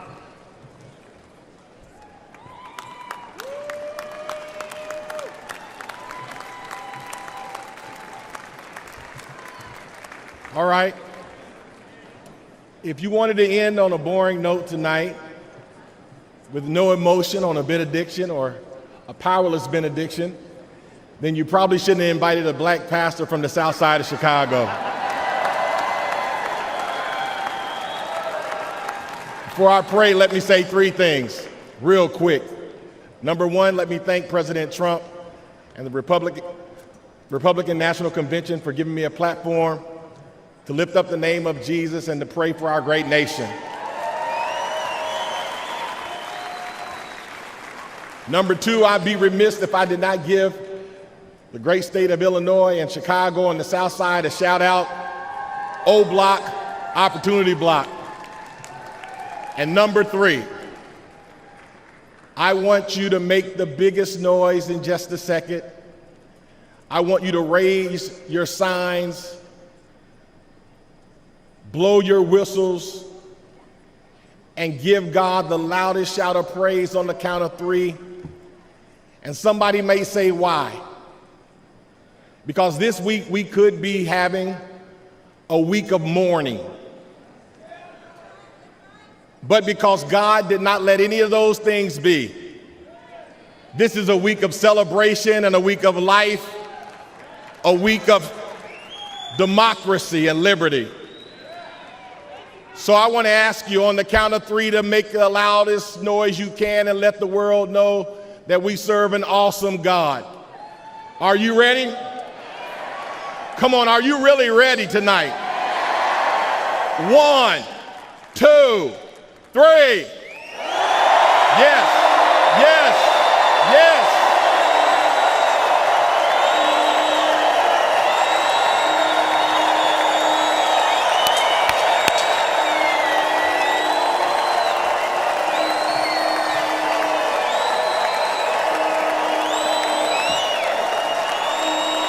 Are you ready to call on God tonight?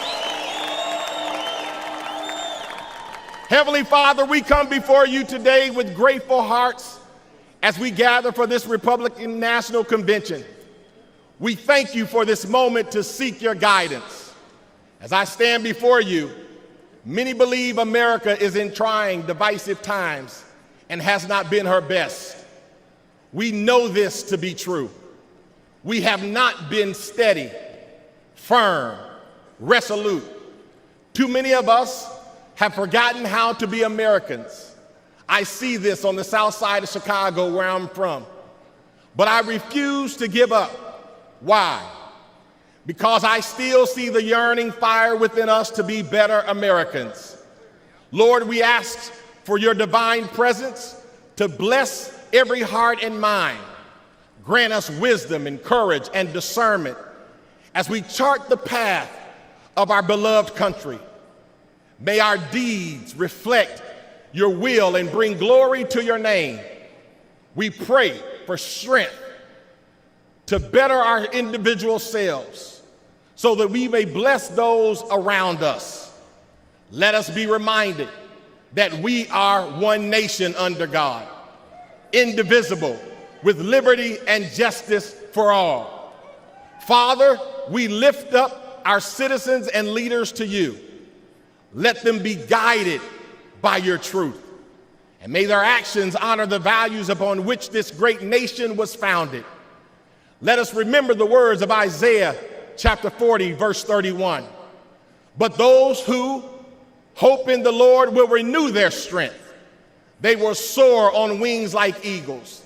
They will run and not grow weary. They will walk and not faint. Empower us to rise, persevere, and to pursue excellence. Lord, bless our great nation, from Project Hood on the south side of Chicago to all four corners of the great nation, from the hills of West Virginia and Tennessee to Beverly Hills in California, all the way to the homies in Los Angeles and the homies on the west side of Chicago. May we renew our Americanness and strive to uphold your word. With you, Lord, all things are possible. I said all things are possible. All things are possible. In your mighty and matchless name, Jesus, we pray. Let everybody say amen. God bless you and God bless America.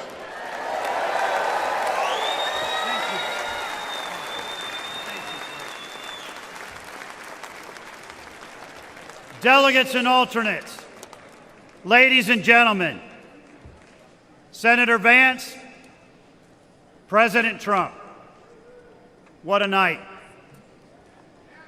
We have heard from the best of the Republican Party, members of the House, members of the Senate, governors, and candidates. But more importantly, we have heard from real Americans who understand that America needs to do better and will do better when Donald J. Trump is our 47th President of the United States. I would like to ask every single one of you to please raise your voice in thanks to all of those real Americans who spoke tonight about their families and their world and their vision for a better America.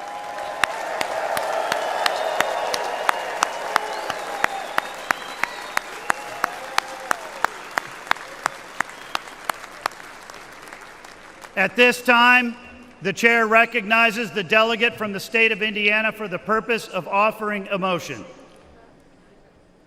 Mr. Chairman, my name is Victor Smith from the great state of Indiana. And I make the motion that the convention now adjourns. The question now occurs on the motion to adjourn. All those in favor signify by saying aye. Aye. All those opposed signify by saying no. In the opinion of the chair, the ayes have it, and the motion is adopted.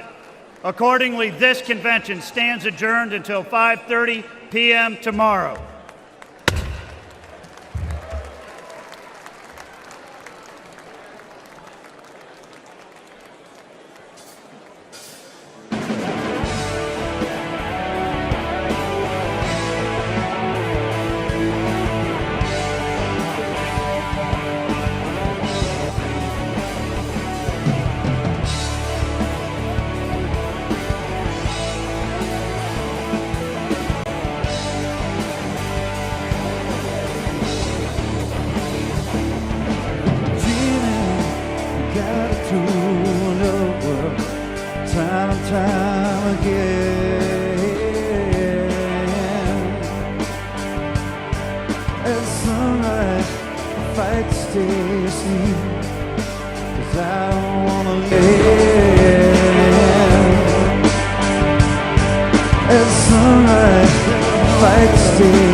Good evening, Milwaukee. My name is Brenna Bird, and I am the Attorney General of the great state of Iowa.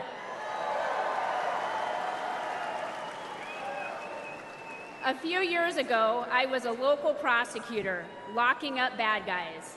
But in 2022, I ran for Attorney General and beat the incumbent Democrat who was first elected when I was just 2 years old.